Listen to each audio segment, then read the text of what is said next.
activated the God tier choice system, but now 9 goddesses 1T stop flirting with me. When Ye Yuan opened his eyes, he found himself transmigrated into a new world with 9 accomplished older sisters, each a legend in her own field. Eldest Sister Ye Lu, CEO of Fenglong Group. Second Sister Ye Lan, renowned scientist. Third Sister Ye Yuan, master of music, chess, calligraphy, and painting.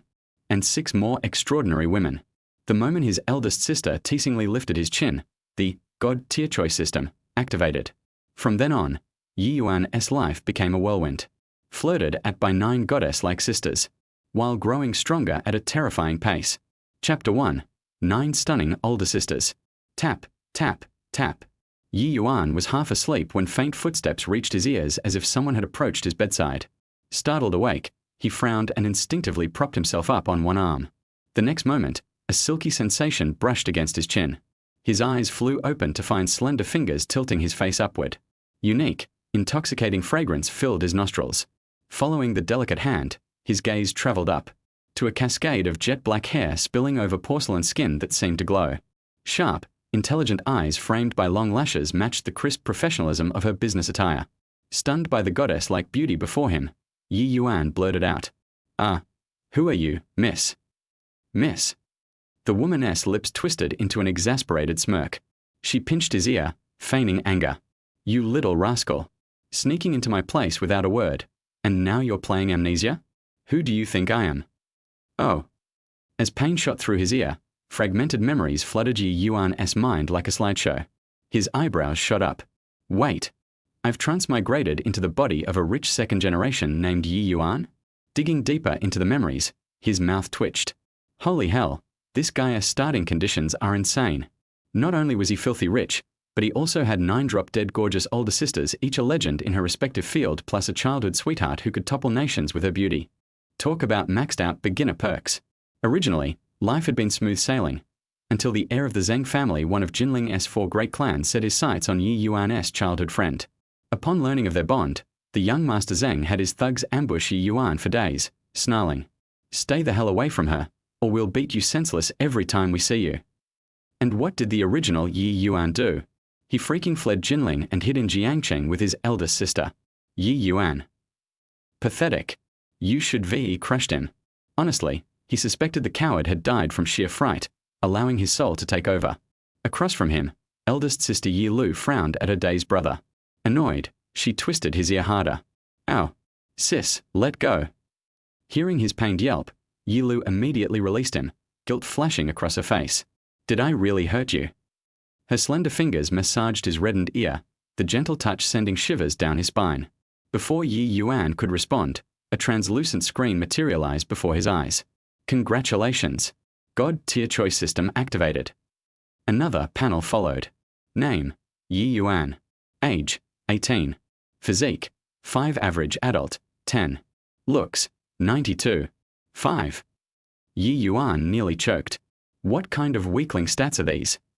The screen refreshed. Initial choices happy smiley. Get up immediately reward. 1 million renminbi. Grab sister S hand reward. Newbie gift pack. Invite sister to bed reward. Physique boost. Without hesitation, Ye Yuan dismissed option 1. I'm a rich heir, since when is 1 million worth a choice?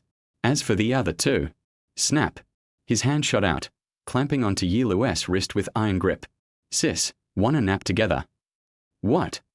With a sharp tug, Ye Lu tumbled onto the bed. She flailed only for Ye Yuan to catch her in a firm embrace. Ding. Option 2 completed. Newbie gift pack awarded. Ding. Option 3 completed. Physique plus 495. Open gift pack now. Open. Rewards happy smiley. 10x money multiplier. True sight see others affection stats. God tier driving skills. Not bad. Ye Yuan smirked. Checking his updated stats, his pupils dilated. Physique, 500. 500. He nearly laughed. Thank God I double-dipped on choices. Meanwhile, Ye Lu squirmed in his arms, cheeks flushed. You little pervert. Let go. Spotting his smug grin, she narrowed her eyes. He totally planned this. Ye Yuan sat up, feigning innocence. I just thought you looked tired. And since when am I a pervert? You're my sister, it's not like I have ulterior motives. He crossed his arms. Remember when you forced me to bathe together as kids? You threw a tantrum when I refused. You. Ye Lu raised a hand to smack him, but he dodged with a chuckle, then froze. Above her head, a new status panel appeared. Name, Ye Lu. Age, 23. Looks, 98. Affection, 100 max. Damn. A max affection goddess sister? Jackpot. Distracted, he failed to evade her next lunge. Thud. Ye Lu collided with his chest and gasped. Since when was his body this rock solid? Studying his matured features, warmth bloomed in her chest. My little brother S all grown up. Their tussle left her breathless, cheeks pink. In the past, her teasing would make him flee scarlet-faced. Today, he fought back, even flipping my skirt with that silver tongue. Flustered, Ye Lu tossed him a Ferrari key. Your 8th sister S back from her business trip. Pick her up from the airport, I'll cook dinner. Fine. Catching the keys, Ye Yuan waggled his eyebrows. Sis, you sticking around to watch me change? Chapter 2, 8th sister arrives, the system's divine reward. Ye Lu glared at him. What, I can't watch. Despite her words, she stepped out into the hallway, glancing back at the room with a huff. That little rascal. Ye Yuan opened the wardrobe, revealing rows of high-end international brands. His sisters doted on him endlessly. Even though he rarely stayed here, Ye Lu had made sure his wardrobe was fully stocked. After picking out an outfit and changing, Ye Yuan admired himself in the mirror, nodding in satisfaction. This physique, it's like I was born to model clothes. Grabbing the car keys, he stepped out of the villa and was immediately greeted by the sight of a fiery red Ferrari 812 parked at the entrance. That shade of red, no other car brand could pull it off like Ferrari. Ye Yuan smirked. As expected of the director of Fenglong Group, he imagined his eldest sister, clad in a sleek black dress, speeding to work in this very car. The mental image sent a flicker of or through him. Sliding into the driver S seat, he felt the god-tier driving skills from the newbie gift pack kick in his hands moving with instinctive precision. With a press of the accelerator, the Ferrari shot forward like a bullet, racing toward the airport. Ye Yuan rolled down the window, extending his left hand outside, fingers curling slightly as if testing the air. His eyes flicked to the speedometer as he murmured. At 20 miles per hour, it feels like an A. At 40 miles per hour, AB. At 60 miles per hour, AC. He sighed dramatically. If it were my eldest sister, she'd need at least 80 miles per hour. Too bad the city speed limit 1T let me. Grumbling, he withdrew his hand and focused on the road ahead. Meanwhile, at Jiangcheng Airport S-Entrance, young woman in a pristine white dress stood gracefully, her ethereal beauty drawing countless gazers.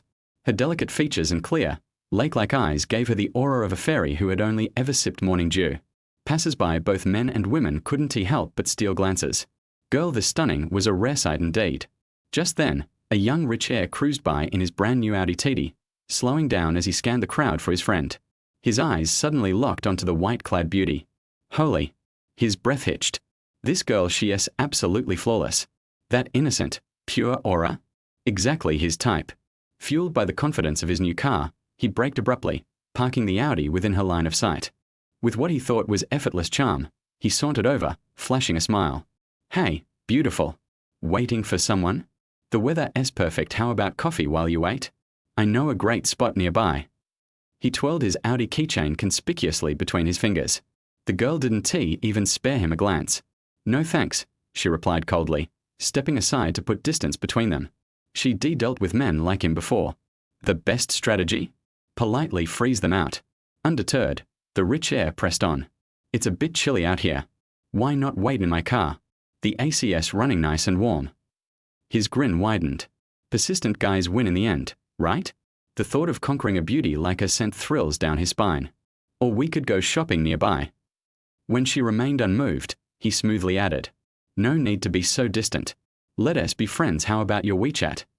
The girl's delicate brows furrowed in irritation. I said no. She turned away, but the rich heir stubbornly moved to follow.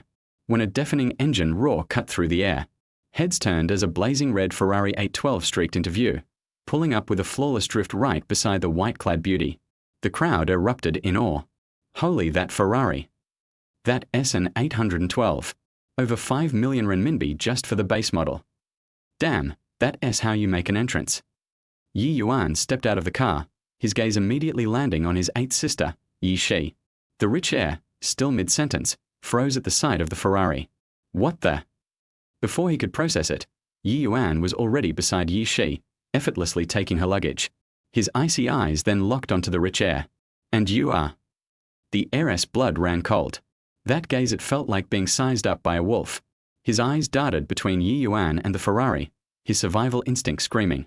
This guy is not someone to mess with. Stammering, he blurted out, I was just offering a ride share. Saw her with luggage and thought she might need a lift. Ye Yuan glanced at the Audi TT, lips curling in a cold smirk. Using that for ride shares? Must be nice burning money. The heiress' legs trembled.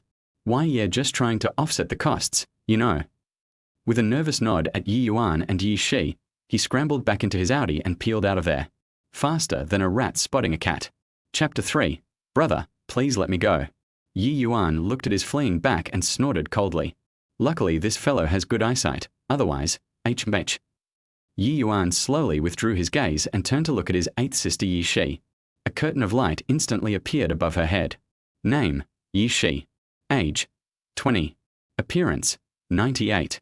Favorability, 100. Ye Shi saw his brother looking at him, and he also looked back with a smile, his eyes full of smiles. Why did you come all the way from Jinling? You didn't even say hello in advance. Why don't you want to spend time with your beautiful childhood friend? How can I be better than my sister? Ye Shi listened to Ye Yuan's words and snorted coldly. Let's go, I'm so tired. Eighth sister, how is it going? Is your business trip to attend the live broadcast platform ceremony going smoothly? Ye Yuan felt his sister's gaze and asked with a smile. My eighth sister Ye, she is a famous anchor on the live broadcast platform and the goddess of countless boys. After all, with Ye Shi's pure looks, she is a goddess-level existence.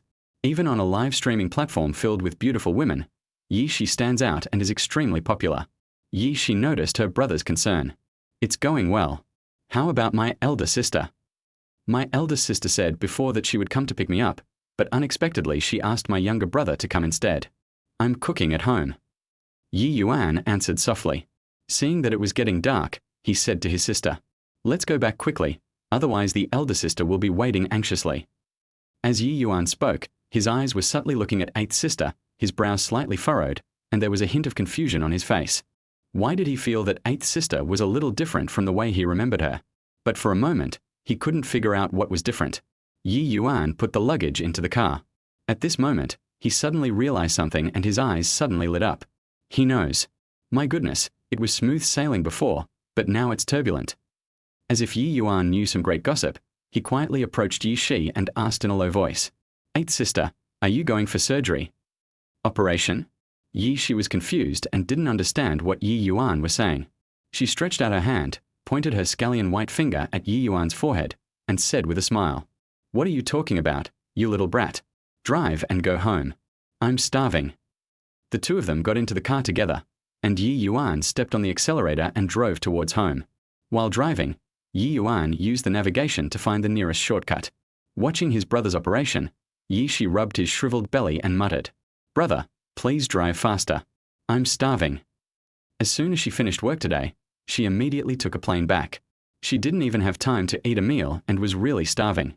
When Ye Yuan heard this, a smile appeared on his lips, and he raised his eyebrows and looked at his sister. Are you sure you want me to drive faster? Hearing her brother's light words, Ye Shi suddenly laughed. She looked at Ye Yuan with interest and said teasingly, What? You, a newbie who just got your driver's license, think you are Fujiwara Takumi? Doesn't she understand her own younger brother? Maybe he was protected too well by them since he was a child, so he is very timid. Do you still dare to drive fast now? Humph, I must be trying to scare myself. Ye Yuan looked at Ye Shi's slightly raised chin. He smiled faintly and gestured to the handle above her head. Sister, fix it with your hands. Looking at his brother's imitative expression and words, Ye Shi was full of disdain, and deliberately crossed his arms across his chest, looking at Ye Yuan provocatively. You naughty brother, you can't scare your sister. Ye Yuan didn't explain much. He just stepped on the accelerator and the engine started roaring instantly. Amid the roar, a powerful push on the back followed, leaving no chance for people to react, and the car had already rushed out. Ye Shi leaned tightly against the back of the chair and couldn't help but let out a cry of surprise. Feeling the car speeding by, Ye Shi was completely stunned. Ye Yuan looked at the mountain road here and found that there was no speed measuring equipment. With a step on the accelerator, the speed suddenly increased again.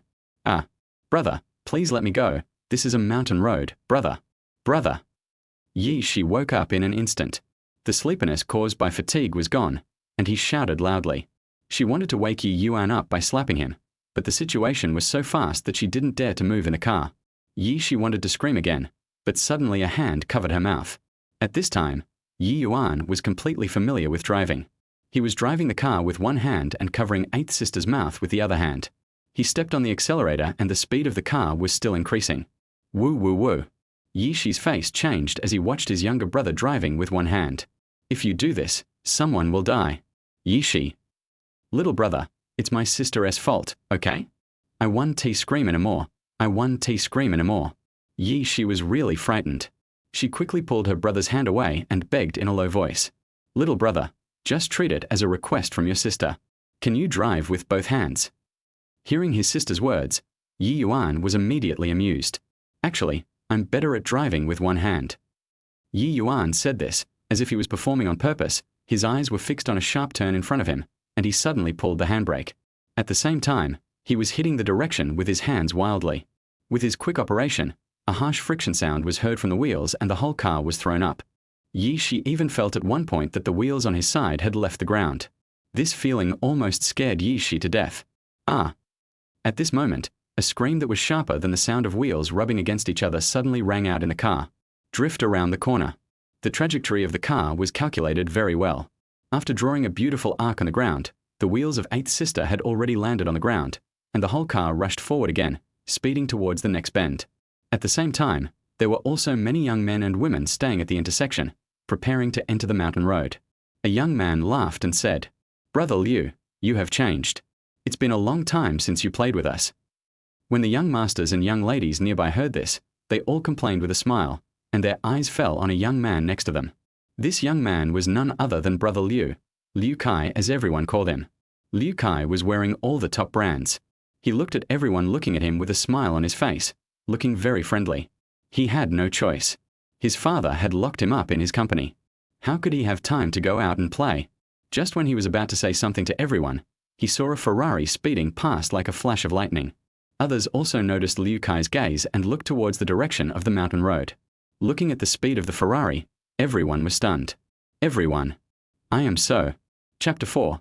Eighth Sister, are these rough waves of yours a cushion? Fuck, did you see that? That Ferrari actually went through the corner at full speed without even braking. Isn't that amazing? This red Ferrari is almost like a rocket. Look at its speed. It rushed out like a ghost. How scary it is in the middle of the night.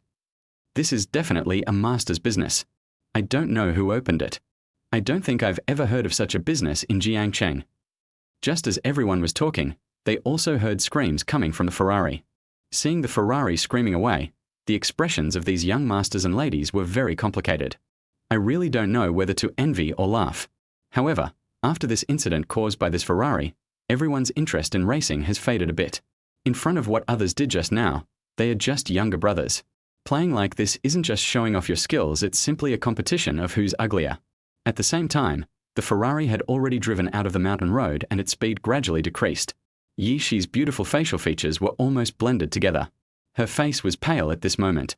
She looked at Ye Yuan eagerly and said pitifully, Brother, I want to vomit. Who can handle such fast racing? Ye Shi wanted to complain, but saw a big hand covering her again. If you throw up in the car, I'm afraid my sister will beat us both to death. Ye Yuan looked helpless and could only patiently advise his eighth sister to hold it in. If you fail, you will die. Eighth sister. So you'll just keep your mouth shut, right? Ye Shi was really frightened. She leaned back in her chair for a long time before looking at Ye Yuan and complaining. What kind of driving skills are you using? Driving so fast, or turning at full speed? Ye Shi's fists had unconsciously clenched. What kind of driving school did this person learn this from? She wanted to go and give some advice. Ye Yuan didn't know what Ye Shi was thinking, and said smugly, How's it going? Not bad, right? Unfortunately, Ye Yuan didn't receive the praise he wanted, but was hit on the head instead. Ye Shi glared at him angrily and scolded him. Don't drive like this anymore, understand? Do you know how dangerous it is? You're our only brother. If anything happens to you, how will we survive?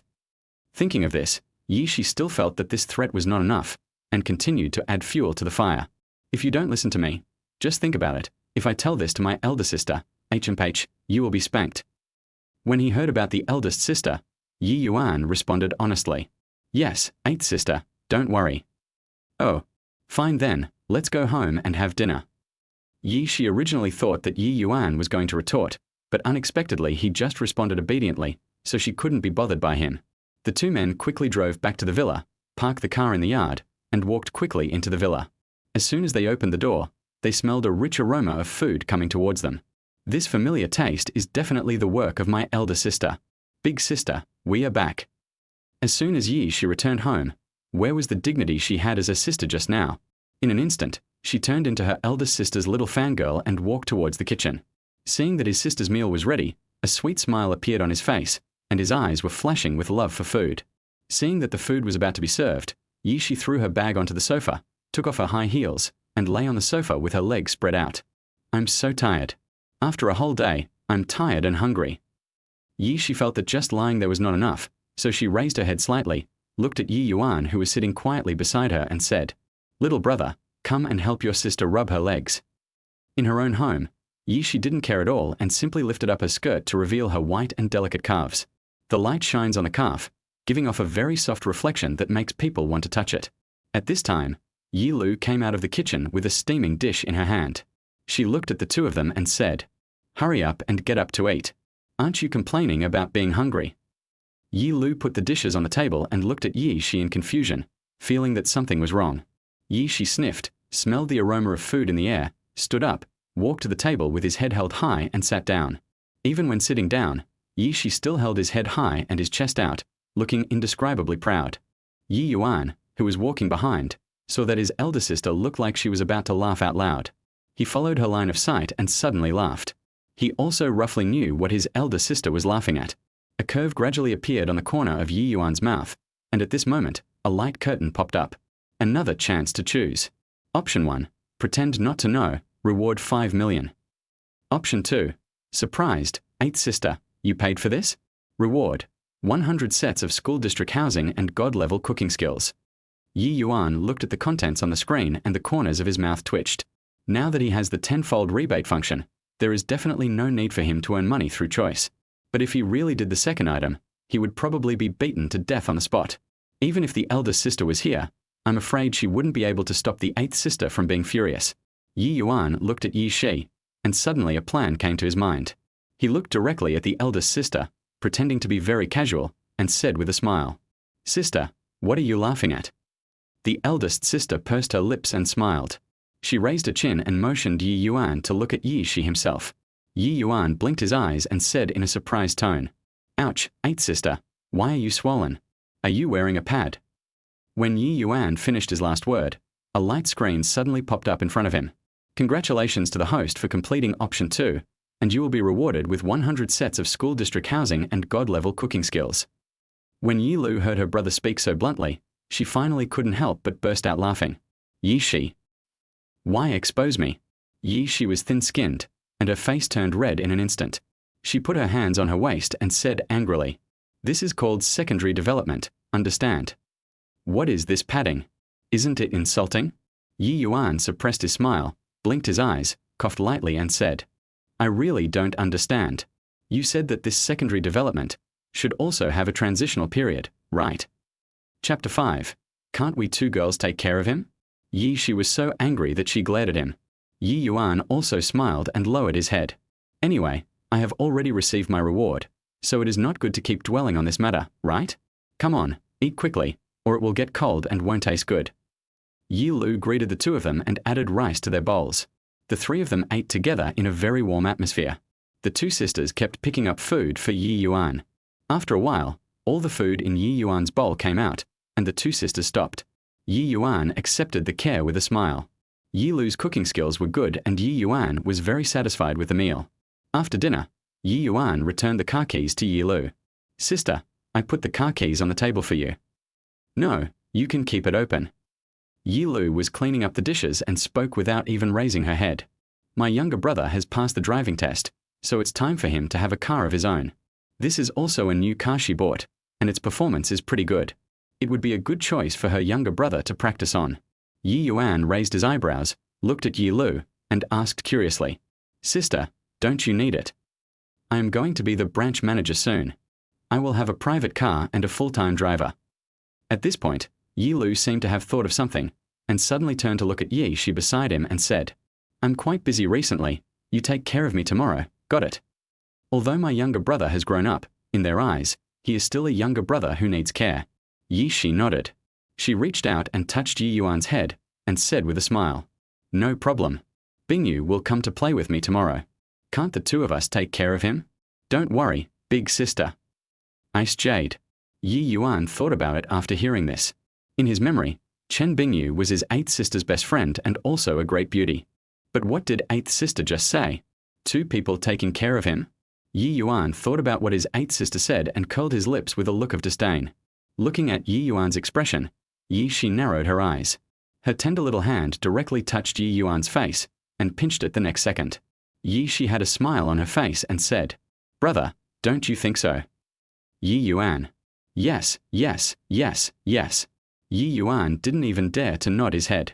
After all, if the movement was too big, it would easily affect his cheek. Seeing his brother's pitiful look, Ye Shi let go of his hand. Maybe because he felt bad, Ye Shi did not forget to rub his brother's face. The touch of delicate little hands on my face is very comfortable and a very special feeling. Ye Lu quickly cleared the dishes, and the three of them snuggled in front of the TV to watch a movie for a while. After the movie ended, Ye Lu looked at the time and saw that it was getting late, so she greeted, "It's getting late, let's all go to bed early." Ye Yuan also felt a little sleepy, so he followed his sister upstairs and went back to his room to rest. When Ye Yuan woke up the next day, he got up, tidied himself up, and went downstairs to find that his elder sister had already left for work. The breakfast prepared by my eldest sister was still on the table, still emitting steam. Ye Yuan looked at the note left by his sister and raised the corner of his mouth. Just as he sat down at the dining table, his eighth sister Ye Shi also came down from upstairs. The two of them had breakfast together. Ye Yuan put down his bowl and chopsticks, planning to take advantage of the time today to rent out those school district houses. "Sister, I'm done eating. Let me go out for a walk." Ye Shi nodded. She took a bite of the sandwich and shouted vaguely, "Little brother, when you come back, buy some more vegetables and I'll show you my cooking skills at noon." "Show off your skills?" Ye Yuan rolled his eyes. He thought that his eighth sister had been spoiled since she was a child. How could she cook? He waved his hand and refused directly. "You go by yourself, I'm going out now." Ye Yuan ran back to his room, changed his clothes, picked up the Ferrari keys, and walked out the door. Ye Shi was cleaning up the dishes in the kitchen. Seeing Ye Yuan leave without looking back, she stamped her feet and muttered, "You little bastard." But despite her complaints, Ye Shi still picked up her bag and walked out. At this time, Ye Yuan had already sat in the car. With a thought, two large stacks of real estate certificates appeared on the passenger seat. The bright red little notebooks were stacked high, and the specially made covers reflected a soft light in the sun.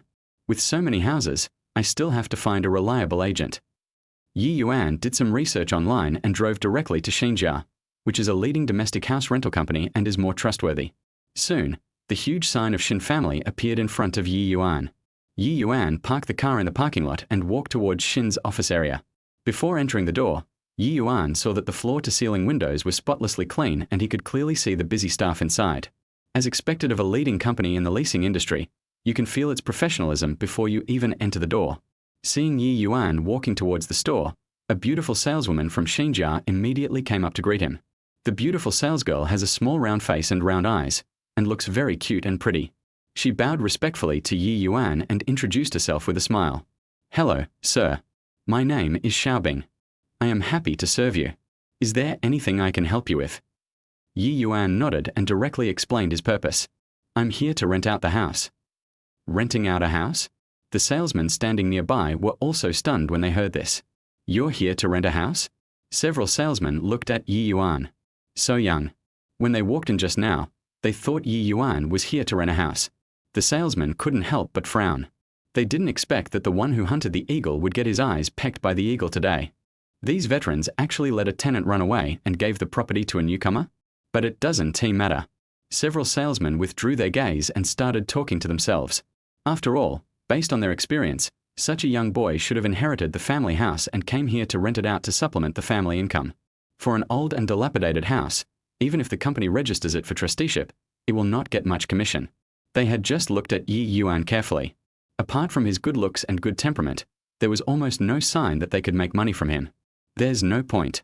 Several salespeople were very confident in their eyesight, so they turned their attention to the direction of the door. A few more customers came over there. Seeing that they looked mature and steady, several salesmen greeted them with a smile and began to receive them warmly. Xiaobing enthusiastically invited Ye Yuan to sit down in the reception area. She asked very professionally, "Sir, can you show us your property certificate?" The reason why Xinjia can become a leading enterprise in the leasing industry is that its system is very sound. For rental properties that are managed here, the agreement must be signed by the homeowner himself. If friends or relatives sign the contract on your behalf, a nationally certified agency agreement is required. So when Xiaobing heard that Ye Yuan wanted to rent out the house, she immediately asked to see the property certificate. Ye Yuan understood. He nodded slightly and said to Xiaobing, "Okay, come with me. I put the property certificate in the car." "Oh well." Xiaobing smiled and nodded. When the two stood up, Ye Yuan thought that there were a lot of property certificates, so he kindly reminded them, "By the way, please take 2 larger plastic bags." Xiaobing was also stunned when he heard this. Huh? Bring 2 plastic bags? Although she didn't know what it was for, since the customer had made the request, Xiaobing still did as she was told. She went to the office and took out 2 large plastic bags, then followed Ye Yuan out. The two of them walked towards the parking lot, one after the other. Ye Yuan took out the key from his pocket and pressed it. With an unlocking sound, the Ferrari's lights lit up and flashed twice quickly. Looking at the bright red Ferrari in front of him, Xiaobing was stunned for a moment, and then his eyes lit up. She never imagined that this seemingly young boy was actually from a wealthy family. Xiaobing suddenly became excited. This rich kid must be able to offer a good house, right? Ye Yuan had already walked to the passenger seat and opened the door directly. Crash! As soon as the car door opened, several property certificates fell to the ground. When Xiaobing saw the property certificate fall, she was stunned at first, then she reacted and hurried over to pick it up. As soon as she stretched out her hand, she suddenly realized that she seemed to have missed something. Everything was fine. How come the property certificate fell off? When Xiaobing thought of this, she looked up and saw 2 large stacks of property certificates on the passenger seat. Because the stack was quite high, and Ye Yuan parked the car a little too fast, 2 books fell underneath. The main reason is that there are too many real estate certificates. With so many books placed on the passenger seat, it would be difficult to notice if 2 of them fell off. Looking at the small mountain of property certificates in front of him, Xiaobing took a deep breath. His entire brain felt dizzy and he just stood there in a daze. Who is this young man in front of me? There are so many houses. Chapter 6: Door-to-Door Service. Even if they are all old, dilapidated, and small, they are definitely a huge fortune. Xiaobing stared at Ye Yuan, looking at his young face, her face full of disbelief. How could such a big boy who looks like he has just reached adulthood actually be so valuable? Xiaobing felt her breathing stagnate, and her eyes became different as she looked at Ye Yuan in front of her. At this time, Xiaobing saw Ye Yuan bending down and preparing to pick up the property certificate. Only then did she react and hurry to help pick it up. She took it in her hand and flipped through it casually. When she saw the name of the community inside, she was stunned. This is a house in a famous school district nearby. It is absolutely hard to find one. She has several clients who need houses there, but there are no houses available for rent. Even if the customer does not have a budget to rent a house, it is still difficult to find one. A light seemed to flash across Xiaobing's mind, and she opened the other property certificates and took a look. She was instantly petrified and stood there in a daze. There are so many houses, and they are all school district houses in that community. If they could get these properties, it would definitely greatly increase the number of transactions in their store. Xiaobing carefully wiped off the dust on the property certificate. She looked up at Ye Yuan and asked softly, "Sir, are all these houses of yours for rent?" There was endless anticipation in her eyes as she looked at Ye Yuan eagerly. He smiled faintly, nodded and said, "Yes, they all need to be rented out. Please put them in a bag for me and take them over to process the process." "Okay. You just watch from the side and let me do the heavy work." Xiaobing was excited. As she spoke, she rolled up her sleeves and put all the property certificates into her bag.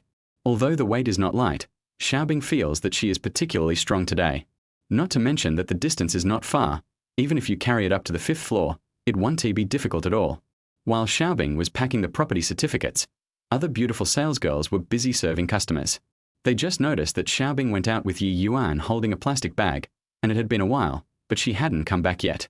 Several beautiful sales ladies were also confused. What was going on? Carrying such a big bag, is he helping with moving? When you think about it this way, it does seem possible.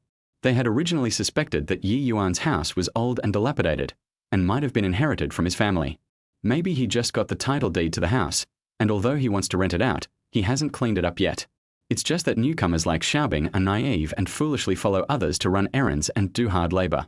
She didn't even think about how much commission she could earn from entrusting such an old and dilapidated property. For such a small amount of money, you have to do hard labor, such as helping people move and clean. You might not even earn as much as the cleaning lady. Several salespeople had similar ideas, and a look of disdain appeared on their faces. Just at this moment, they saw Xiaobing and Ye Yuan walking in one after another. The 2 plastic bags that Xiaobing had just taken out were now full and looked quite heavy.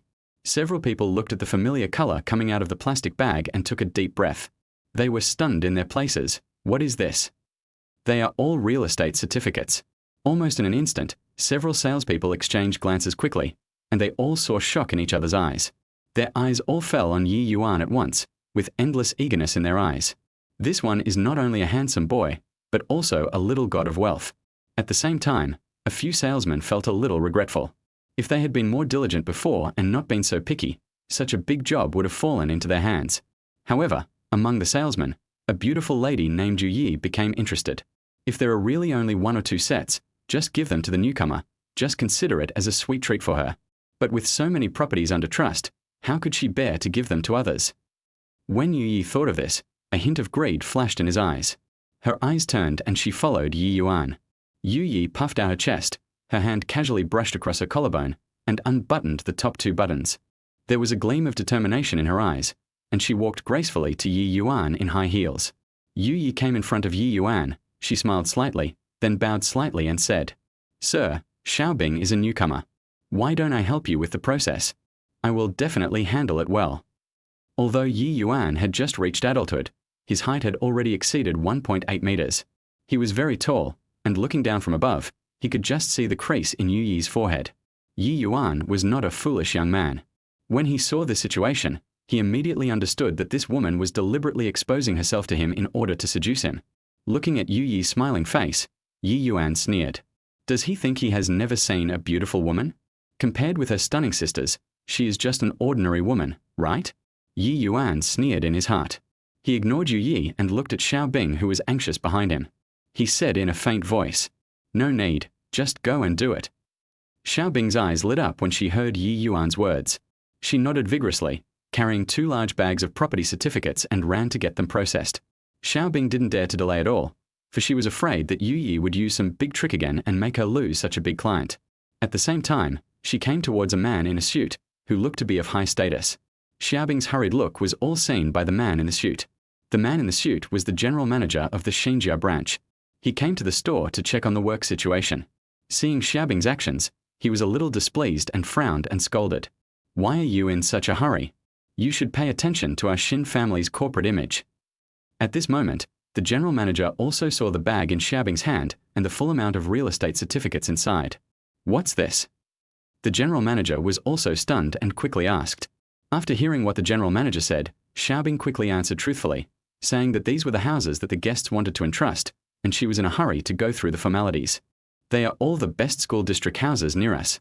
Xiaobing excitedly stated the key points, and sure enough, she saw the general manager's eyes light up and even his breathing became heavy.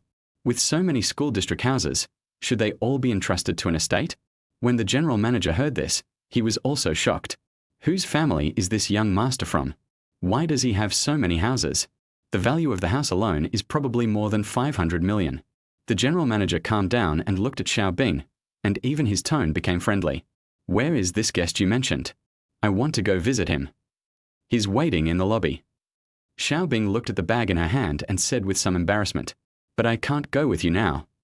When the general manager saw Xiaobing's expression, he understood her thoughts and said quickly, "No, I can go there by myself. Just go and do your job. You're doing great." After the general manager finished speaking, he walked straight towards the lobby. At this moment in the lobby, Yi was directly rejected by Ye Yuan and just stood there awkwardly, looking very embarrassed. But in order to tie down the rich man in front of me, what does a little embarrassment matter? Yi was an expert at this, and she quickly adjusted her mood, took out her phone, pulled out her QR code page, and said to Ye Yuan with a smile, "Sir, Why don't we add each other on WeChat? If you need anything in the future, I can provide door-to-door service. When talking about door-to-door service, Ye deliberately emphasized the tone. She did not forget to throw a wink at Ye Yuan. She believed that any man would understand such an obvious hint. Even the people watching the fun nearby understood the meaning and had meaningful expressions on their faces. The other beautiful sales ladies were also secretly amazed. Ye was really bold. Just when everyone thought Ye had won the first battle, Ye Yuan slowly opened his mouth and refused again. No, I don't need that. Chapter 7, My Sister's Beautiful Friend. For a moment, the whole place fell silent. Everyone looked at Ye, who had taken the initiative to invite him, with an expression of mockery and a hint of pity in their eyes. At this extremely embarrassing moment, the general manager strode over. The general manager was very enthusiastic. He immediately extended his hand to Ye Yuan and introduced himself. Hello, sir. I am the general manager of this store. Thank you for choosing our store to serve you. After the general manager finished speaking, he looked at the salesperson standing aside and said lightly, What's wrong with you? You don't even know how to pour tea for the gentleman? Hurry up. Seeing the general manager personally receiving him here, Ye could only grit his teeth inwardly. She had no choice but to step aside and look at Ye Yuan's back with a depressed look on her face. He is just a half-grown kid. As long as he works hard, he will definitely succeed. The general manager showed up at such a bad time. Just when Ye was complaining in her heart, a middle-aged man approached her. Let's add each other on WeChat. I heard you can provide door-to-door service. As the middle-aged man spoke, he shook the page on his phone and smiled obscenely. Ye looked at the man's smile and felt nauseous. But she remembered clearly that this man had just rented an old and dilapidated house. A man like this wants her to provide door-to-door service. What does he think of her, Ye? Ye's face was unhappy, and he refused directly. I'm sorry, sir, you heard me wrong. After saying this, Ye twisted her waist and walked to the other side. Man. What do you mean? Are you treating me differently? No one noticed the man's indignation. Everyone was paying attention to Ye Yuan, who was chatting with the general manager. The two talked for a while and exchanged contact information. Xiaobing also came out and said to Ye Yuan with a look of relief, Sir, your business has been handled. Ye Yuan nodded and prepared to leave. When Xiaobing saw this, she hurriedly followed and personally sent Ye Yuan to the car. She placed 2 bags of property certificates on the passenger seat, not forgetting to tie the bags tightly. After doing all this, Xiaobing looked at Ye Yuan with a smile and said with satisfaction, Drive with confidence. The property certificate will definitely not fall off this time. Ye Yuan then drove away from the Xinjia store. An hour or so later, She walked into the villa with a girl, who was her best friend Chen Bingyu. Chen Bingyu was wearing a goose yellow dress, which made her skin, as white as warm jade, look even whiter. She is the kind of beauty who makes people feel very comfortable when looking at her. She is really like warm jade, making people feel the warmth. Come in quickly and just put the things in the kitchen. Both of them were holding shopping bags filled with delicacies from land and sea that they had just purchased. Chen Bingyu had been unable to hold on any longer, so she placed the shopping bag at the door and shook her hands gently to circulate her blood. She looked around casually and suddenly saw the men's slippers on the ground and exclaimed as if she had discovered a new world. Who's coming to live with you sisters? She looked at the startled Chen Bingyu, rolled her eyes unhappily, and said, Who else could it be? It must be that brat. I don't know what happened, but he ran all the way from Jinling to Jiangcheng. I think it's because he missed me too much. Ye Yuan. Chen Bingyu looked at She's face full of happiness and couldn't help but think of the scene when she first met Ye Yuan. The biggest impression Ye Yuan gave her was that he was shy. He was obviously a handsome guy, but when he was introduced, he subconsciously hid behind Ye Shi. The most interesting thing is that Ye Yuan's face will turn red when he is slightly teased, which is very cute. Of course, she only tried it after Ye Shi told her the secret. Chen Bingyu smiled faintly and said with great emotion, You two siblings have such a great relationship. Hearing her best friend praising her brother's good relationship, Ye Shi immediately became proud and said with a smile, Of course, I've been bullying my little brother since he was young, and spoiling him. Chen Bingyu. Sure enough, the words that come out of your mouth are the truth, right? Ye Shi felt Chen Bingyu's gaze and quickly changed the subject with a wry smile.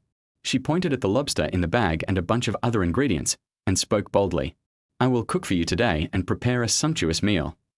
The corner of Chen Bingyu's mouth twitched, and she subconsciously took 2 steps back, saying defensively, Can you cook? Aren't you afraid of oil splashing when cooking?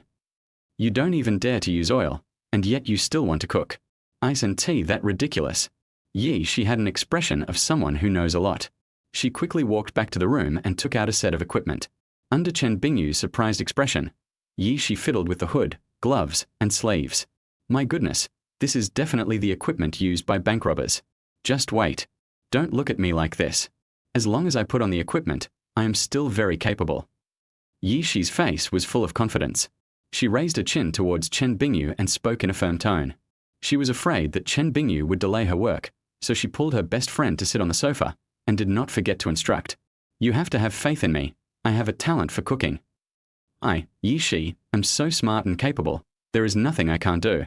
Just when she was about to do something big, he suddenly heard a knock on the door. She quickly ran over to open the door and saw Ye Yuan, who had just returned, looking at her in shock. Ye Yuan. Fuck. What the hell is this? Ye Yuan subconsciously wanted to knock the other person down with one punch. After all, the way he was dressed made it obvious that there was a thief in the house. At this critical moment, Shi suddenly spoke in dissatisfaction. Brother, what's that expression on your face? Although she is fully equipped, you can still see her slim and well-proportioned figure, right? Ye Yuan recognized the voice of his eighth sister and suddenly retracted his fist. He exhaled heavily and said with some complaints, Eighth sister, what the hell are you doing? If I hadn't discovered in time that it was my eighth sister, I would have lost my life from that punch. Is this a sting operation to harm yourself? Shi grinned, shook his gloves, and said with a very proud tone, Cooking, sister will show you a little bit of her skills today. Seeing the disbelief and fear on his brother's face, Shi rolled his eyes and said in a good-tempered manner, Well, go play with your sister Bingyu first, and you'll be able to taste my cooking skills in a while. Ye Yuan. Sister, confidence is a good thing, but overconfidence is not good. Chapter 8. Brother, did you do this? After she finished talking to her brother, she went into the kitchen with a full set of equipment and prepared to cook. Only then did she realize that it would be very inconvenient to hold a shovel with gloves on. It's okay to hold it, but it's a bit difficult to cook with it. Oh, I'll be fine if I'm careful without gloves. Shi muttered to himself, then took off his gloves and put them aside. She took out a bucket of oil, poured half of it into the pot, and prepared to start frying. Ye Yuan was already sitting on the sofa at this time. After greeting Chen Bingyu, he prepared to find a movie to watch. Before Ye Yuan could turn to the movie he wanted to watch, he heard a scream coming from the kitchen. Hearing the pain that could not be concealed in the screams, Ye Yuan rushed out and ran into the kitchen. Sister, what's wrong with you? As soon as Ye Yuan ran in, he saw his sister frying something. The hot oil in the pan was making crackling sounds, similar to the sound of an explosion. Ye Yuan now possesses god-level cooking skills. As soon as he heard the sound, he knew that it must be because his sister did not drain the moisture from the ingredients before frying. So my sister must have been shocked by the oil explosion, and she was pinching her earlobes and stomping her feet on the spot. Ye Yuan was very helpless, and quickly grabbed Shi's hand, pulled her to the edge of the pool and kept flushing her with cold water. Looking at the red skin on the white and tender little hands, Ye Yuan felt distressed. He looked at his sister unhappily and asked, Does it still hurt? She was feeling a burning pain just now, but after taking a shower with cold water, he immediately felt much better. But she was indeed frightened just now. She looked at her brother aggrievedly and nodded gently. Her innocent appearance seemed as if she was about to cry, which made people feel very distressed. Ye Yuan couldn't stand seeing such a scene. He curled his lips and said directly, Okay, let me do it. As he spoke, Ye Yuan saw that Shi's little hand had gotten much better, so he prepared to push her out. When she heard Ye Yuan say this, she was not moved at all. Instead, the corners of her mouth twitched and her expression became a little complicated. It's not that she, as an elder sister, doesn't give face, it's really the younger brother who cooked the meal. In an instant, she recalled the fear she had felt when she was dominated by the charcoal-like food.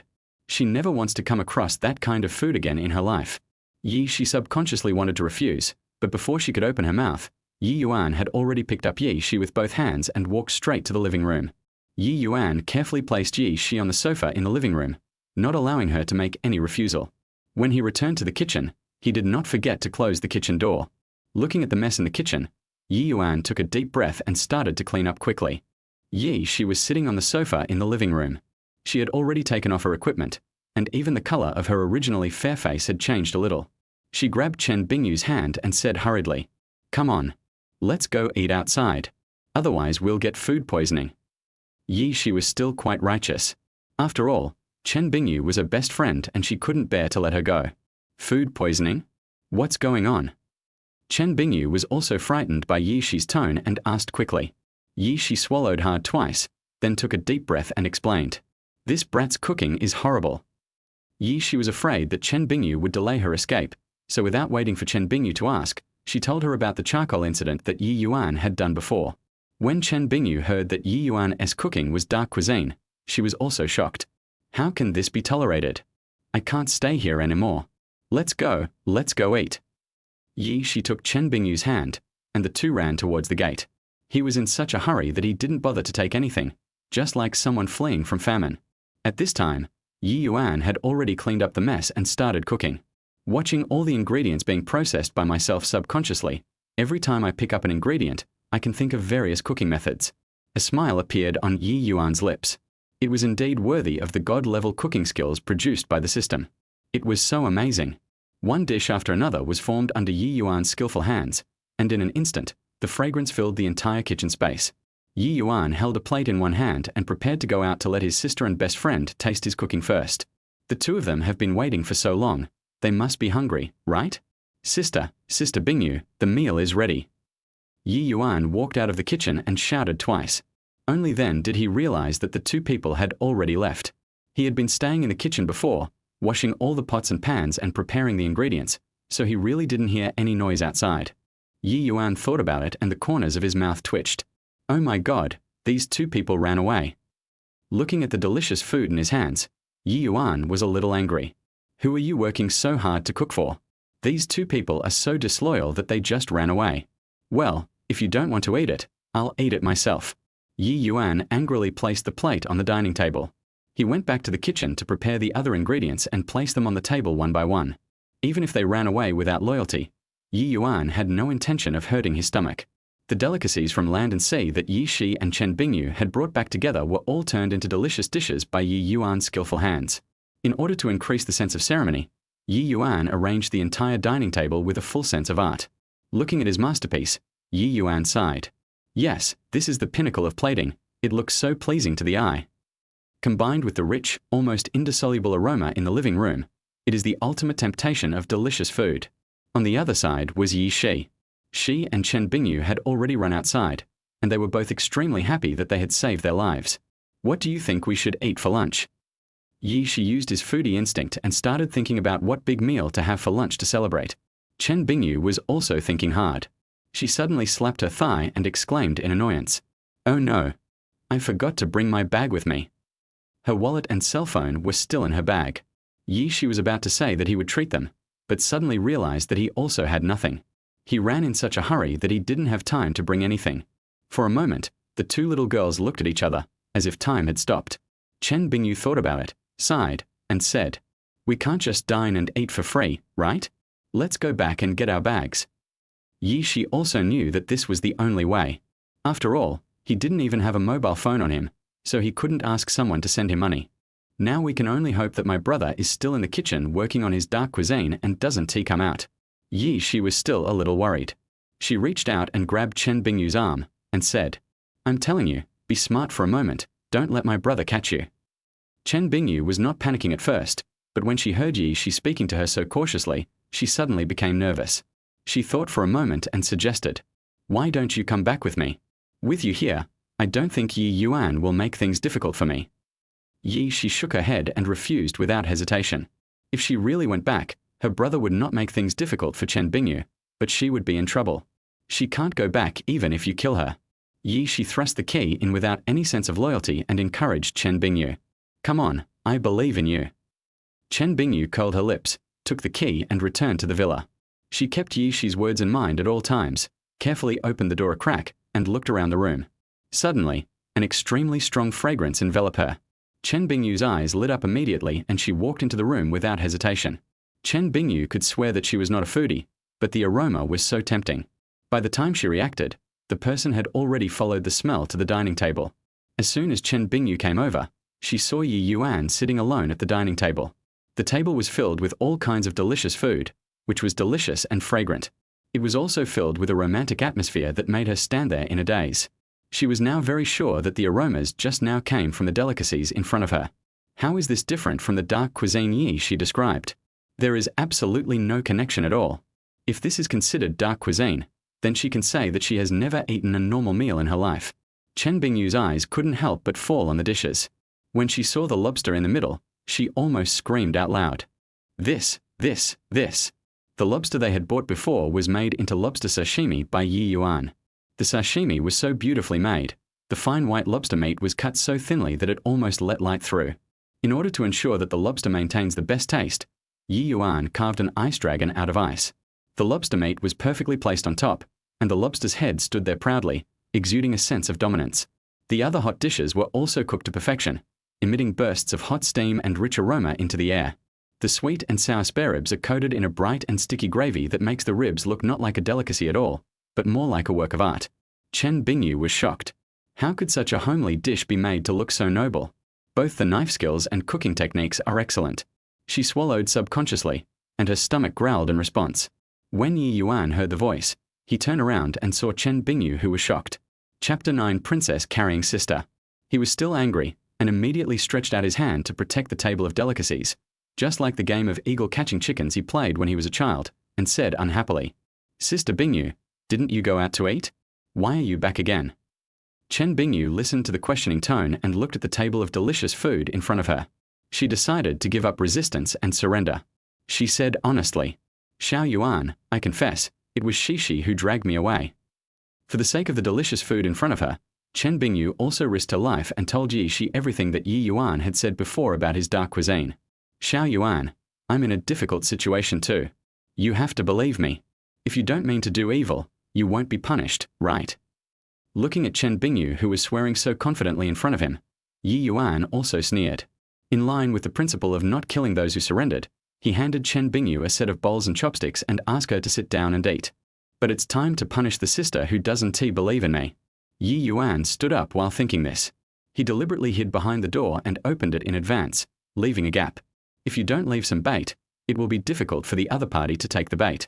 On the other side, Ye Shi waited outside for a long time, but Chen Bingyu did not come out. Ye Shi was also a little anxious. She muttered to herself, "Bingyu, could it be that your brother has detained you at home? Just to tempt myself to go back?" Ye Shi thought about it and felt a little scared, but for the sake of her best friend, she still gritted her teeth and walked towards the villa. When he reached the door, Ye Shi slapped his forehead and muttered in annoyance, "How could I have forgotten that I left the key with Bingyu just now? How can I get in now?" Unexpectedly, as soon as I walked to the door, I saw that there was a gap in my door. A hint of surprise appeared on Ye Shi's face. She hurried over, pushed the door a little wider, and looked around curiously. She didn't see anyone in the living room, so she came in without thinking. But as soon as Ye Shi entered the door, he heard a bang and the door was slammed shut. Such a loud noise immediately scared Ye Shi. She subconsciously turned her head and saw Ye Yuan staring at her with a wicked smile. Ye Shi let out a low cry and ran into the house without thinking. When she was running away and passing by the restaurant, she happened to see Chen Bingyu eating heartily. The two people's eyes met, and for a moment they were as if petrified, and the whole restaurant fell silent. Ye Shi. Chen Bingyu. "Bingyu, give me a chance, I think I can explain." Ye Shi's attention was no longer on Chen Bingyu at this time. She was looking at the various delicacies on the table and was already unable to walk. This table full of delicious food looks much more appetizing than the feast outside. Ye Shi's eyes turned at this time. A plan came to mind, and he smiled awkwardly and said, "Haha, I didn't expect you to be so fast. The food is already ready. I was just about to go out to buy some drinks, but I didn't expect you to be so capable." After saying that, Ye Shi was about to sit at the dining table. She couldn't wait to start eating. The next moment, a pair of warm big hands appeared. Ye Yuan appeared behind Ye Shi without knowing when, and he hugged her and picked her up like a princess. "Hey, what are you doing?" Ye Shi twisted her body in dissatisfaction, but at this moment she discovered that her brother had become so strong without her knowing when.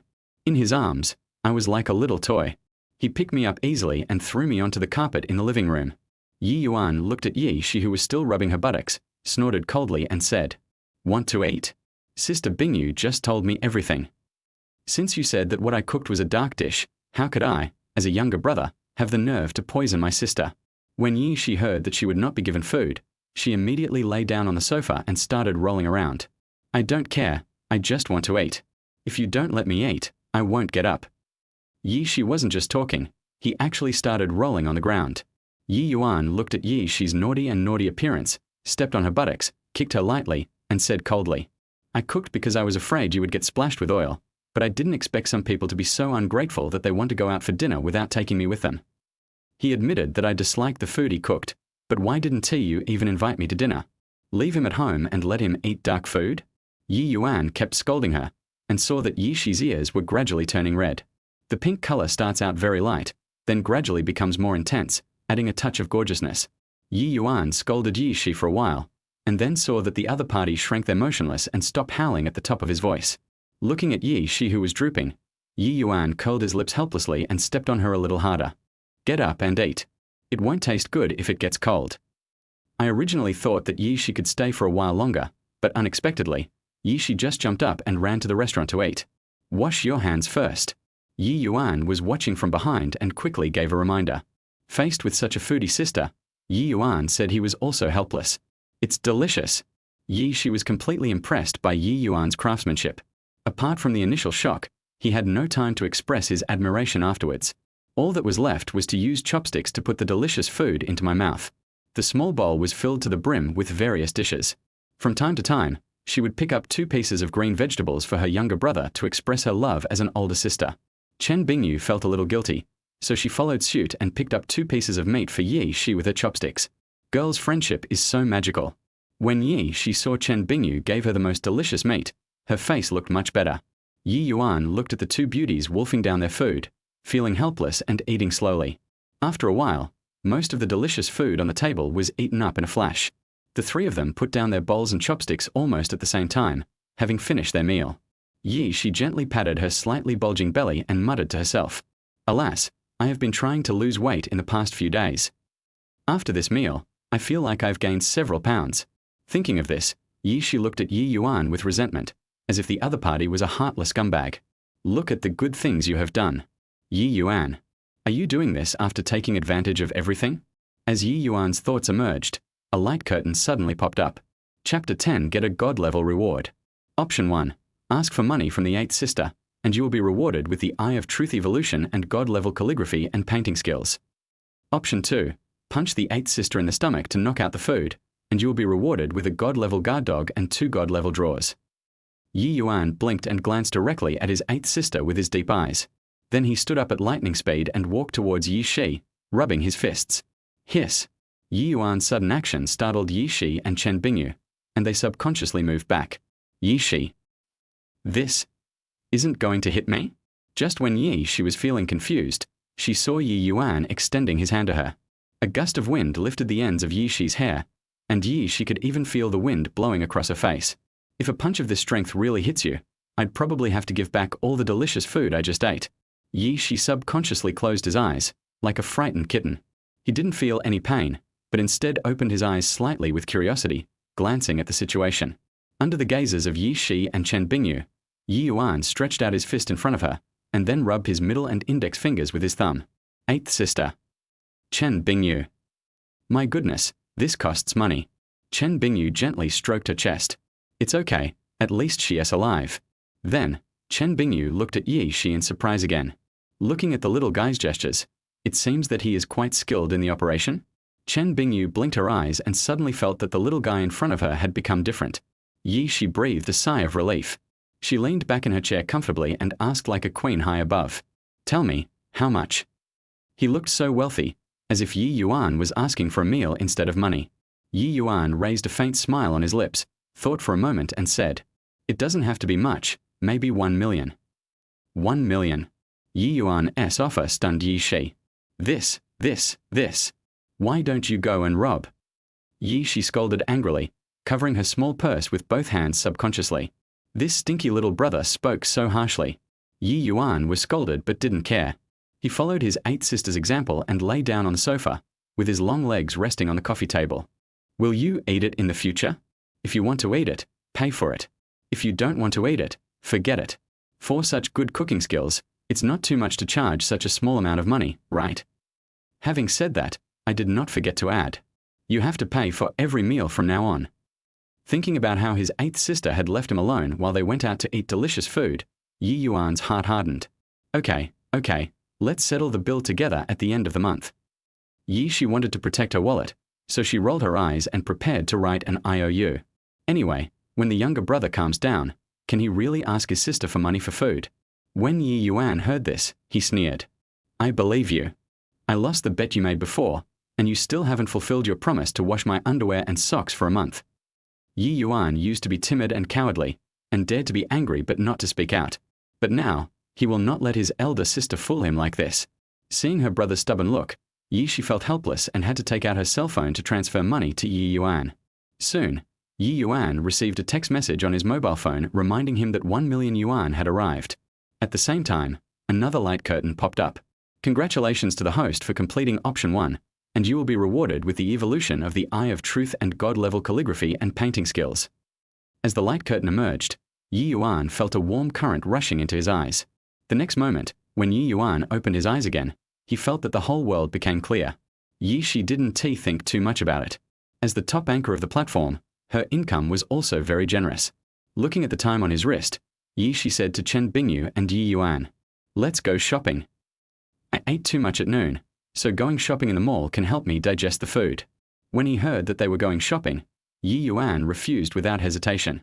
"Well, I have something else to do." After listening to Ye Yuan's words, Chen Bingyu and she looked at each other, and each of them held one of Ye Yuan's hands and dragged him outside. "Stop pulling me. Can't I just walk by myself?" Ye Yuan followed him out helplessly, took out the car keys, sat in the driver's seat, and drove the two of them straight to the mall. Soon they arrived at the underground parking lot. Seeing eighth sister and Chen Bingyu getting out of the car, Ye Yuan waved at them and said, "You guys go shopping, I'll wait for you here." "Come on, now that we are here, let's go shopping together." She tried to persuade her brother, but Ye Yuan had made up his mind. "I'm not going to do hard labor for you, so hurry up and go." Chen Bingyu chuckled and looked at she teasingly. She looked helpless.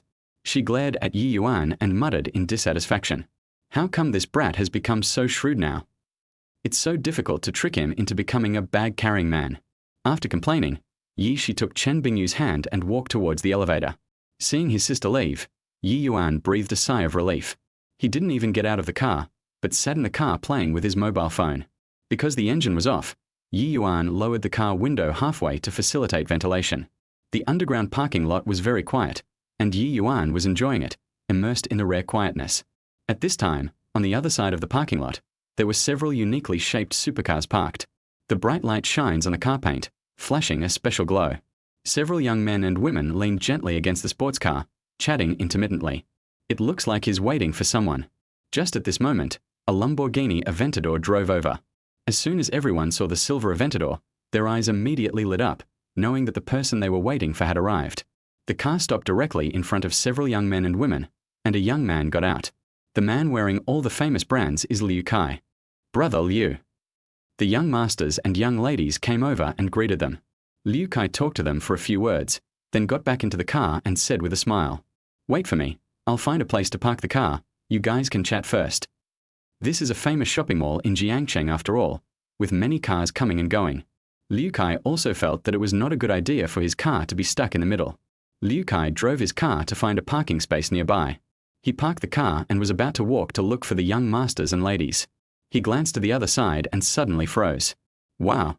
Isn't this the Ferrari on the mountain road? This red Ferrari left a very deep impression on them. It was so unique, speeding and screaming all the way.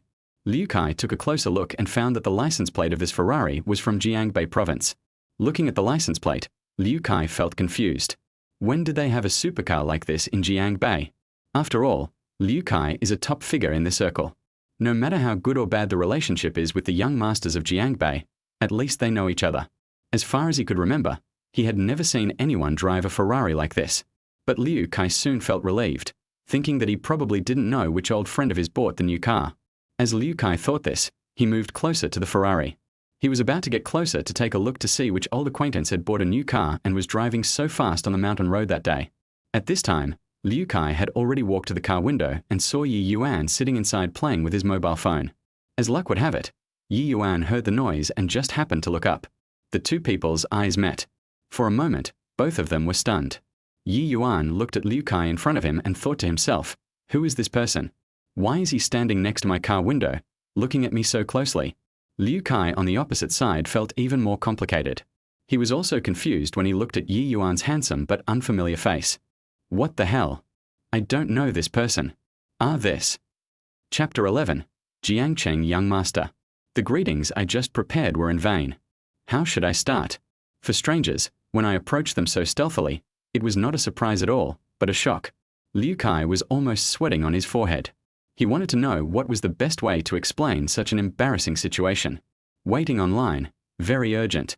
At this time, Ye Yuan took the lead and asked, "Who are you?"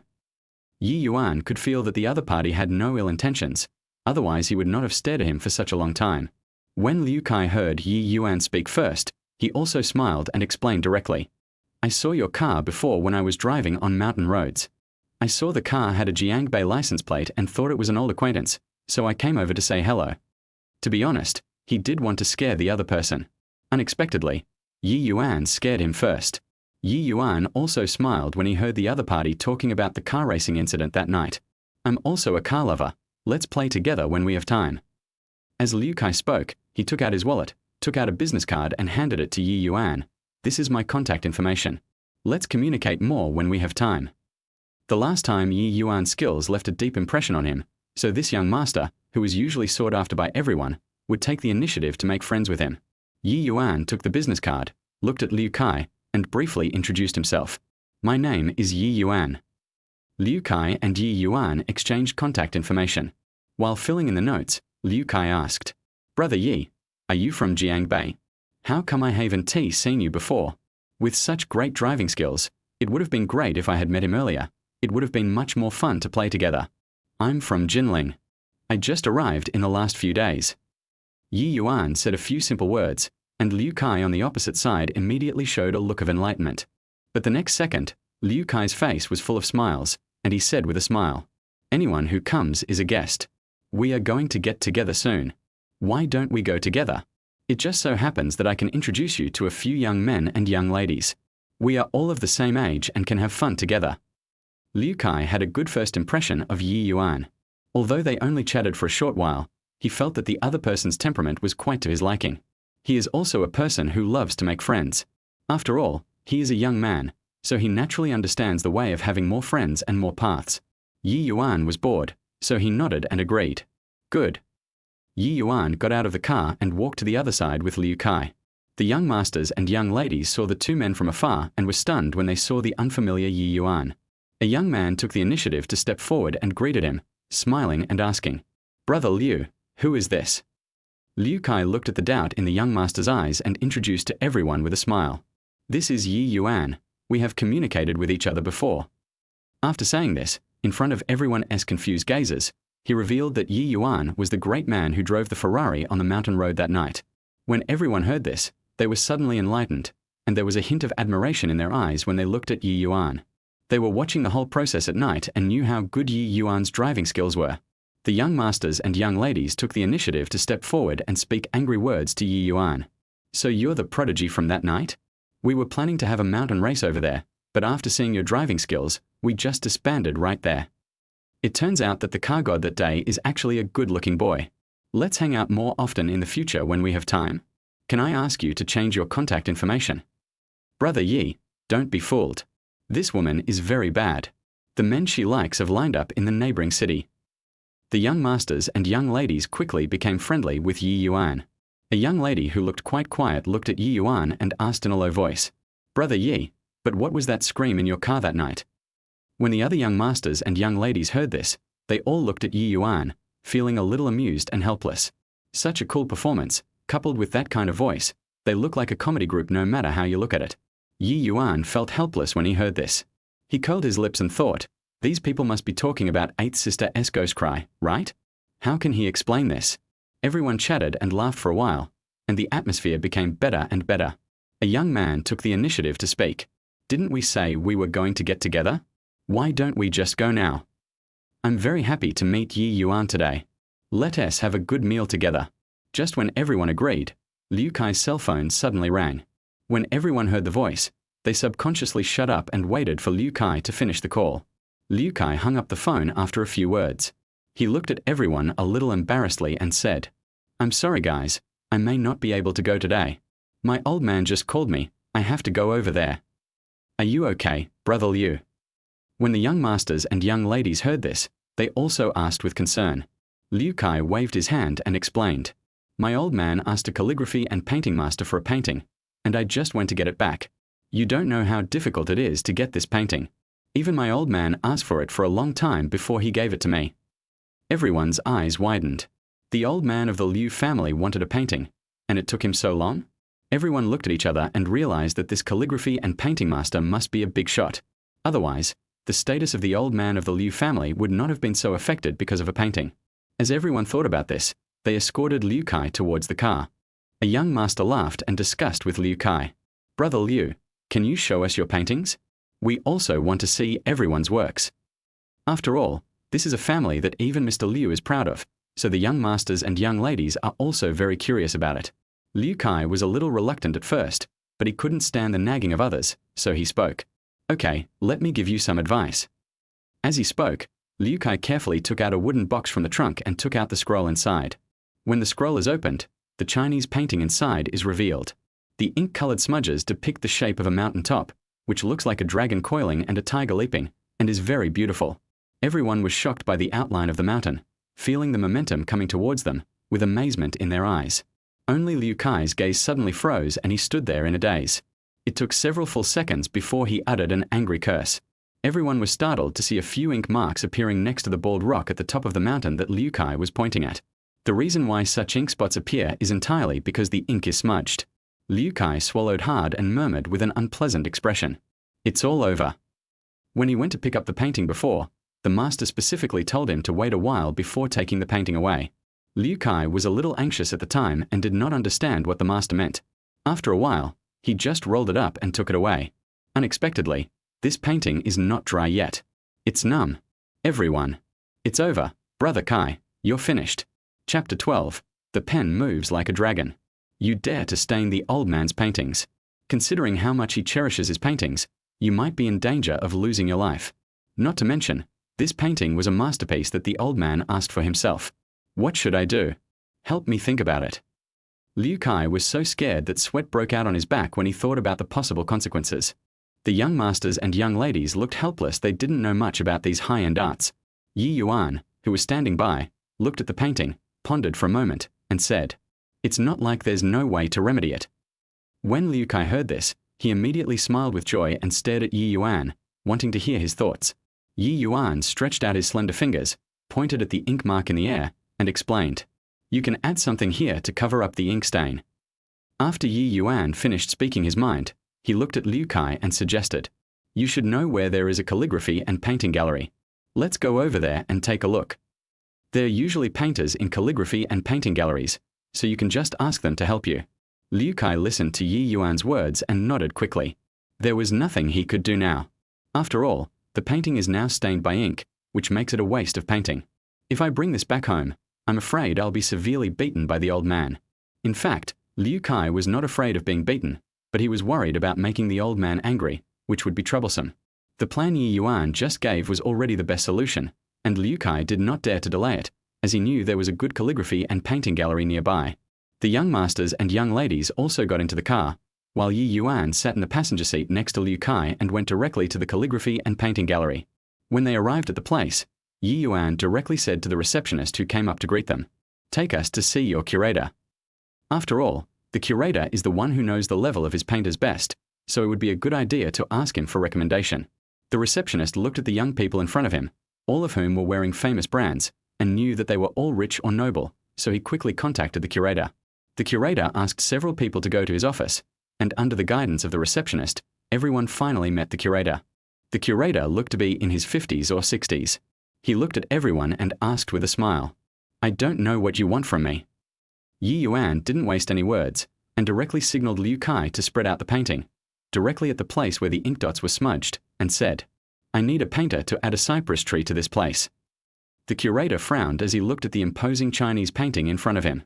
After thinking for a moment, he called over a painter who was good at Chinese painting. Unexpectedly, when the painter saw the painting, he was immediately paralyzed. He shook his head in embarrassment, shaking his hands constantly, and said quickly, "Director, I can't take on this job. Please find someone else." This painting is obviously the masterpiece of a master. His skill is not just a show of shame, but a sheer lack of ability. The curator listened to the painter's words and said to them with regret, "This person is already the best Chinese painter in my museum. If he doesn't dare to paint, it will be impossible for others to do so." The painter also explained a few more words at this time. "You repair it like this so that the painting is flawless. If you can't reach the master's level of skill, I'm afraid it will ruin the painting." The young masters and young ladies looked at each other in bewilderment, but this calligraphy and painting gallery was already the best one in Jiangcheng. Seeing Liu Kai's face turn pale, Ye Yuan suddenly said, "In that case, let me give it a try. I know a little about Chinese painting." After saying this, Ye Yuan looked at the painter and said, "Please prepare some pen and ink for me." When Liu Kai heard Ye Yuan's words, he was also stunned and felt worried. Ye Yuan is younger than them. Can we trust what he said about his research on Chinese painting? But the next moment, Liu Kai was relieved. Anyway, this painting is now useless. How can it make him worse? Let Ye Yuan give it a try. If he can fool the old man, it would be a great merit. Thinking of this, Liu Kai nodded and said firmly, "Then thank you for your help, Brother Ye." The young masters and young ladies were listening nearby, looking at each other, but no one dared to say anything. They also didn't dare to believe in Ye Yuan's traditional Chinese painting skills, but they also knew that they could only give it a try. Under the gaze of everyone, Ye Yuan picked up the brush and ink given by the painter. At this moment, Ye Yuan's entire temperament changed. The moment Ye Yuan put pen to paper, everyone held their breath and became extremely nervous. In Ye Yuan's hand, the pen dipped in ink was quickly outlining the location of the ink like flowing water. Ye Yuan's brushstrokes never paused for a moment, and were so smooth that they were shocking. It was as if these lines had been drawn countless times in Ye Yuan's mind, and they appeared on the paper easily. In just a moment, a cypress tree appeared next to the bald rock. The strong body stands firmly on the bare rock, blending perfectly with the majestic momentum of the mountain. And they could see that the appearance of this cypress tree made the artistic conception of the whole painting more different. Even the young men and women who knew nothing about calligraphy and painting were shocked by the paintings before them. For a moment, everyone was stunned. The majestic mountains before now became a complete backdrop. The cypress tree that symbolizes perseverance and tenacity of life stands there and has become the soul of the entire painting. Especially the painter and curator standing next to each other, the light in their eyes had turned into little leaping flames. They could see that the painting had been turned from waste into treasure and had undergone a gorgeous upgrade. This is no longer a tacky painting that has been retouched, but a true masterpiece. The curator's office was so quiet that even a pin drop could be heard clearly. Ye Yuan looked at the zangbai in front of him. His eyes flashed, and he looked at the blank space on the side. He dipped the ink again and began to write. "Hold on to the green mountains and never let go, for the roots are in the broken rocks. No matter how many times you are beaten, you will still be strong, no matter which direction the wind blows." Ye Yuan wrote a poem quickly and steadily, and before anyone could react, his pen had stopped. Looking at the scenes depicted in the poems and the artistic conception expressed in the paintings, they are exactly the same. Everyone looked at the calligraphy and painting, took a deep breath, and the shock in their eyes was overflowing. This is the true artistic conception. The poem proposed by Ye Yuan is so suitable for this painting. Looking at it this way gives them a sense of being there. To be honest, this strange feeling made everyone very excited. When they were looking at the paintings and poems just now, they seemed to appear on the top of the mountain and became the towering cypress. It took a long time for everyone to come out of their shock. Everyone looked at Ye Yuan with admiration. This remedy was simply too good. Liu Kai was particularly happy. He had a very strong feeling that this time, he had gotten a great bargain. My grandfather would definitely be delighted by such a painting. Ye Yuan had already put down the brush in his hand, and he had regained his amiable and sunny appearance. He smiled and said, "Fortunately, I have accomplished my mission. Once the ink is dry, I can put it away.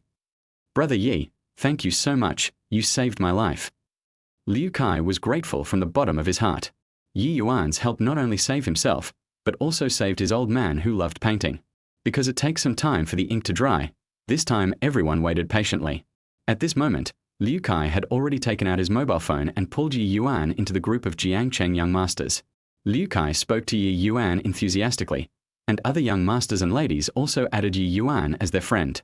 After all, who wouldn't he want to have such a good friend? While everyone was talking, Liu Kai's cell phone rang again. It was Liu Kai's grandfather Liu Chuanjun calling. The old man's voice sounded full of energy and anger. You little brat, I asked you to go get a painting. Why are you so slow? How long has it been since you came back? When Liu Kai heard the old man's voice, he smiled and said quickly, Old man, I'll be back in a minute, don't worry. Don't be in a hurry.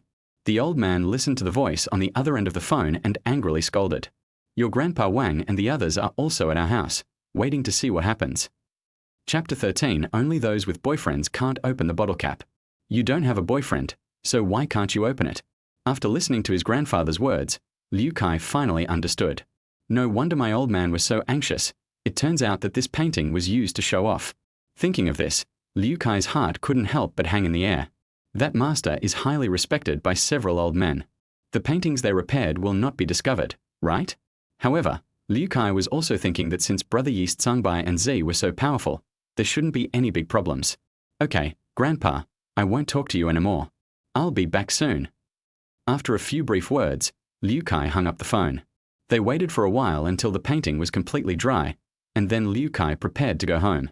Before leaving, Liu Kai did not forget to say to Ye Yuan, I'm in a hurry, so I'll leave first.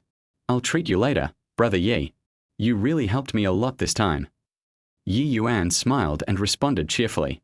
Good. He raised his wrist to check the time, thinking that his sister and the others should be almost done shopping. Liu Kai left quickly with the painting, and Ye Yuan got into a young man's car and returned to the underground parking lot. As soon as he got off the car, Ye Yuan said to the others, I have something else to do. You guys play first. After saying goodbye to the young masters and young ladies, Ye Yuan went straight back to the car and waited. After waiting for a while, Yi Shi and Chen Bingyu walked towards the car carrying large and small bags. When Ye Yuan heard the footsteps, he quickly opened the front trunk and the two of them stuffed their things in. Because I bought too much, it was a bit difficult to cover it. When Ye Yuan was thinking about going over to help, he saw Yi Shi sitting down directly on it. Using the power of his body weight, he closed the hood of the car directly. Faced with such a fierce action, Ye Yuan could only curl his lips helplessly. Eighth sister is getting more and more vigorous. After putting the things away, Yi Shi sat directly in the co-pilot seat and greeted loudly, Let's go home. Ye Yuan resigned himself to his fate, started the car and drove towards home. When passing the Yangtze River Bridge, Yi Shi felt the wind blowing on his face and squinted his eyes in enjoyment. It looked like a sated cat after having eaten and drunk its fill, feeling indescribably comfortable and lazy. The breeze blew Yi Shi's long hair, and some naughty hair kept sweeping across Ye Yuan's face, making him subconsciously look at his sister beside him. The sunlight hit Yi Shi just right, as if giving her a layer of holy golden light. Her already delicate skin was made even more delicate, and her eyes and smile were full of magic that made people addicted. At this moment, Yi Shi was like an elf that had fallen to the earth, so beautiful that it was breathtaking. Yi Shi also felt the gaze of her brother at this time. She turned her head and said with a smile, What are you looking at, little brat? Look at the beauties, isn't it okay? Ye Yuan said this tremblingly, and he was so arrogant while speaking that Yi Shi burst out laughing. Yi Shi was very pleased with the compliment from his brother. A smile appeared on the corner of his mouth, and he was very happy. Yi Shi leaned back in the chair, took a deep breath of the river water, and said jokingly, I've only been here for a few months, and we haven't seen each other for such a long time, and you've become so smooth talking? What, you got a girlfriend? After saying that, Yi Shi looked at her brother with a gossipy look, trying to find a flaw in his expression. Seeing his sister's excitement, Ye Yuan felt a pang of pain in his heart. Haha, it's true that the people closest to you are the ones who stab you most cruelly and accurately. Yi Shi stared straight at Ye Yuan, and naturally saw the little guy's face change color instantly. She suddenly felt that she was in control of everything. She made a sound of sighing and laughed. What's wrong, TSK? My brother hasn't had a girlfriend yet, has he? After all, my younger brother is a handsome guy, but he doesn't have a girlfriend yet. How funny. Listening to his sister's wanton laughter, Ye Yuan sneered and said coldly, Yo, from what you said, it seems like some people are not born single. I am indeed single, but it seems that my elder sister has never had a boyfriend, right? The pot calling the kettle black when you're only 50 steps away. Humph, come on, let us hurt each other. Yi Shi. Both of them chose to remain silent. When they got off the bridge and waited for the red light, Yi Shi handed the water in her hand to her brother and said, Unscrew it for me, I can't open it. Ye Yuan took the water bottle with a sound of "oh" and muttered in a low voice while turning on the water. People can't open bottle caps because they have boyfriends. You used to be able to split open the top of your head, but you acted weak after I just said something to you. Eighth sister. Do you believe me? I will split your skull open right now. She grabbed the already opened water and gulped it down. It was really infuriating. The traffic light changed at this moment. Ye Yuan stepped on the accelerator and rushed towards the villa. Ye Yuan quickly returned to the villa with his eighth sister. Looking at the large and small bags in his eighth sister's hands, Ye Yuan resigned himself to helping her carry them to the living room. Just at this moment, Ye Shi's cell phone rang. She picked it up and saw that it was a message from her best friend Chen Bingyu, saying that she had arrived home safely. Ye Shi replied to Chen Bingyu with an emoticon, then rummaged through her bags and found an alpaca-colored coat and put it on. How about it, stinky brother? Isn't my sister beautiful? Ye Shi likes this coat very much. She feels that the texture and color of the coat look very high-end. After I put it on, it brings out my temperament very well, and I look like an elegant and intellectual beauty. Ye Yuan also had the same visual experience, but thinking about Eighth Sister's personality, he simply chose not to comment. I'm going to take a shower. As Ye Yuan spoke, he quickly walked into the bathroom. Looking at his brother's resolute attitude and speed, Ye Shi looked at the closed bathroom door and felt very depressed. My younger brother used to be the most well-behaved and easy to bully. Why has he changed now? Not even a nice word to say. Just when Ye Shi was full of complaints, suddenly a piece of clothing fell on her head. Ye Shi pulled it down and saw that it was the dirty clothes that Ye Yuan had just taken off. The bathroom door opened a crack, and Ye Yuan's low and pleasant voice came from inside. Eighth sister, fulfill your promise and go wash the clothes. As soon as he finished speaking, 2 more pieces of clothing were thrown out. Eighth sister. Before Ye Shi could react, she heard the bathroom door close quickly. As if worried that Ye Shi would be angry, Ye Yuan inside locked the bathroom door with a slight click. Chapter 14. When did I ever draw a cypress tree? At this time, on the other side, in the Liu family villa, several old men were sitting in the living room drinking tea, and the one sitting in the main seat was Liu Kai's grandfather, Liu Chuanjun. The elderly people around him are the old friends Liu Chuanjun called over. Hot steam continued to rise from the pot on the tea table, making the atmosphere in the living room steamy. Liu Chuanjun put down the teacup in his hand and said to them with a smile, I asked you to come here today not only to drink tea, but also for another good thing. Any good news? A hint of curiosity appeared on the faces of several old men. They looked at each other, and finally their eyes fell back on Mr. Liu, and they all asked, Oh, there's something good. They are very powerful people in Jiangcheng. I haven't heard of any big moves from the Liu family recently. After thinking about it carefully, the old men became even more curious and looked at him with inquiring eyes. Liu Chuanjun chuckled, and only slowly answered when he saw that his old friends were getting a little impatient. Today, I asked a Chinese painting master for a painting. After all, they are old friends and they know each other's preferences very well. Not only Liu Chuanjun, several other old men also highly praised Chinese painting. That's why Mr. Liu urged Liu Kai so anxiously to get the painting back quickly. Seeing his old friends' faces obviously changed, Liu Chuanjun was even more proud and said with a smile, Don't worry, the painting will be here in a moment. Several old men. Hey man, did you call us here to see you show off? Several old men looked at each other and joked. You, old man Liu, are really evil-minded. You called us here to make us jealous. I was wondering why the sun rises from the west.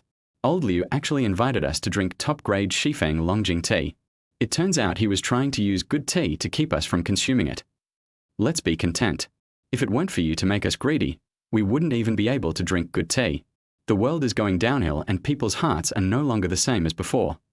Although the old men were joking, they looked towards the door honestly with a hint of expectation in their eyes. Those are the works of masters of Chinese painting, and each one is a classic. Although I can't own it, I am lucky enough to appreciate it. Liu Chuanjun was also waiting in agony. He frowned tightly and muttered softly, Why hasn't this kid come back yet? His appetite has been whetted. If the delay lasts too long, these old friends will probably get angry and leave. Fortunately, Liu Kai arrived home quickly. He looked at his grandfather and several old men in the living room. How could he not understand the situation? He quickly handed the box over with both hands and greeted everyone cheerfully. Several grandfathers are here. The old men just nodded to Liu Kai, their eyes fixed on the box. With a smile on his face, Liu Chuanjun took the scroll out of the box and gently unfolded it on the table. Everyone came closer and looked at the painting carefully. Liu Kai looked at the focused expressions on their faces and became so nervous that sweat appeared on his forehead. He had no idea whether Ye Yuan's skills could be concealed from the world. After all, These people are loyal fans of the Chinese painting master, and they may soon discover the problems in the painting. At this time, the old men were completely infected by the aura of the painting, and were immersed in shock. This landscape painting is so beautiful. He is truly worthy of being called a master of Chinese painting. This painting is simply his best work. It is more powerful than his previous works. It is indeed a masterpiece. It seems that the research of the Chinese painting master was not in vain. This painting has already shown some clues. At first glance, it seems that the beauty of the mountains and rivers can be seen in full view, and even the momentum can be felt. In my opinion, the Chinese painting master's painting skills have always been top-notch, especially the cypress in this painting. Look at its unshakable momentum. It is even better than the mountains. I think a little differently from you. In my opinion, the best are these inscriptions. Not only are the words well written, but they also show the imposing manner of the cypress trees. They complement each other and show their elegance. Several old gentlemen were full of praise for the painting by the master of traditional Chinese painting, and the appreciation in their eyes was as tangible as if it were real. Such a painting is simply a masterpiece. At this moment, several old men were full of jealousy towards Liu Chuanjun. This old man Liu is so lucky that he actually got the master's masterpiece. I wonder if they still have a chance if they ask for help now. The old men were very generous with their praises and praised the painting to the sky. Liu Kai, who had been standing by and working hard on the background wall, finally breathed a sigh of relief after listening to what everyone said. I am so lucky that no problem with the painting was discovered. Now Liu Kai is full of gratitude to Ye Yuan, which really helped him a lot. Liu Kai is now thinking about where to book a table tomorrow to celebrate his escape from death. Just when Liu Kai was secretly happy, he heard his grandfather unable to hide his inner excitement and said in front of everyone, "I didn't expect the Chinese painting master to be so kind and give me such a masterpiece." As the old man spoke, he took out his cell phone and prepared to call the master of Chinese painting in front of everyone. He said he wanted to thank the master of Chinese painting, but in fact he just wanted to fill up his ex to let them all see the good relationship between him and the master. Just thinking about everyone's surprised expressions, Liu Chuanjun felt excited. Liu Kai. Oh no, I still can't escape this level. Liu Kai is not stupid. He thinks clearly that if the old man communicates with the master of Chinese painting, there will definitely be loopholes. Neither the ancient cypress trees that they praised so much nor the majestic inscriptions on them were the work of a master. If only the old man was present, it would be fine. At most he would just be scolded. However, the painting that Ye Yuan had repaired for him was so excellent that for the sake of such a masterpiece, he had to spare his life. But now these old men are also at the scene. If the truth is revealed, won't my grandfather be furious? If you try to pretend to be cool but get exposed, you will lose face and you will be dead. Liu Kai really couldn't stay any longer, so he slipped away while everyone's attention was not on him. At the same time, Mr. Liu's call had already reached the cell phone of the master of Chinese painting. The master quickly answered the phone. After a brief greeting, Mr. Liu began to express his gratitude. "Master, thank you for the painting you sent me. I have carefully observed it and I am very grateful." Hearing what Mr. Liu said, the master on the other side also spoke very politely and said happily, "Mr. Liu, you are too polite. This is what I should do. After all, I have already promised them, so I must complete the painting as required." Hearing the master's words, Mr. Liu was extremely happy and praised the other's paintings. "This painting of yours is so great. It is definitely a masterpiece of top level. Especially the cypress tree. It is simply the soul of this painting." Mr. Liu spoke with great excitement and incessantly, even mentioning the inscription on the painting. After all, such an inscription, combined with the painting, is really to the point. Moreover, both the ancient cypress trees and the inscriptions infinitely enhance the artistic conception of the painting. The other old men listened to Liu Chuanjun's words and nodded vigorously, fully agreeing with his evaluation. Now, apart from being filled with envy, they couldn't say anything else. Unexpectedly, the master of Chinese painting on the other end of the phone was stunned when he heard this. His brows were tightly furrowed, and then he asked in a serious tone, "Zhangbai? I have never painted Zhangbai." Chapter 15. 8th Sister, how can you do this, helping a boy wash? Not to mention what the inscription was, he was very busy at that time, so how could he have the time to write an inscription? For a moment, as the Chinese painting master's voice fell, both sides were stunned. What is going on? The old men were also a little confused about the situation. We got the painting from the master of traditional Chinese painting, but now he was asking us what words we proposed. This. Make trouble. Just as both sides fell into silence, the Chinese painting master on the opposite side suddenly spoke. "Well, Take a picture and show it to me. He had never seen the cypress trees and inscriptions that the other party mentioned. Could it be that there was something wrong with the painting? The master now also wants to figure out the situation. As soon as he sees the painting, he will know what is going on. Liu Chuanjuan's expression changed again and again. He took out his mobile phone, took a photo and sent it to the master of Chinese painting. The master seemed to be in a bad mood. He casually picked up his mobile phone and looked at the pictures in it. With just one glance, the master of Chinese painting froze in place, his hands holding the phone trembling with excitement. The master was completely shocked by the painting in front of him. As an expert, he could naturally see the trick. A cypress tree and 4 inscriptions were added to his previous painting. Be it the strength of his brush or his painting skills, they are not comparable to his current abilities. He is not as good as him. The Chinese painting master suppressed his excitement and took a deep breath before his emotions gradually calmed down. That's not what I drew. My ability is not up to that level yet. Although it is difficult to admit that one's skills are not as good as others, the master is unwilling to deceive himself and tells the truth. The old men on the opposite side were also shocked when they heard this. They think that the most dazzling cypress trees and inscriptions are not actually from the master's hand. Moreover, they had just heard it clearly. The master himself admitted that that was not a level he could reach. Who on earth could make a master who looks down on others admit that he is inferior to him? The hearts of the old men were in turmoil. They all looked at Liu Chuanjun, hoping that he would give an answer. After all, the painting was brought by his grandson himself, so he must know what is going on. Liu Chuanjun also reacted at this time. His face changed and he immediately looked around. Sure enough, his eldest grandson had disappeared long ago. Liu Chuanjuan's face darkened again. He took out his cell phone and called his grandson. After the call was connected, he just said, "Come to the lobby," and hung up. Not long after, everyone saw Liu Kai walking in from outside the villa with an embarrassed look on his face. "Grandpa, is there anything you can do for me?" Liu Kai tried to use the lowest possible method to gain his grandfather's forgiveness, but his only remaining fantasy was shattered by a cold snort from Grandpa Liu. "Tell me, what's going on?" Liu Chuanjun looked at Liu Kai with a gloomy face and asked. Under such pressure, Liu Kai was already frightened to death. He told the whole story honestly without any hesitation. He told her everything, starting from how he was in a hurry to go to the party and didn't wait for the painting to dry completely. When I found it, there was nothing I could do, so I thought of finding a calligraphy and painting gallery to repair it. After hearing this, the elderly people began to have a better impression of Liu Kai. After all, it's quite good that he was able to remain calm in this critical moment and come up with a way to repair the situation. The most important thing is that the hearts of several elderly people started to work. They could see the strength and skill of the brushwork in this painting. If they knew the location of the master, they would go and ask for a painting in person.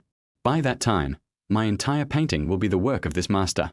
Wouldn't it be much better than old man Liu's paintings? Thinking of this, the old men's burning gazes fell on Liu Kai. Liu Kai didn't notice and continued talking.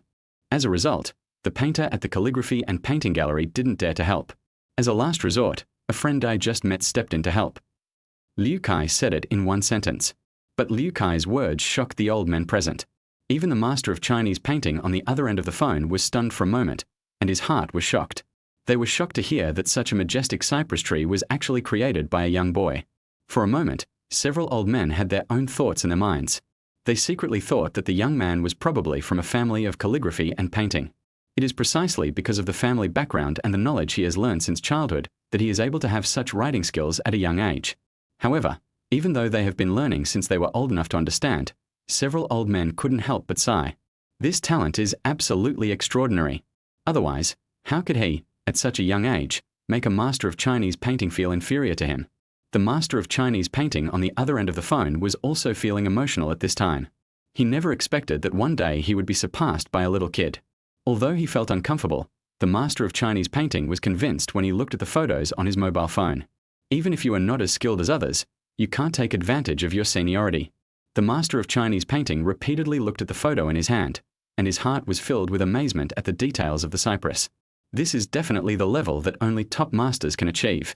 Compared with others, my level is not even a little bit behind. The charm of it made him feel a sense of enlightenment even after reading it several times.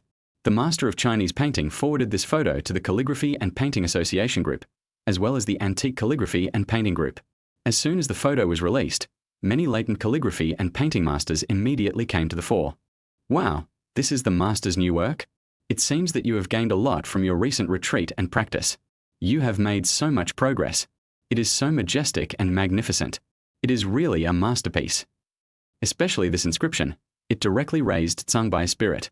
Such great calligraphy and painting make people feel as if they are there. The master's skills are indeed beyond the reach of us. I wonder if you are willing to sell this work of the master? I like your painting very much.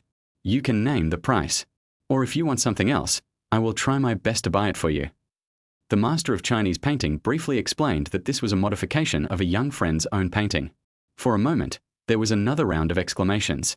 While everyone was discussing the matter, a girl also saw the paintings in the group. Hiss. When the picture was enlarged and the details on the screen were revealed, the girl took a deep breath and revealed a shocking face. I saw that on the fair little face, between the bright eyes and white teeth, the eyes seemed to be filled with autumn water.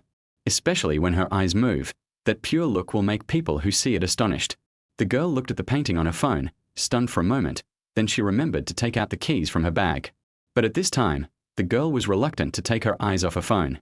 Such works made her very excited, as if she had the same heart-pounding feeling as when she first fell in love. The girl fumbled to open the door of the villa in front of her, and as soon as she entered, she saw Ye taking out a pair of boxer briefs from the dryer. Whether it's color or style, it's for boys. This. The girl had never expected such a scene. She was holding her cell phone in one hand and stopped in shock. At this moment, the bathroom door was opened from the inside, and Ye Yuan walked out with a bath towel wrapped around his waist and his upper body naked. He was holding a towel in his hand, wiping it back and forth on his head, directly covering his face. The moment Ye Yuan appeared, Yi Meng's eyes fell directly on his 8-pack abdominal muscles, and she couldn't take her eyes off him at all. After making a difficult decision for a long time, Yi Meng suddenly turned her head away. Neither of them saw her panicked eyes and red cheeks. As if shocked by the scene just now, Yi Meng stuttered when he spoke. "Eighth sister, how could you do this? You actually brought someone back to my place, and you even helped them wash." Chapter 16 Sixth Sister is here. The word Neiku was stuck in Yi Meng's throat. The scene just now seemed to reappear in her eyes, and she couldn't say it out loud. However, for the sake of her dignity as a sister, Yi Meng still coughed lightly and said in a serious tone, "If my elder sister knew about this, you would be in trouble. I need to have a good talk with you. No matter what, as an older sister, I can't just stand by and watch my sister like this." She turned around at this time and looked at Yi Meng, who was also confused. She said in surprise, "Sixth sister, what about you? What is going on? Why don't we just talk about it?" At this time, Ye Yuan also urged Yi Meng to look over. Looking at the girl with pure expression between her brows, Ye Yuan raised a faint smile.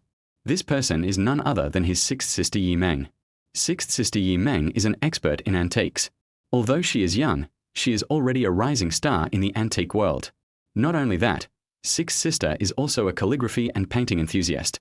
I heard that he is also a very famous enthusiast in the calligraphy and painting circles. "Sixth sister, it's me."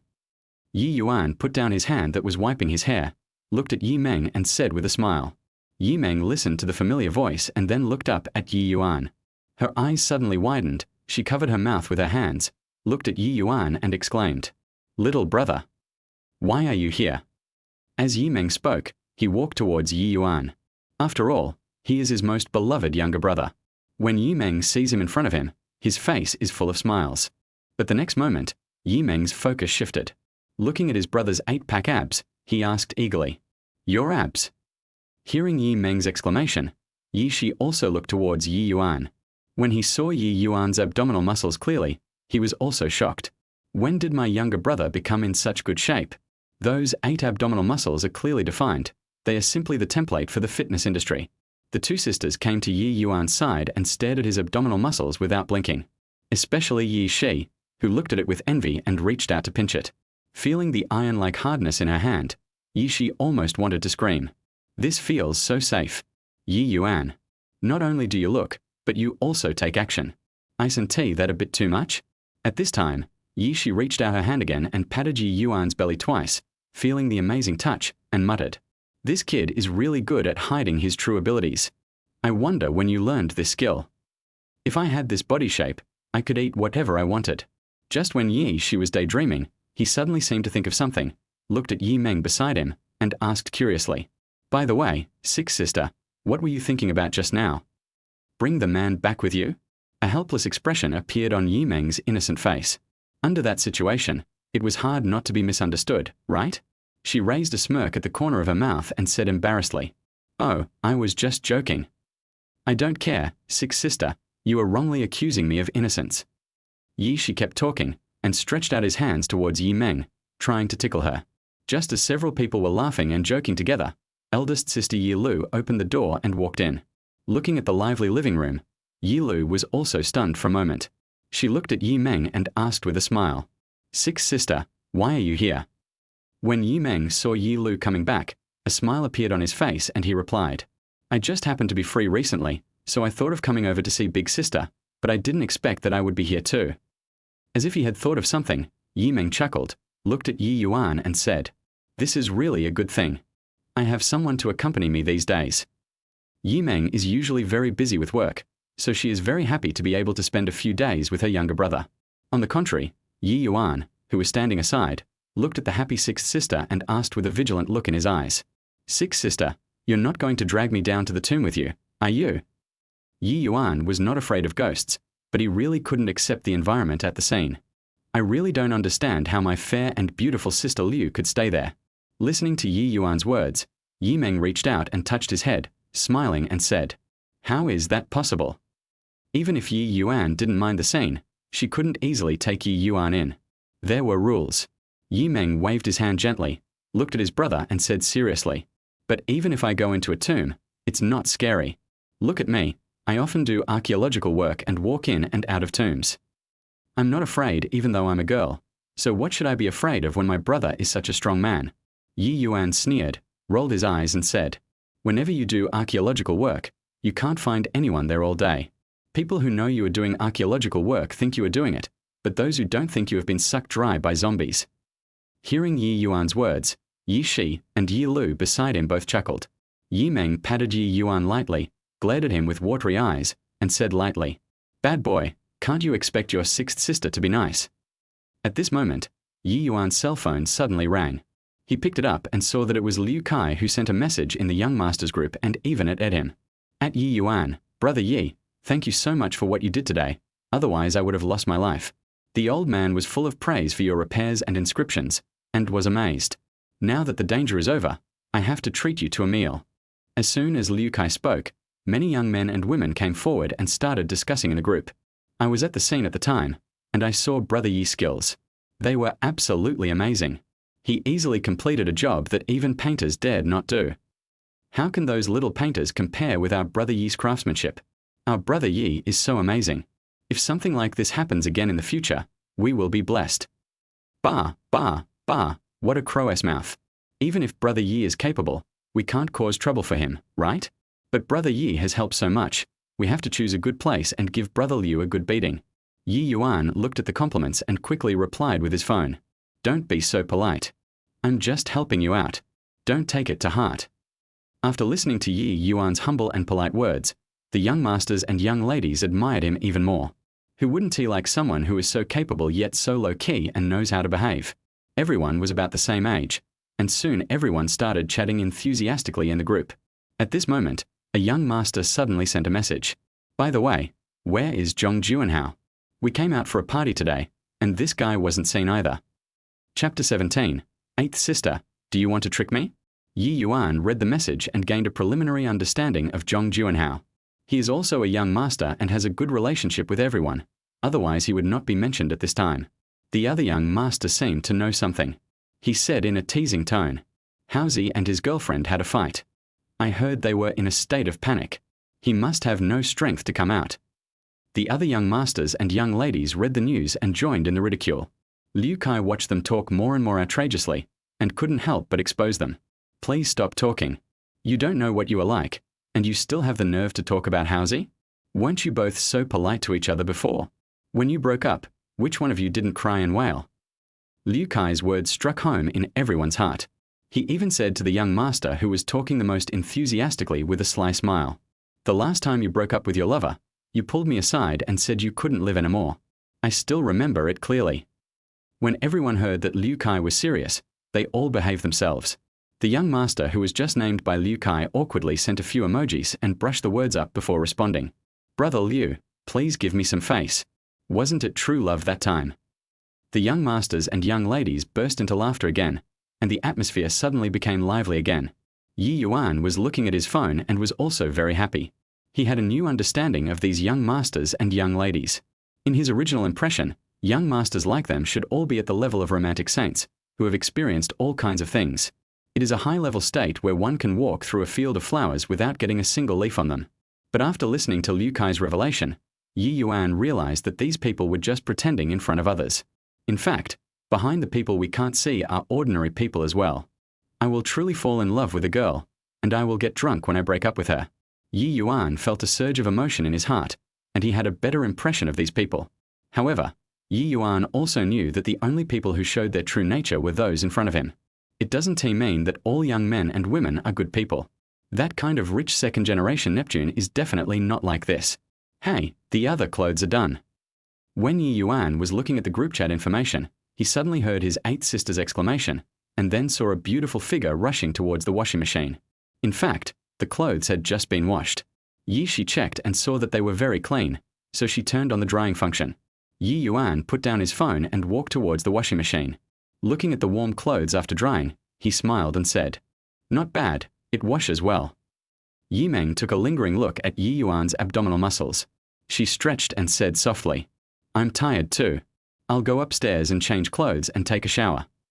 Yi Meng had just taken 2 steps when he suddenly turned around to look at Yi Shi and said with a smile, "I heard that my 8th sister has grown up and is helping with the laundry. I'll have to trouble you with mine later." Yi Shi almost exploded on the spot when he saw Yi Meng, who had already walked upstairs. "That's not the case. I was deceived by this stinky little brother before, so I had to wash his clothes. God, if I did something wrong, please let the law punish me. There is no need to torture me like this." Yi Shisheng walked to the sofa with a look of despair and sat down. Suddenly, she stared at Ye Yuan, who was standing beside her. She rolled her eyes, sat up, and moved closer. She looked at Ye Yuan with a smile, like a little fox eyeing its prey, and asked, "Little brother, what do you think of my bestie?" "Best friend?" As Ye Yuan listened to Yi Shi's words, Chen Bingyu's face appeared in front of him. "Sister Bingyu, you have a nice figure and are very pretty, and you are not much inferior to the other sisters. As for his personality, it is much better than some people. Even if he has some minor flaws, they may be caused by some people." Ye Yuan did not say who it was, but the glance he gave Yi Shi seemed to explain everything. "Yi Shi. Certain people? Just tell me your ID number." Yi Shi was so angry that she stood up all of a sudden, looked down at Ye Yuan, and said angrily, "I was thinking of introducing Bingyu to you as your girlfriend. It would be a good opportunity to strengthen our relationship. We would all know each other well, and it would be more comfortable to live together." She originally planned to coax Ye Yuan, and then instruct this boy to go upstairs and help 6th sister wash the clothes. Now, haha, he doesn't deserve it. It's just laundry, I'll do it myself. Yi Shi glared at Ye Yuan and walked towards the 2nd floor angrily. Ye Yuan looked at the back of his 8th sister as she left. A sneer appeared on the corner of his mouth, and he showed disdain for her. "Humph, my sister is still too naive. Her thoughts are written on her face. He is not stupid. How could he climb up by following lies?" Thinking of this, Ye Yuan stood up with a smile and walked towards his room. The next day, Ye Yuan washed and dressed. The breakfast on the table was still emitting hot steam, and the eldest sister who had prepared the meal had already rushed to work. "Hey, little brother, you're up, come and eat." A gentle female voice suddenly sounded. It was Yi Meng, who had just walked out of the bathroom. There were still some water stains on her fingertips, probably because she had just washed her hands. Yi Meng got up early today. When she was about to wash her hands and call Ye Yuan to eat, she didn't expect that he would come down by himself. "Where's 8th sister? Hasn't she gotten up yet?" Ye Yuan looked at Yi Meng and asked with a smile. Yi Meng nodded, helplessness written all over her innocent face. This 8th sister has always been a night owl, so she must still be sleeping soundly at this time. Yi Meng felt sorry for her because she had to live stream every night. She didn't get enough sleep at night, so she naturally had to sleep more during the day. So she said to Ye Yuan, "Don't worry about her, let her sleep for a while, let's eat first." The two of them tacitly left a portion of breakfast for Yi Shi and ate up the rest. After eating and drinking his fill, Yi Meng licked his lips in satisfaction, looked at Ye Yuan with a smile, and suggested, "Little brother, you don't have any other plans today, right?" Ye Yuan blinked at his 6th sister. There were no arrangements at the moment, but he also wanted to hear where his sister planned to take him. As long as he doesn't go to the tomb, he can still sacrifice his life to accompany the gentleman. Ye Meng looked at his brother's shrewd look, smiled helplessly, and said, "What are you thinking about? I'm going to take you to Jiangcheng Antique Street today. I'll take you to find bargains." You know, Ye Meng is regarded by the industry as a rising star in the antique world, and he has a very sharp eye. When talking about his expertise, Ye Meng also revealed a hint of pride. Unfortunately, Ye Yuan, as the younger brother, didn't feel honored at all. Ye Yuan wanted to refuse. After all, sixth sister going to the antique market was the same as eighth sister going to the mall. It's not enough to just go in and take a turn. You have to go back and forth countless times. Thinking of the fear of being dominated by shopping, Ye Yuan had not yet uttered the words of refusal when Ye Meng pulled him towards the door. "You heard from eighth sister that your driving skills have improved recently. Let me see it for myself." Listening to Ye Meng's gentle words, Ye Yuan just curled his lips. He didn't dare to really drive fast in front of sixth sister. Otherwise, given sixth sister's temper, she would probably organize a family meeting to criticize him. Chapter 18, Picking Up Something Good. Sixth sister, get in the car. Ye Yuan resigned himself to his fate and opened the car door, welcoming his sister into the car. Then he drove with his sixth sister towards Antique Street. Soon, they arrived near their destination and could see the hustle and bustle of Antique Street from afar. Jiangcheng's Antique Street is quite large, so it attracts many antique lovers to come and appraise antiques and find bargains. It's still morning, but looking from afar, you can see the constant flow of people, and there are quite a lot of them. Ye Yuan complained while driving. "Most of the things on the street stalls here are fake. Don't these people feel annoyed when they see them every day?" Ye Meng was sitting in the passenger seat and burst out laughing when he heard what his brother said.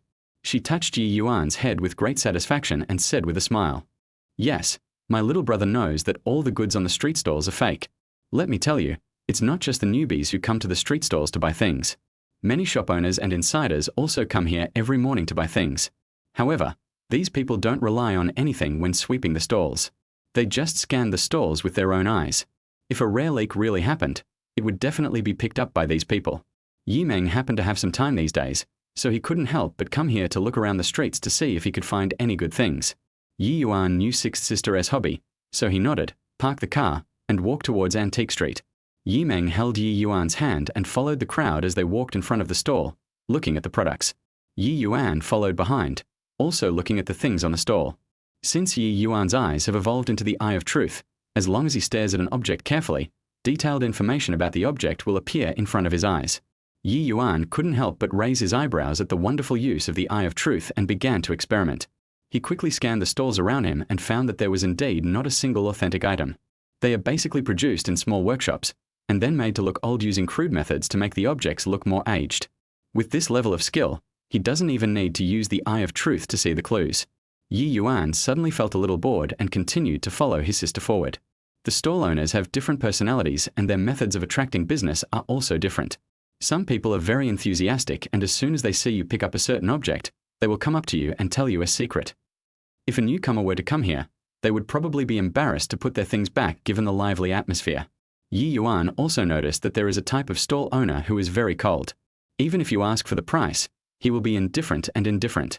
However, there are many people who think that such stall owners are obviously very capable, so they don't like to pay attention to them. As a result, many people were watching his stall and had already become interested. However, Ye Yuan looked carefully and found that even the pendants on the stall owners' necks were all iron pendants plated with copper, and none of them were genuine. Haha, that's really interesting. Ye Yuan muttered to himself, and the sixth sister in front of him heard it clearly. The sixth sister looked back and smiled faintly, then said to Ye Yuan, "This circle is full of deep waters. Where there are interests, there are rivers and lakes." As the two were walking around, they suddenly saw a small blue cloth bag on the ground. Many people saw it, but no one dared to pick it up, for fear that it was a trap. Ye Yuan saw that the small cloth bag was clean and tightly packed, so he went forward and picked it up. Ye Meng looked over and checked. This must have been dropped by someone. At this time in the morning, the antique street stalls were very busy. If you are not careful, you may drop something without even noticing. Ye Yuan dusted off the dirt on the cloth bag and said to the sixth sister, "Since it fell here, we might as well just wait for the owner here." They had just followed the crowd for half a day and just stopped here to take a rest. The brother and sister stood aside to avoid blocking the flow of people behind them. After waiting for a while, I saw a strong young man hurrying over with an anxious look on his face. He looked at the ground from time to time, as if he was looking for something. Although he was very anxious, the sturdy young man walked with a breeze, his back kept straight at all times, and he had some relatively correct movements. At first glance, he was a soldier who had just returned from the army. Ye Yuan looked at the young man, handed the cloth bag to the sick sister, walked towards him and asked, "Hello, are you looking for something?" The young man raised his head, looked at Ye Yuan's young and handsome face, nodded vigorously, and said anxiously, "Yes. Excuse me, have you seen a blue cloth bag about this size?" The muscular young man used both words and gestures to perfectly describe the cloth bag they had just picked up. Ye Meng, who was standing behind Ye Yuan, listened to the young man's words and explained some details that others had not noticed at all clearly. She knew that this must be the owner of the cloth bag, so she walked out, handed the cloth bag hidden behind her to the young man, and said, "Look, this is your bag, right? Be careful when walking next time. If you lose something in a crowded place, you won't be able to find it. If my younger brother hadn't been so kind as to pick it up today, it might have been taken home by someone else. Thank you, thank you, thank you so much." The young man excitedly picked up his cloth bag, with a hint of excitement on his face of having recovered what he had lost. He held it carefully, opened a corner of the small cloth bag, and finally breathed a sigh of relief when he saw that the things inside were still there. At this time, the young man looked at Ye Yuan and Ye Meng again and thanked them again. "You guys really helped me a lot. My name is Lin Yuan." Lin Yuan introduced himself and expressed his gratitude at the same time, neatly and without any drag, which was his style. Ye Yuan inexplicably felt a little more favorable towards him. He smiled faintly and said, "Hello, my name is Ye Yuan, and this is my sister, Ye Meng." Lin Yuan nodded towards the two of them. He scratched his head embarrassedly, looked around, and invited, "How about this? Would you two like to come with me to a nearby tea garden? I'll treat you to tea." If these two weren't here today, he probably wouldn't have been able to get his things back. Ye Yuan and Ye Meng looked at each other and accepted it with pleasure. They walked around here for a long time and didn't see anything good, so it would be nice to find a place to rest. "Come on, I'll take you two there." Lin Yuan hurriedly led the way. They left the stall area and walked a short distance before they saw a tea garden. The tea garden looked of low quality. The wooden decorations at the door had lost their paint, revealing a mottled color. The waiter standing at the door looked listless. Seeing a customer coming in, he yawned and then walked over to ask, "How many of you are here for tea?" The tone was not friendly at all, making the guests feel not at home at all. If they hadn't followed Lin Yuan here, Ye Yuan and his sister would have probably turned around and left. Lin Yuan nodded, and the waiter led a few people into the box. He then brought over a tea menu and asked, "What kind of tea?" Lin Yuan looked at the tea list for a long time and finally chose a tea on the third to last row. The waitress was obviously a little dissatisfied. She thought the person who booked the private room was a big customer. She grabbed the tea menu and walked out reluctantly. Faced with the waiter's disdain, Lin Yuan didn't take it to heart. On the contrary, facing the two people who helped him, he couldn't even afford to order some good tea to entertain them. Lin Yuan's face was a little embarrassed, and he said very embarrassedly, "It's just ordinary coarse tea. My ability is limited, so please forgive me." Ye Yuan and Ye Meng didn't take it to heart. At this time, Ye Yuan noticed that a hint of restlessness flashed in Lin Yuan's eyes from time to time, and his resolute face was full of worry. He thought about it and took the initiative to ask, "Excuse me, what's wrong with you?" Logically speaking, a soldier who has just returned from military service would not be so worried.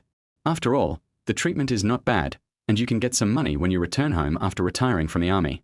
When Lin Yuan heard Ye Yuan's question, he looked up at the two of them, sighed, and told the truth.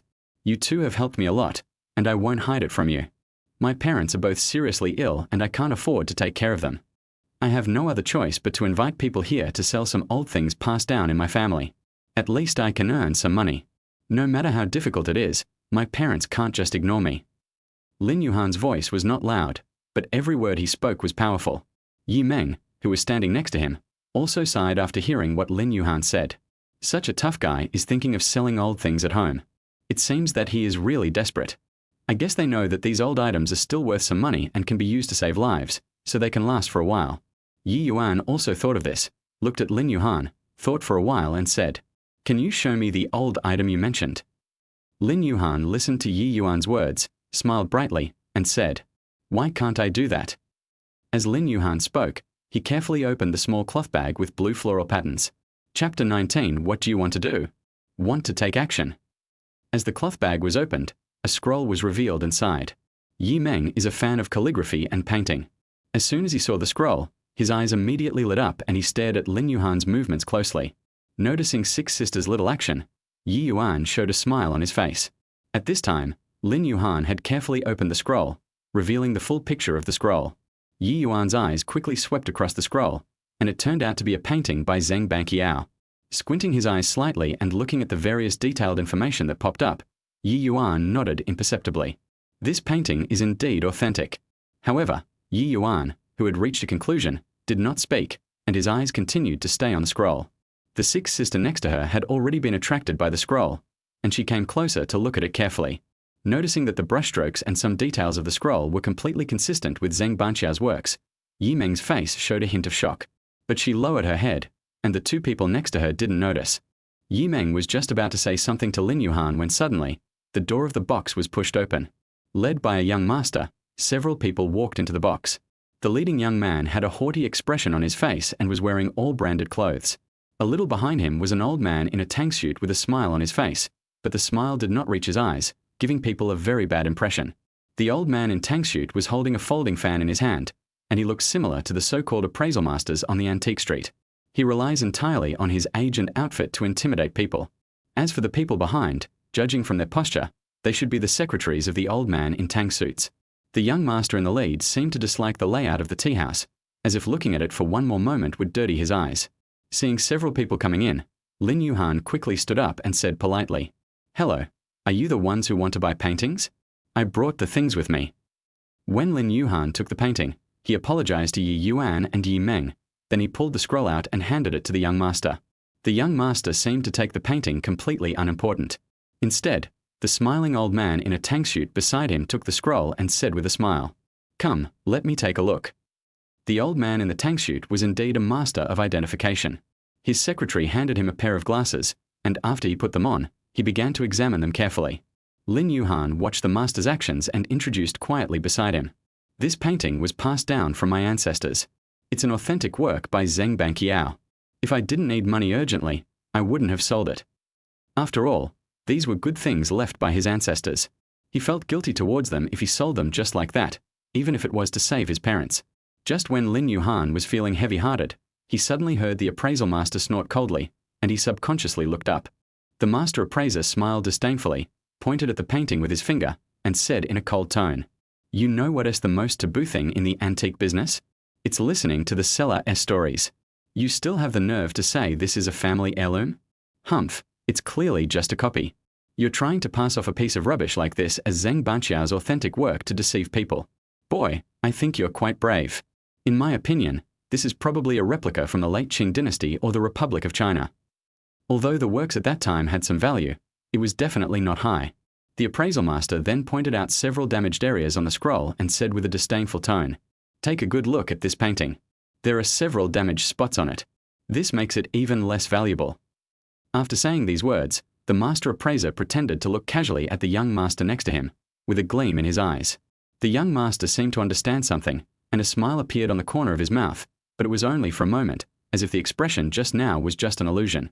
Taking 2 steps forward, the young master snorted coldly and shouted angrily, "How dare you bring this kind of junk to my sight? It's such a waste of my time." As the young master spoke, he was already preparing to get up and leave. Lin Yuan was stunned when he saw the young master's actions and the scroll placed casually on the table.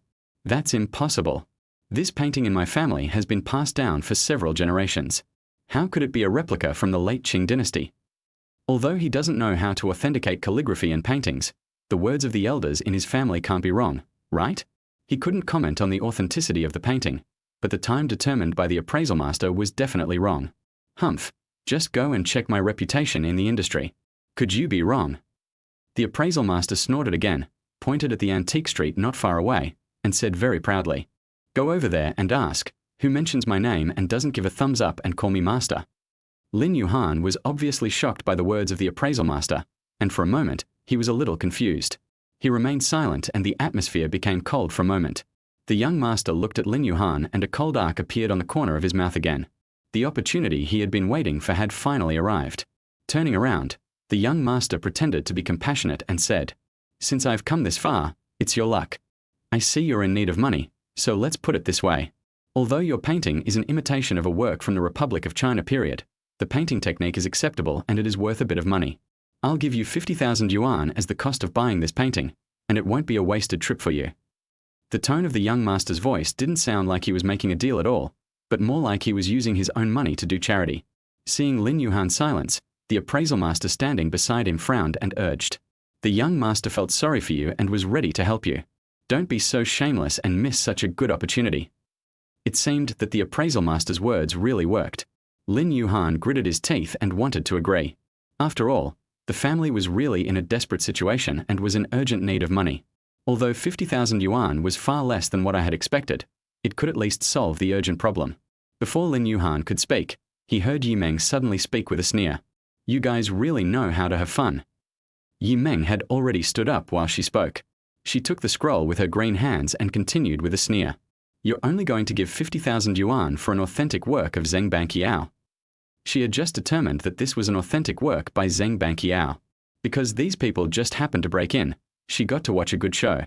Although this painting is a bit damaged and cannot be considered a rare treasure, it is still priced at 5 million. Even if you take it to the shops on Antique Street now, the offer price will not be less than 4 million. And it was paid in cash. The deal was done in one go. These two people are quite capable. They work in unison and want to take away 50,000 yuan. It's really a fantasy. The young master and the appraisal master's faces changed instantly when they heard Ye Meng's words. Neither of them had obviously expected that such a young and beautiful girl could actually tell that this was the real thing. For a moment, the atmosphere in the entire box became tense. The young master narrowed his eyes, and a vicious look appeared in his small eyes. "I just saw that this girl is pretty, and I didn't expect that she has good eyesight too. It's a pity that he doesn't know how to behave himself and exposes it so directly. Ha!" The young master and the appraisal master looked at Ye Meng in unison and said viciously, "What do you mean?" "What do I mean? Don't you understand?" Ye Meng looked at the two of them with disdain as if she had heard a very funny joke, and said bluntly, "Aren't you guys setting up a trap to steal the painting?" After all, having been in the circle for so long, Ye Meng immediately understood the trap. They knew that Lin Yuhan was in urgent need of money and didn't know much about the rules of the antique business, so they wanted to cheat him out of his authentic works by offering a low price. You know, this way of selling it can bring in 4 or 5 million in revenue, which is a very profitable deal. One of the two people played the good cop and the other played the bad cop, and they fooled the person into agreeing to the deal. By then, even if you find out you've been cheated, you can only swallow your bitterness and remain silent. After all, antique transactions have always been a cash for goods transaction, so there is no reason to search for the items afterwards. Hearing Ye Meng's gentle voice explaining their plan clearly, the young master and the appraisal master became furious. The young master took a step forward, glared at Ye Meng, and shouted loudly, "You are just a yellow-haired girl. What do you know? How dare you speak nonsense here? Do you know who I am? Believe it or not, I can make it impossible for you to survive in Jiangcheng or even Jiangbei province." As he spoke, he walked towards Ye Meng with a ferocious look. At the moment when the young master took action, Ye Yuan also slammed the table and stood up. At the same time, a light screen appeared in front of his eyes, showing two options. Option 1, ignore it, take 6 sister away, a reward level guard dog, and a deposit of 100 million yuan. Option 2, protect the 6th sister, and be rewarded with 100 bottles of physical medicine and 100 million yuan in savings. The host has completed option 2 and will be rewarded with 100 bottles of physical medicine and 100 million yuan in deposits. With the appearance of the light curtain, the physical medicine has been temporarily stored in the system space. The cell phone in his arms made a beeping sound. According to Ye Yuan's estimation, it should be a text message from the bank indicating that the money had arrived. But at this time, Ye Yuan had no intention of paying attention to these things. What do you want to do? You want to take action. Chapter 20 pressed on the bed. His eyes were glaring and his ferocious look scared the people opposite him. At this time, Lin Yuhan also stood up. Looking at the two people standing there like door gods, and the fact that the young masters were already in the wrong, they felt even more untenable. Okay, I'll remember you. I tell you, be careful in Jiangcheng from now on. The young master gritted his teeth and uttered a few harsh words, then quickly left with the appraisal masters and several others. Especially the appraisal master who was walking behind, was frightened by Ye Yuan's appearance just now, and was afraid that he would be left behind and hit by a club, so he ran out of the box. Ye Meng stood behind Ye Yuan, looking very petite. Looking at her brother's back, she felt comforted in her heart. My younger brother has really grown up. He can now stand in front of me and protect his sister. Lin Yuan retracted his gaze at this time. He looked at the two siblings in front of him and said excitedly, "You two have helped me twice in a row. I really don't know how to thank you two." First he helped him retrieve the cloth bag, and now he is helping to drive away the evil guy who wanted to steal the painting. Ye Yuan waved his hand gently, signaling Lin Yuan to put the painting away first. After all, the value of this painting is here, so we must always protect it carefully. At this time, Yi Meng also reacted and said to Lin Yuan, "The price I just mentioned is the purchase price of the stores outside. If you put this painting up at an auction, it would definitely fetch more. And the value of this painting will increase in the future, so don't rush to sell it if you don't have to." What Yi Meng said was the truth. The antique market has become increasingly hot in recent years, especially for calligraphy and paintings by famous people, the prices of which have been rising year by year. If you keep it for 2 more years, the price will definitely go up. Listening to Yi Meng's earnest words, Lin Yuan's face was full of worry. He needs money so badly now. If he really couldn't bear it anymore, he wouldn't have sold the paintings, right? Lin Yuan gritted his teeth, as if he had made a great decision. He looked at Ye Yuan and Yi Meng and said in a very serious tone, "You two are both connoisseurs of fine goods. If you like this painting, I am willing to sell it to you at a low price. As for the price, you can decide on the price. This is my way of repaying you two for your kindness today." Lin Yuan thought very clearly. If it weren't for the help of the two siblings today, he would either lose the painting or take away 50,000 yuan for emergency. He remembered the favor, but with his current abilities, he was unable to repay it. Lin Yuan could tell that the two people in front of him were probably not short of money. Although they were humble and low-key, the clothes they were wearing must be expensive. Since you have to do it anyway, you might as well give this chance to make a fortune to your benefactor. He doesn't need too much money. He just needs enough to treat his parents' illness. Lin Yuan looked at Ye Yuan and Yi Meng sincerely, and handed the scroll in his hand forward. Ye Yuan listened to Lin Yuan's words, took out a bank card from his wallet, and said to him, "Use this money for emergencies first, and take the painting back as well.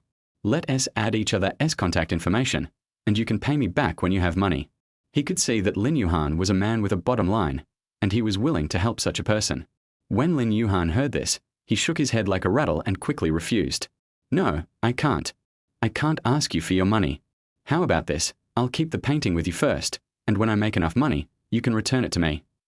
Lin Yuan didn't know how long it would take him to save enough money to buy the painting, but as long as he was still alive, he couldn't take other people's things for free. Ye Yuan thought about it, looked at Lin Yuan's determined eyes, and responded with a smile. "Okay, I'll wait for you then." The two exchanged contact information, and Lin Yuan carefully handed the painting to Ye Yuan before taking the bank card. "Then we have a deal." As soon as Lin Yuan finished speaking, another curtain of light rose in front of Ye Yuan's eyes, scaring him. Detected that the host successfully spent 1 million, triggered the 10x rebate skill, rebate 10 million. Looking at the contents on the light screen, Ye Yuan's mouth curled up. It could actually be like this? Lin Yuan was in a hurry to go back. After thanking the two of them again, he walked out of the tea house. Ye Yuan withdrew his gaze and suddenly found that Sixth Sister had been looking at him with a gentle smile on her brows and eyes. "What's wrong, Sixth Sister? Why are you looking at me?" Yi Meng lowered her eyes and smiled, like 100 flowers quietly blooming in spring, breathtakingly beautiful. "Nothing, just seeing my brother, he's grown up. Not only can he protect his sister, but he also knows how to help others." Yi Meng was very happy about this. She gently took Ye Yuan's hand and said with a smile, "Come on, let's go home." At the same time, Huaxia Bank's Jiangbei branch detected large deposits of 100 million and then 10 million deposits into the same account. Seeing the large amount of funds being transferred in, the manager staring at the screen was also confused. This big customer suddenly appeared out of nowhere. I never noticed him before. These big customers are VIPs of the bank, and such an oversight would be a huge mistake. The manager did not dare to delay and immediately took out his mobile phone to report to the bank president who was on a business trip. He needs to report the situation in a timely manner and ask the president for instructions. At this time, on the other side, in another conference room, a very beautiful girl was attending the meeting seriously. She looked to be in her early 20s. She was wearing a black business suit and her long hair was draped over her shoulders. It was black and shiny. Coupled with her exquisite face, she can perfectly make her debut and make a living by relying on her stunning face. The girl's cell phone on the table vibrated, and she gestured to everyone and walked out of the meeting room. She is tall, and a pair of high heels makes her long legs look infinitely longer, which makes people imagine a lot. Listening carefully to the manager's report on the other end of the phone, the girl couldn't help but frown. She had never heard of such a big client. Well, I'll come visit you in person after I get back. The girl made the decision immediately. After all, she had more than 100 million in cash flow in her personal account, which made her a big customer. After hanging up the phone, the girl looked at the time and walked into the meeting room again. At this time, Ye Meng and Ye Yuan had already driven back to the villa. The two pushed the door open and walked in, and saw Ye Shi coming down in her pajamas. Where did you two go? While Ye Shi was talking, he did not forget to put a mouthful of porridge into his mouth. When Ye Meng heard the 8 sisters' question, he told her about his trip to Antique Street that morning. You guys know Zheng Banqiao, right? Picking up the tablet computer placed aside, Ye Meng skillfully called up Zheng Banqiao's information, preparing to give the two some basic information about this celebrity. Ye Yuan's face was full of helplessness. He knew all this information, but he was too lazy to explain it to his sister, so he could only listen quietly. At this moment, a message suddenly popped up on the tablet. Ms. Ye, you ordered C before, but this time you ordered D. Did you order the wrong one? Let us confirm with you. Ye Meng just treated the tablet as a teaching plan, so Ye Shi and Ye Yuan on the opposite side could clearly hear the other party's questioning tone. Ye Meng also saw the message at this time. She was stunned for a moment, then reacted quickly. Her cheeks suddenly turned red and she subconsciously put the tablet down. Ye Meng suppressed her shyness. Although she looked at Ye Yuan, she didn't dare to look him in the eye. She tried every possible way to explain. Xiao Yuan, this C and D are. Although Ye Meng's IQ is very high, he couldn't think of any other measurement units like this. Looking at the 6th sister who was anxious to explain, Ye Yuan looked unconcerned and said with a smile, Isn't it just a cup? This shouldn't require any scientific research, right? Ye Meng, my little brother is not pure anymore. At such a young age, he already knows so much. Ye Meng's heart was in turmoil. She reached out and patted the sofa next to her, and said to Ye Yuan very seriously, Xiao Yuan, how do you know all this? I think it's necessary to have a good talk with you. It is said in the books that children are like a blank piece of paper. How adults educate them will determine what they will become. As long as I stop myself and correct my brother's mistakes in time, I can still continue to thrive. Ye Yuan. Sister Wu Cao, I'm already 18 years old. Shouldn't I know this? If you don't even know this, then you are a fool. Ye Yuan had a helpless look on his face. He recalled how nervous Ye Meng had been just now. It seemed that in his 6 sister's heart, she had always protected him as a pure white sheet of paper. Enjoying the love from his family, Ye Yuan felt warm in his heart. Although this kind of protection was a bit excessive, he knew that his sisters were doing it for his own good.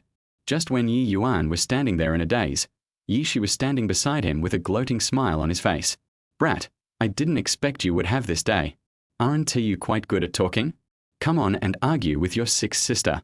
Ye Yuan also saw Ye Shi's snickering look at this time, and a sneer appeared on the corner of his mouth. Since the 8th sister was unkind first, don't blame him as her younger brother for being unjust. Ye Yuan suddenly stretched out his hand, pointed at Ye Shi in front of him, and said to the 6th sister, 6th sister, what I just said was taught to me by 8th sister. She even said yesterday that she wanted to introduce her best friend to me as a girlfriend. When Ye Meng heard Ye Yuan's accusation, he suddenly looked at Ye Shi beside him. Ye Shi. Holy shit, backstabbing me. Well, 6th sister, I think you should listen to my explanation. Just as Ye Shi was looking at his 6th sister with a wry smile on his face, racking his brains to think of how to escape, he saw a figure running past him. It was Ye Yuan. Seeing Ye Yuan fleeing in panic, Ye Shi subconsciously wanted to escape as well, but unexpectedly, her 6th sister grabbed her hand directly. Ye Meng's innocent face was full of solemnity, and she said to Ye Shi in a very serious tone, I knew I wouldn't know this for no reason. I need to have a good talk with you about my education. When it comes to my younger brother's education, we can't relax at all. Otherwise, it's easy to go astray. After a while, Ye Yuan lay on the bed in his room, playing with his mobile phone leisurely. Looking at the balance displayed on the phone, a smile appeared on the corner of his mouth. At this moment, the door of the room that Ye Yuanshu had closed was kicked open with a loud bang. Before Ye Yuan could figure out what was going on, he saw Ye Shi rushing onto the bed and sitting directly on Ye Yuan's waist.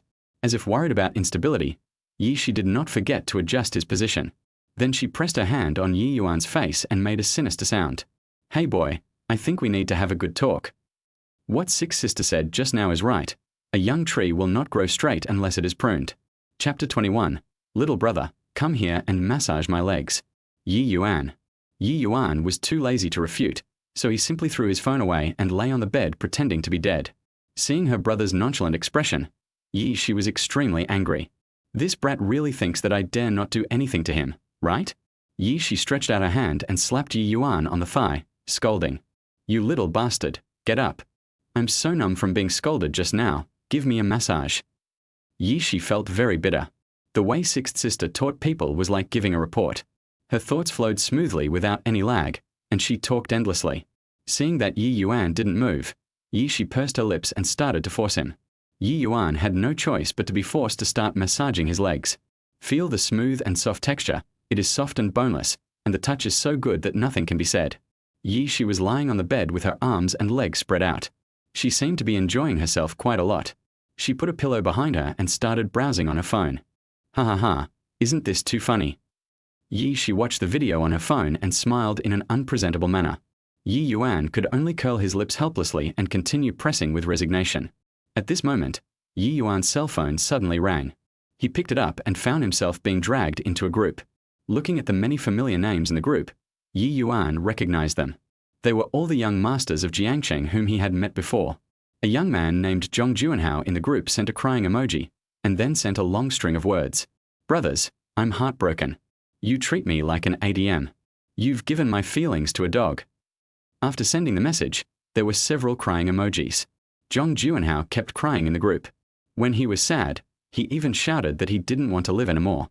The young masters in the group looked at the heartbroken Zhong Juanhao and offered comfort. Howsy, there are many beautiful women in the world. Why do you have to love only one? Don't feel bad. It's better to suffer a short pain than a long one. It will be peaceful if you stop it right away.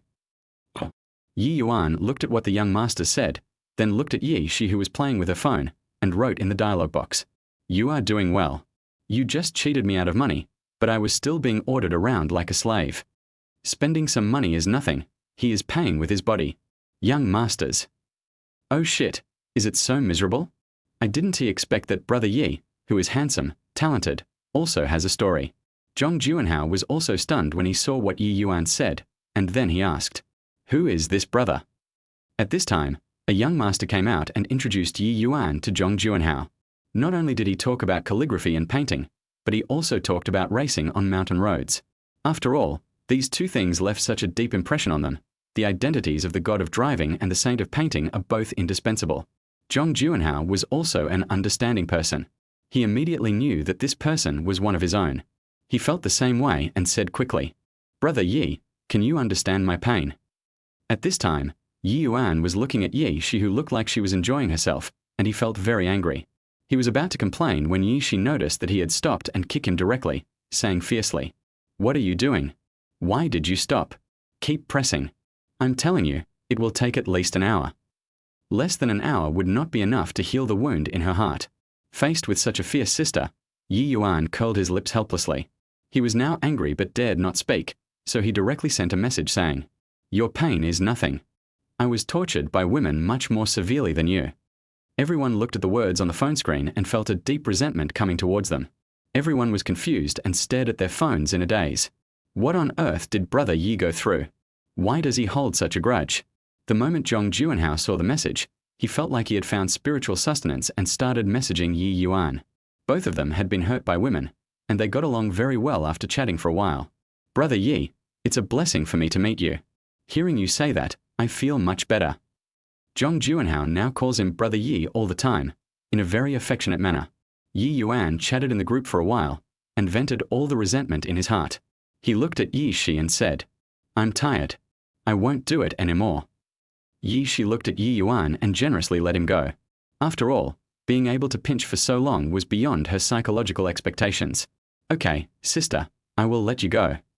After She finished speaking, she stretched out her long legs and walked out of Ye Yuan's room in a few steps.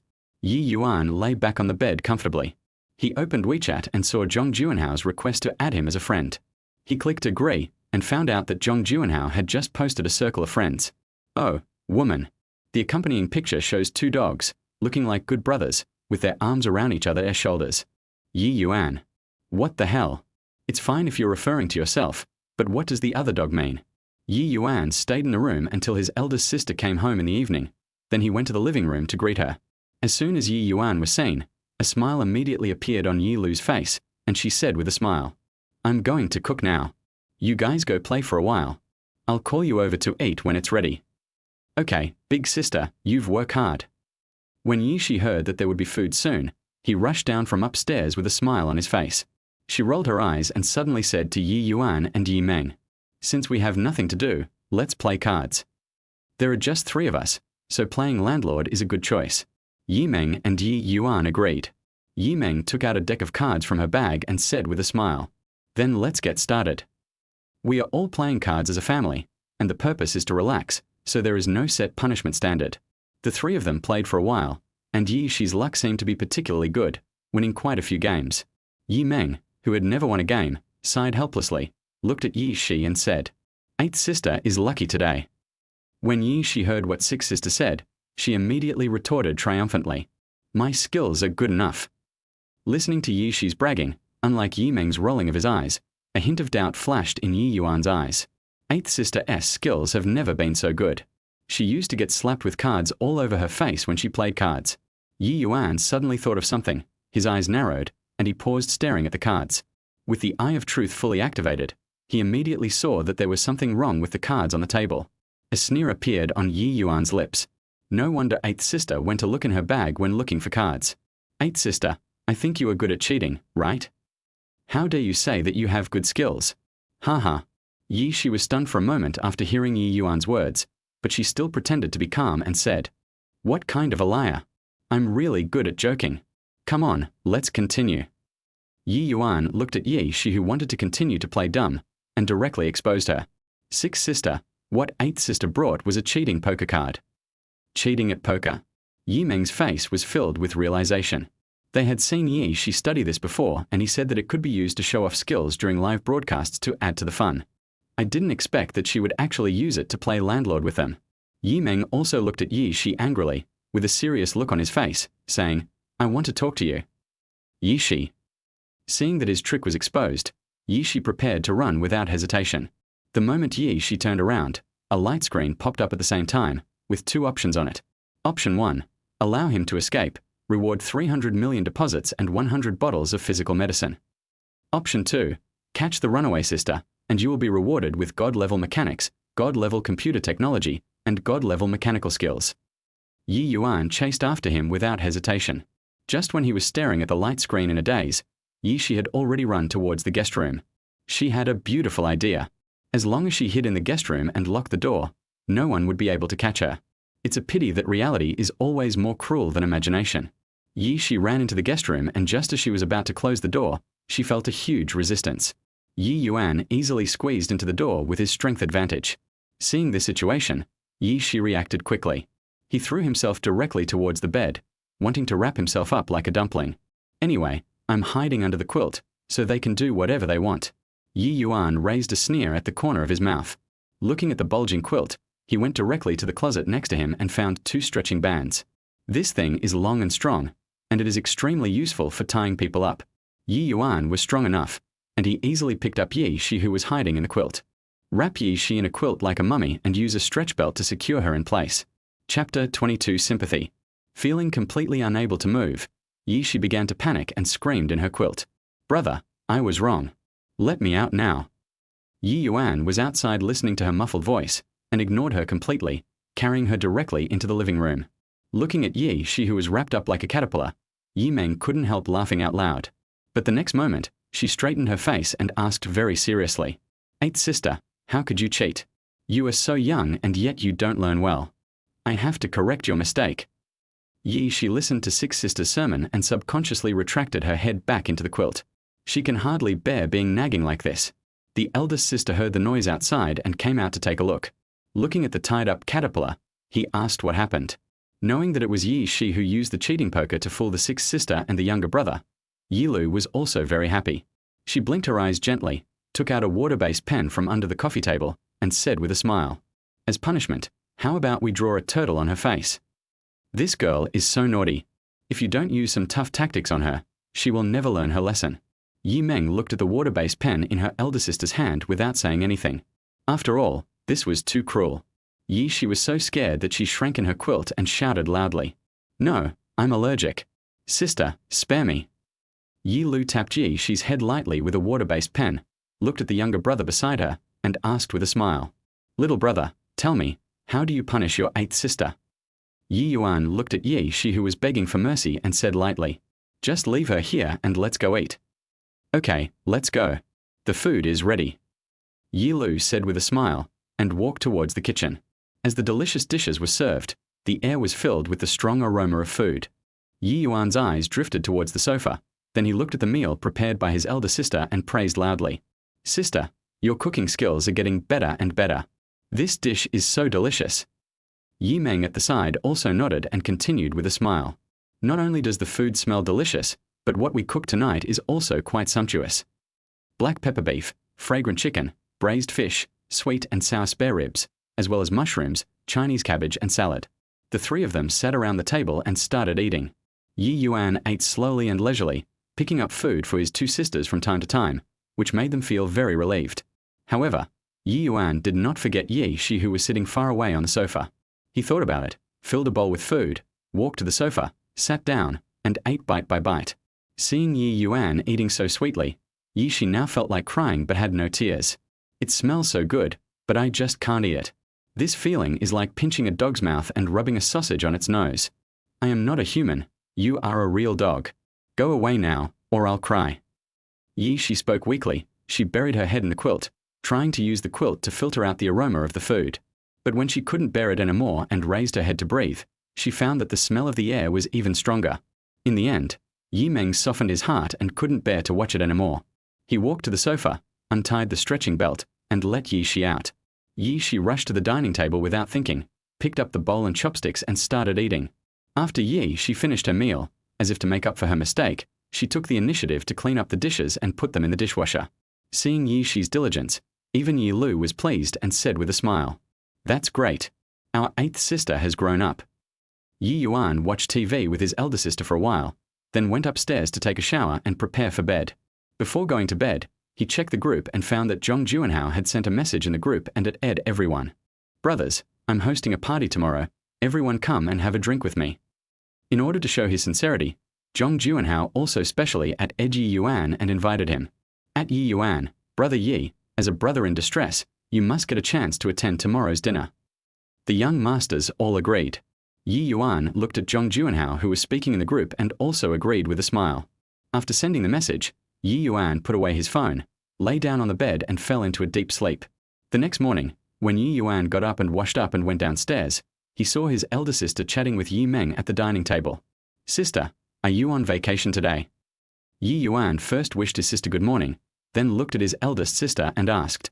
Ye Lu nodded gently and said with a smile, "Yeah, I just happened to have a day off today. I was just talking to your 6th sister about going out shopping. Little brother, do you want to go out with us?" Ye Lu looked at Ye Yuan with concern in her eyes. She was worried that her younger brother would get sick if he stayed at home for too long. Ye Yuan smiled brightly and said to his 2 sisters, "I won't go. I'm going to have lunch with my friends at noon." When the elder sister heard that her younger brother was going out with his friends, she immediately asked, "That's fine. Do you have any money on you? When you go out to eat with friends, always be generous." As Ye Lu was thinking this, she stood up and went to get the card for her brother. "He is my own brother, so I can't let him suffer when he goes out." Ye Yuan looked at his elder sister's actions and felt a warm feeling in his heart. He quickly said, "Sister, I still have money." The 3 of them talked for a while, and she got up a little early, which was a rare occasion. Ye Yuan looked at the time and saw that it was almost time, so he took the car keys and walked out of the house. At this time, on the other side, Jiangcheng International Hotel. The young masters have already arrived at the hotel, and the supercars parked there are extremely eye-catching. Liu Kai sat on the hood of the car, looking at Zhong Juanhao who was looking eagerly at the door, and said with a smile, "Don't look anymore. Brother Ye will be here soon." It was not yet the time they had agreed on, and looking at Ye Yuan's expression, he didn't seem like the type of person who was often late. Zhong Juanhao looked determined and explained to Liu Kai, "Brother Ye and I have a friendship based on mutual sympathy. You don't understand." As both of them are oppressed men, they have so much to talk about in common. Liu Kai was delighted when he heard this. He looked at Zhong Juanhao and said cheerfully, "Okay, Then let's not go home until we are drunk today. At this time, several young masters arrived at the hotel. After they got out of the car and greeted everyone, they started to complain. My dad recently dragged me to the company to do hard labor. I was almost exhausted to death. Sigh. I was also pulled into the group to work. I didn't even have time to relax. They just threw a lot of business at me to handle. I was almost going crazy. It would be great if I could start my own business, but unfortunately I haven't figured out all the family affairs yet, and I have no choice. When the young masters were complaining, they suddenly saw a man getting out of a car in the distance and walking towards the hotel. When everyone looked at each other, they knew each other and could be considered old acquaintances. Chapter 23. Hey, brothers, I'm leaving first. The man was none other than Liu Haikang, the general manager of Xinjia Jiangcheng branch. Although he is just a general manager, he is someone who can be on equal terms with their fathers. The young masters hurriedly came forward and greeted Liu Haikang. As soon as Liu Haikang saw these young masters, he already knew what was going on and said with a smile, "You guys are going to have a party here at noon." The young masters nodded. Liu Haikang was happy, smiled and nodded and said, "Then have fun. I have a dinner date with someone, so I'll go in first." Not long after Liu Haikang went in, Ye Yuan drove the Ferrari to the hotel parking lot. Liu Kai recognized Ye Yuan's car at a glance and said to everyone with a smile, "Look, brother Ye is here." Ye Yuan parked the car, got out and joined everyone else. Liu Kai stepped forward and said with a smile, "Brother Ye, let me introduce you. This is Zhong Juanhao." Zhong Juanhao listened to Liu Kai's introduction, looked at the young and handsome Ye Yuan and smiled, and said proudly, "Brother Ye, we must not go home until we are drunk today." Ye Yuan has a sunny face that makes people like him even more, and he had a lively chat with Zhong Juanhao in the group yesterday. So even though it was the first time they met, the two of them became familiar with each other very quickly. "Let's go to the box first, and then we can talk slowly." Liu Kai greeted everyone and they walked into the hotel together. At this time, Liu Haikang, who was in the hotel, had just walked up the stairs when he saw Ye Yuan walking into the box with the young masters. Looking at Ye Yuan's face, Liu Haikang was also stunned. He narrowed his eyes, took a deep breath, walked down the stairs to call the hotel owner over, and made careful arrangements. The young masters had already walked into the box. Zhong Juanhao winked at them and said cheerfully, "Everyone, feel free to eat and drink today. I've already made arrangements." When he called to book the private room, he had already ordered delicious food and drinks, enough for them to get drunk. As soon as the young masters finished their meals, the delicious food was served on the table one after another. The drinks that Zhong Juanhao had ordered in advance were also delivered, and everyone began to toast each other, and the atmosphere suddenly became lively. "Brother Ye, we must have a drink first." Zhong Juanhao filled his glass and came to Ye Yuan to toast. Ye Yuan was delighted and picked up his glass to clink glasses with Zhong Juanhao. Liu Kai also came over at this time, raised his glass and looked at Ye Yuan, and said very solemnly, "Brother Ye, yesterday's events were all thanks to you. I'd like to toast you. I'll host you again next time and treat everyone to a good meal." Just when the young masters were drinking happily, the doors of the private rooms were suddenly pushed open and the hotel owner walked in with a smile on his face. The young masters often come here for gatherings, so naturally they know the owner of this hotel and were also surprised. The boss looked at the stunned young masters, smiled and handed the drink in his hand forward, saying respectfully, "I'm here to serve some wine to you guys." Zhong Juanhao took 2 steps forward and looked at the romanticondi in the boss's hand. He was stunned for a moment and exclaimed, "We didn't order this drink. This is top-grade dry red wine, and the price of a bottle starts at least $300,000. Although they are rich, they are not so extravagant." The boss saw that the young masters had misunderstood his meaning, and quickly explained, "This is the red wine sent by Mr. Liu Haikang, and he also paid for the bills for several people today." Liu Haikang. Everyone was stunned, looking at each other, all a little confused. Finally, Liu Kai stood up and said cheerfully, "Boss Liu, this is too polite." He subconsciously thought that Liu Haikang just knew that they were having a party, and that was why he sent them the good wine. To be honest, the young masters were flattered that a boss of Liu Haikang's level would treat them like this. The boss opened the drinks for everyone and then left the box. Come on, we have some good wine today, let's drink it up." Zhong Juanhao greeted the young masters loudly. After all, today was the drinking party organized by him. It was definitely an honor to have such good wine. At this time, on the other side, 3 sisters also walked out of the shopping mall. They had just finished shopping and had a simple meal in the restaurant upstairs and were preparing to go home. Yi Lu raised her wrist to check the time, then looked at Ye Meng and Ye Shi beside her and said, "Xiao Yuan drove out today. He won't drink, right? After all, we are having dinner with friends, and we might drink." Ye Meng listened to her elder sister's words. A trace of concern rose between her brows, and she said softly, "Let's ask." Ye Meng took out her cell phone. Instead of calling directly, she sent a message to Ye Yuan, asking him if he had been drinking. Ye Yuan looked at his phone and told the truth. "Yeah, I drank a little. My brother said he was drunk." As Ye Meng spoke, she looked at the older sister next to her. When Ye Lu heard this, she immediately frowned, quickly took out her cell phone, and sent a message to Ye Yuan. "Brother, don't drive after drinking. Send me your address and we'll pick you up later. Drunk driving is such a dangerous thing. My little brother can't do it." Ye Yuan looked at the message sent by his elder sister, raised the corners of his mouth, and replied with an okay. After Ye Yuan sent the message, Zhong Juanhao came over. He was a little drunk and raised his glass to Ye Yuan and said, "Brother Ye, I toast to you. I toast to you so that we can open our eyes and recognize clearly that women are the most ruthless." Zhong Juanhao complained mercilessly and picked up the wine glass and drank it all. After a few glasses of wine, the atmosphere reached its peak again.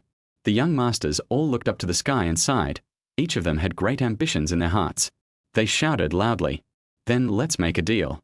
We'll walk together for life, and whoever gets single first will be a dog." Cheers! Everyone toasted together. This drinking party was definitely a great pleasure for both the guests and the hosts. Zhong Juanhao felt in a very good mood and not depressed at all. The young masters walked out of the box together, but unexpectedly, as soon as they came out, they ran into Liu Haikang, who also came out. As soon as they saw Liu Haikang, the young masters came forward and said thankfully, "Thank you for your generosity, Mr. Liu. How can we be so embarrassed if you do this?" In response to the young master's thanks, Mr. Liu simply smiled and waved his hand.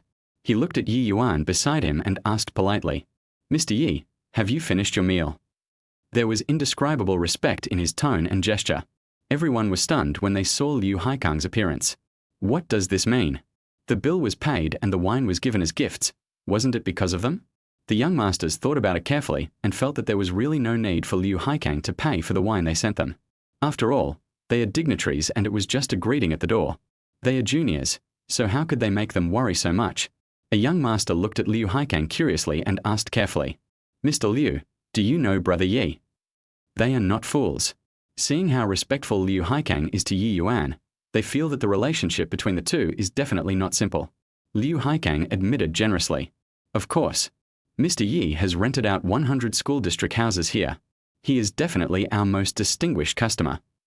He had been thinking about how to express his gratitude to this big client. Unexpectedly, he met him in the hotel today, so Liu Haikang quickly contacted the boss and made some arrangements. Having said that, Liu Haikang observed Ye Yuan's reaction imperceptibly, fearing that the other party would be dissatisfied with his behavior. Everyone took a deep breath when they heard Liu Haikang's words. 100 school district houses?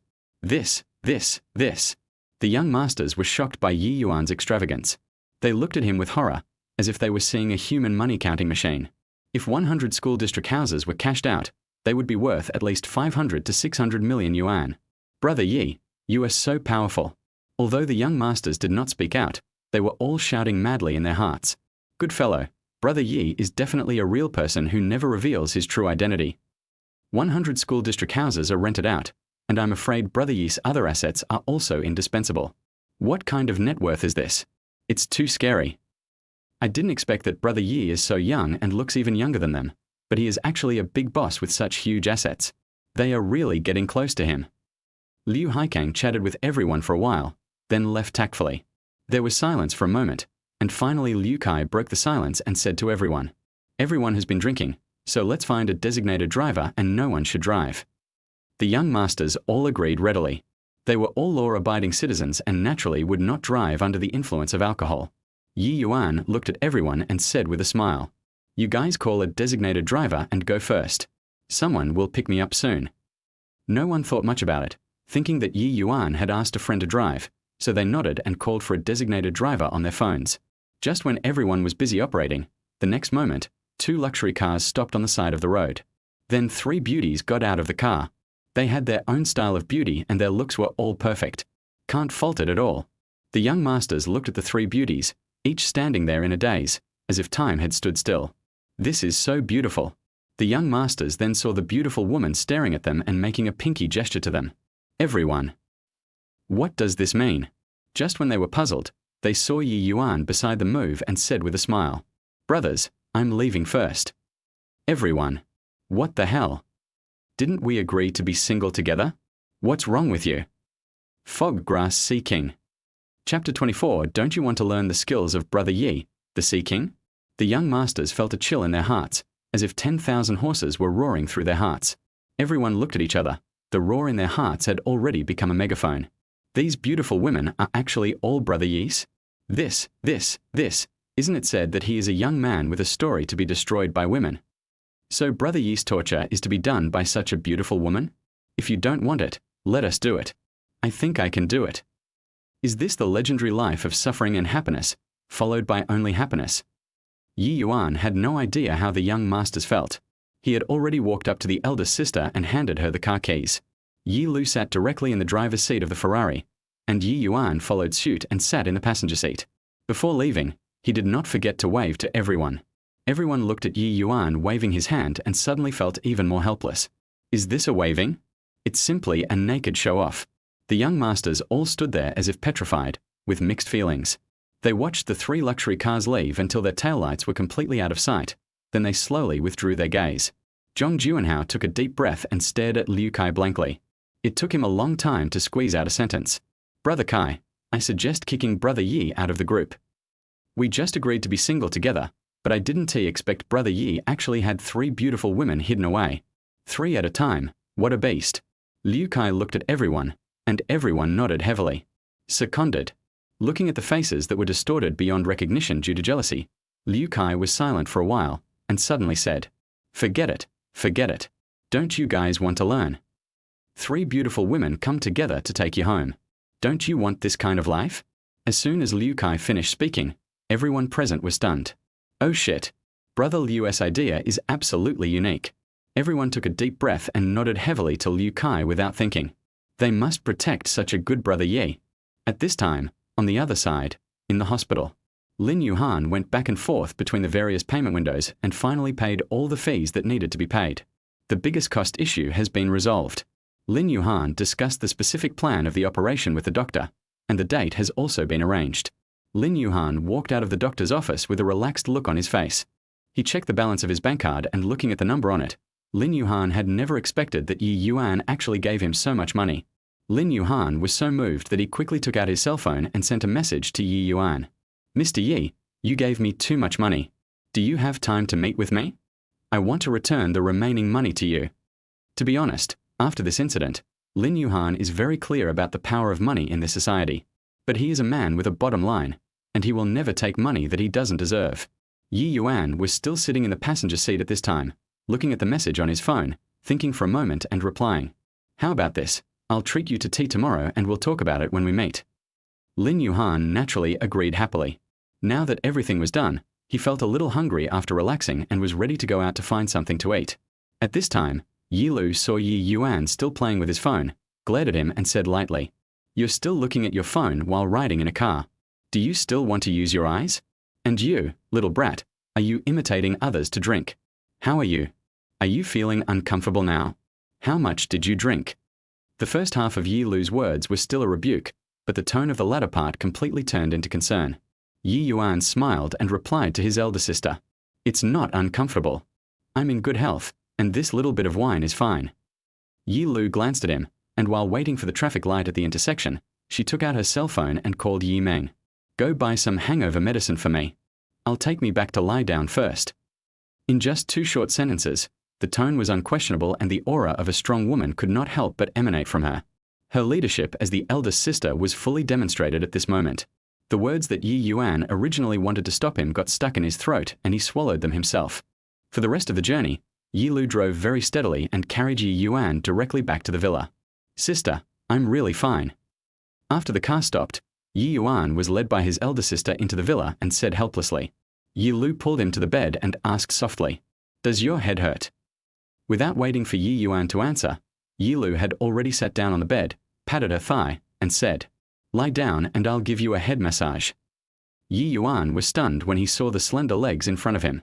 My eldest sister went out shopping today, wearing an A-line miniskirt that completely wrapped her curves and outlined very beautiful lines.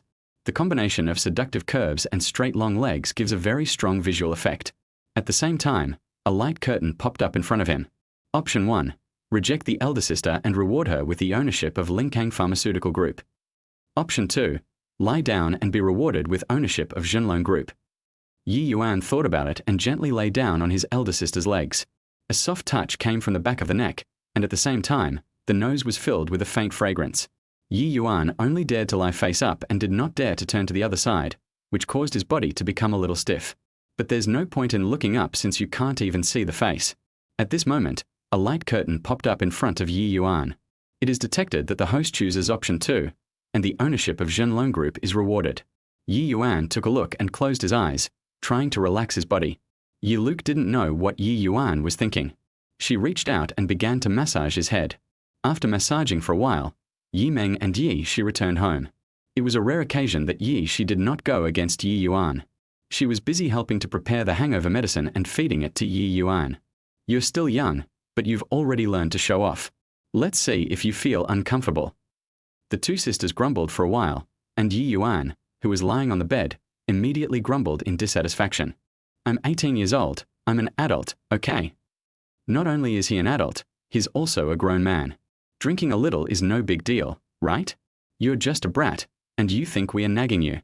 And you talk back. Although the two sisters were angry, they were too lazy to vent their anger after seeing Ye Yuan's expression. They walked out of the room muttering.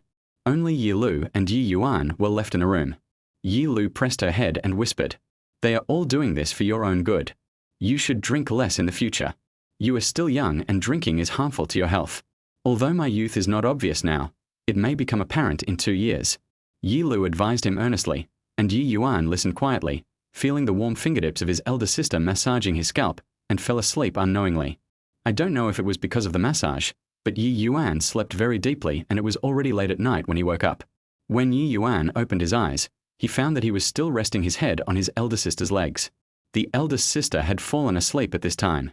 In order not to disturb his sleep, she lay there sideways without changing her clothes. Not to mention removing makeup. Chapter 25. This red flag car is not ordinary. Looking at his elder sister who was sleeping soundly, Ye Yuan felt touched. He picked up the quilt and carefully covered his elder sister with it to prevent her from catching a cold. Then Ye Yuan picked up his mobile phone and looked at it, and suddenly he received a message on his phone. "Hello Mr. Ye, I am Dong Yuequan, the General Manager of Fenglong Group. Is it convenient for you tomorrow? I would like to meet you." Ye Yuan was stunned at first, then he realized that he had obtained the ownership of Fenglong Group this afternoon. He thought about it, picked up the phone and replied, "Okay, let's meet at Jiangcheng East City Hotel tomorrow."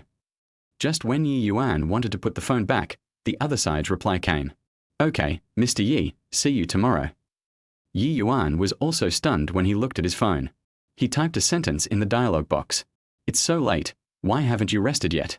Dong Yuequan replied almost immediately. "I still have some official business to deal with, so I sent this a little late. I hope I didn't disturb Mr. Ye's rest." Ye Yuan looked at Dong Yuequan's reply and nodded slightly. He opened the browser on his mobile phone and began searching for information about Fenglong Group. Fenglong Group is a Jiangbei-based enterprise with a market value of over 10 billion yuan.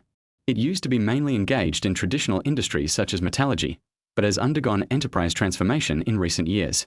Ye Yuan blinked his eyes, checked some news about Fenglong Group, changed his clothes, and fell asleep next to his elder sister. The next morning, Ye Yuan slept until he woke up naturally. As soon as he opened his eyes, he saw a pair of extremely beautiful eyes staring at him. Ye Yuan was startled. He exhaled, looked at the owner of the eyes and said, "Sister, why are you looking at me when you're not sleeping?" Ye Lu looked at Ye Yuan, reached out and gently tapped his forehead, and replied unhappily, "Isn't it because I was afraid of waking you up? I didn't dare to get up. How do you feel? Are you feeling better?" Ye Yuan didn't drink too much yesterday and he had a good rest at night, so he didn't feel uncomfortable anymore and nodded gently. The eldest sister was also relieved. She threw back the quilt, got out of bed, gently moved her body, and prepared to change her clothes and make breakfast. Ye Yuan got up, washed up, changed his clothes, and looked at his cell phone. Not long after scrolling down, I saw Zhong Juanhao's circle of friends. No text was posted, only a picture of a dog smoking. Ye Yuan could already imagine what kind of expression Zhong Juanhao had when he posted this picture. After enlarging the picture and taking a look, Ye Yuan couldn't help laughing. Yi Lu quickly prepared breakfast and the family had breakfast together. Sister, please pack up. I have to rush to the company. After making some simple arrangements, Yi Lu packed up and went to work. Ye Yuan raised his wrist to check the time and prepared to go out to the tea garden. He had an appointment with Lin Yuhan today. Just when Ye Yuan set out, Lin Yuhan was already waiting at the entrance of the tea garden on the other side. He looked at the time from time to time. After waiting for a while, Lin Yuhan finally began to look at the tea garden in front of him. Looking at such an elegant tea garden, a hint of shock flashed across Lin Yuhan's eyes. Such a luxurious tea house is far inferior to the one he invited Ye Yuan to before. There's a world of difference. While Lin Yuhan was still lost in thought, he suddenly saw a red flag car with a license plate of a different color, slowly driving towards the tea garden not far away. After the Hongqi car stopped, several elderly people got out of the car. The old man in the lead was wearing a well-fitting Zhongshan suit, and his elegant temperament was clearly revealed. With a smile on his lips, he straightened his clothes and walked into the tea garden. The old man looked around the tea garden, as if he was very familiar with it. As he walked, he muttered to himself, "Finally, I can relax a little today." The person standing next to the old man laughed and asked quickly, "Shall we find a private room?" The old man first looked into the tea garden, smiled and waved his hand, and said very kindly, "No need. Look, there aren't many people in the lobby. We can just stay in the lobby. It's much more comfortable. The space in the lobby is large enough, and there are no extra guests anyway, so it's almost the same as booking the entire place for yourself." The person following the old man immediately agreed. He took 2 quick steps and walked into the tea garden to make arrangements. Watching these people walk into the tea garden, Lin Yuhan looked at the red flag car with a special license plate again, and a hint of doubt flashed in his eyes. But he didn't think much about it and continued to stay there waiting. Out of years of habit, Lin Yuhan always stands straight, and his not-so-broad back looks very majestic. After waiting for a while, Ye Yuan drove to the entrance of the tea garden. After parking the car, Ye Yuan got out and saw Lin Yuhan waiting from a distance. Lin Yuhan had already walked up to him at this time, with a sincere smile on his face, and said, "Brother Ye, you are here. Have you been waiting for a long time?" Ye Yuan smiled back, "There's a bit of traffic jam on the road today." Lin Yuhan quickly shook his head. "No, I just arrived too." Ye Yuan took Lin Yuhan into the tea garden. He wanted to have a good chat with the other party, so he ordered a private room. It was the first time that Lin Yuhan came into such a high-end place, and he looked around curiously. You can see the exquisite decoration of this tea house from the outside, but only when you really walk inside do you know what Chinese luxury is. Especially the box in front, the decorative objects are all made of mahogany. Lin Yuhan was secretly amazed. Although he came from an ordinary family, he still had some vision. Ye Yuan didn't care at all. He sat down at the tea table and ordered a pot of the most expensive tea in the store. The waiter went out for a short while before returning to the box with tea. After filling the teacups for the 2 guests, he left. Ye Yuan spoke first and greeted Lin Yuhan. "Don't just stand there, try the tea here. It's one of the specialties in Jiangcheng." Lin Yuhan nodded stiffly. He had just secretly glanced at the tea menu and looking at the prices, he knew that the taste would not be bad. After all, the price is not ordinary expensive. Lin Yuhan carefully picked up the teacup on the table, put it to his lips and took a sip. He only felt a warm current rushing in, and then his mouth was filled with the fragrance of tea, rushing straight to his head. Lin Yuhan's eyes widened instantly. What a delicious tea! This tea is so delicious, ain't it? It was completely different from the tea he had drunk before. It was not astringent at all. Instead, it left a lingering fragrance on his lips and teeth, leaving him with an endless aftertaste. Lin Yuhan didn't show it on his face, but he was horrified in his heart. Is this the life of rich people? They really enjoy life too much. But the next moment, Lin Yuhan cleared up the messy thoughts in his mind, took out the bank card that he had carefully put away, and handed it to Ye Yuan. "Brother Ye, this is your card. I didn't touch the remaining money in it. I didn't expect you to give me so much money. It's really too much." Chapter 26. Where did this young man come from? This is not allowed to be written casually. Lin Yuhan's tone was filled with gratitude, and he said to Ye Yuan very seriously, "Thank you for your help. I will remember this great favor." Whether it is the medical expenses or Ye Yuan's kindness, he has to pay it back. Although his ability is limited now, he will pay it back slowly in the future. He will also return the money to Ye Yuan according to the bank's interest, not a cent less. Ye Yuan waved his hand gently, not caring much about the money. He looked at Lin Yuan and asked, "What did you do after you left the army?" Hearing Ye Yuan's question, Lin Yuan was silent for a while. The reason he retired from the army was entirely because his parents were seriously ill. After returning home, Lin Yuan has been taking care of his parents and has no time or energy to find a job. Ye Yuan listened to Lin Yuan quietly. He put down the teacup in his hand and said, "Come to my place. I'll pay you 50,000 a month and you can be my bodyguard." Lin Yuan was stunned. This. Ye Yuan looked at his surprised expression and smiled, saying, "Why, you don't think I've treated you unfairly?" Knowing that Ye Yuan was joking, Lin Yuan quickly waved his hands and explained, "You said that. 50,000 yuan a month, this is a high salary he had never imagined." Ye Yuan offered a price of 50,000 right away, which really scared Lin Yuan. Ye Yuan raised an eyebrow. "Or do you think you're not capable enough?" When talking about his own abilities, Lin Yuan exudes a strong sense of confidence. He has absolute confidence in his own abilities. You know, when he was in the military, he trained very hard. If he had not been forced to retire early due to family reasons, he would have been selected into the special reserve team next. Lin Yuan's hidden confidence was aroused. He bowed to Ye Yuan and said, "Boss." This means taking over Ye Yuan's job. A faint smile appeared on Ye Yuan's lips, and he said to Lin Yuan, "Okay, you don't have to rush to work. Just settle the situation with your parents first, and then come to see me. Also, you can just keep the money in this card for now. It's like the advance salary I gave you at that time." 1 million doesn't sound like a small amount, but for Lin Yuan, who earns 50,000 a month, it's just over a year. Lin Yuan's hand holding the bank card was shaking a little. How could he be so lucky to meet such a good boss? He could be said to be grateful to Ye Yuan. "If you're okay, go back to the hospital. Call me if you need anything." Ye Yuan stood up, patted Lin Yuan on the shoulder and said with a smile. He also had an appointment with Dong Yuekuan at noon, so it was time for him to leave. Lin Yuan naturally had no objection. He quickly followed Ye Yuan out of the box and headed downstairs. As the two of them walked downstairs, they heard a loud shout coming from the tea table not far away. "Do you have any paper? Hurry up and bring me some paper and pen." When the waiter at the tea house heard what the customer said, he quickly greeted him and then turned around to find paper and pen. I saw that the people sitting around the tea table were all old men. At this time, paper and pen were directly handed to the old man in the lead.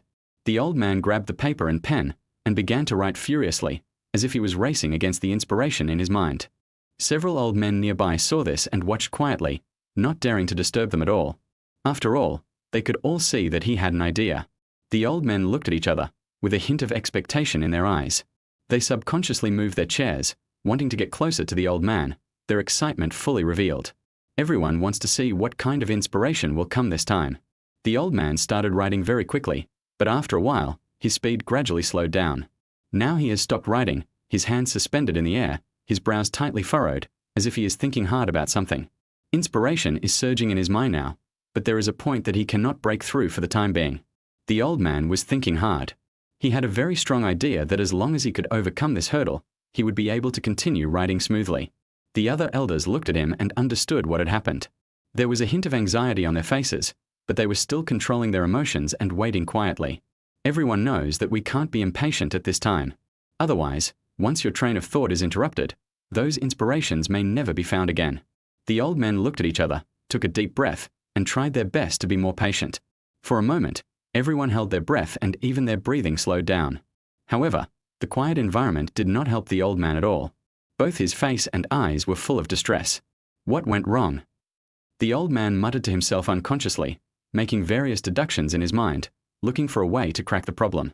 At this time, Ye Yuan and Lin Yuan walked past the crowd. Seeing the extremely nervous expressions of the old men, Ye Yuan also glanced at them subconsciously. Ever since his physique was strengthened, Ye Yuan's 5 senses have also become extremely powerful. At this distance, he could clearly see what the old man wrote on the table. Although the old man's writing was very flamboyant, it was not a problem at all for Ye Yuan.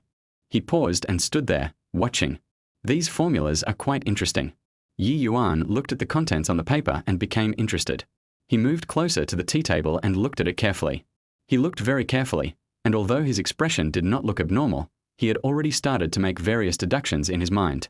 After Ye Yuan stood aside and watched for a while, the elders here also noticed the young man who suddenly appeared. An old man frowned tightly, as if he was worried that the young man would make a noise and alarm the old man who was thinking, so he wanted to drive him away. Just as the old man was about to take action, Ye Yuan had already moved. He stretched out his slender fingers, tapped on the paper the old man was writing, and said in a serious tone, "If this place is changed to this, it should be better."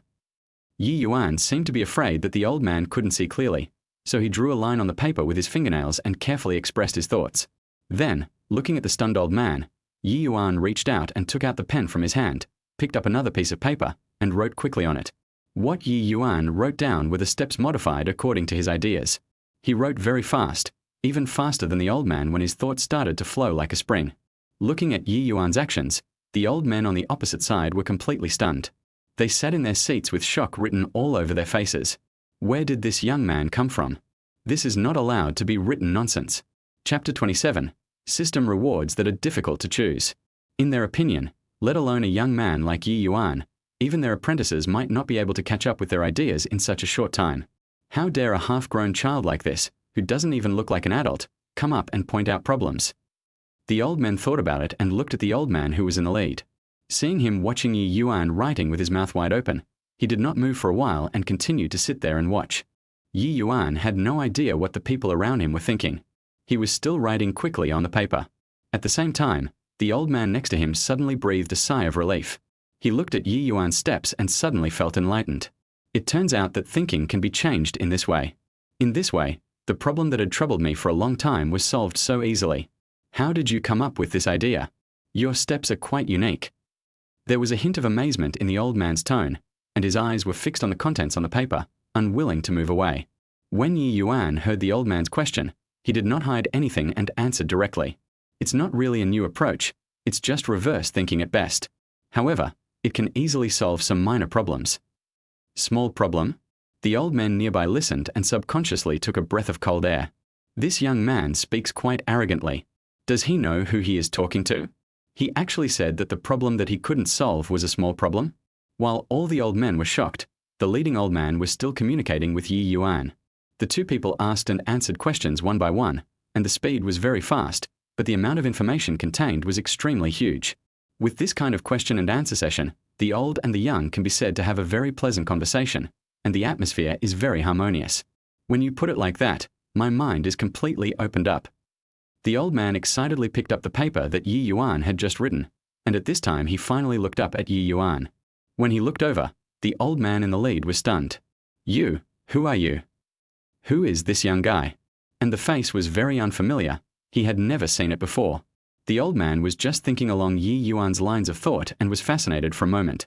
He was so busy communicating with Ye Yuan that he didn't realize that the person he was communicating with was actually a young man.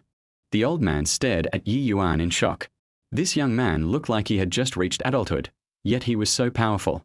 Ye Yuan looked at the old man and said with a smile, "I was just passing by, and I saw what you just wrote and thought it was quite interesting, so I followed along and took a look."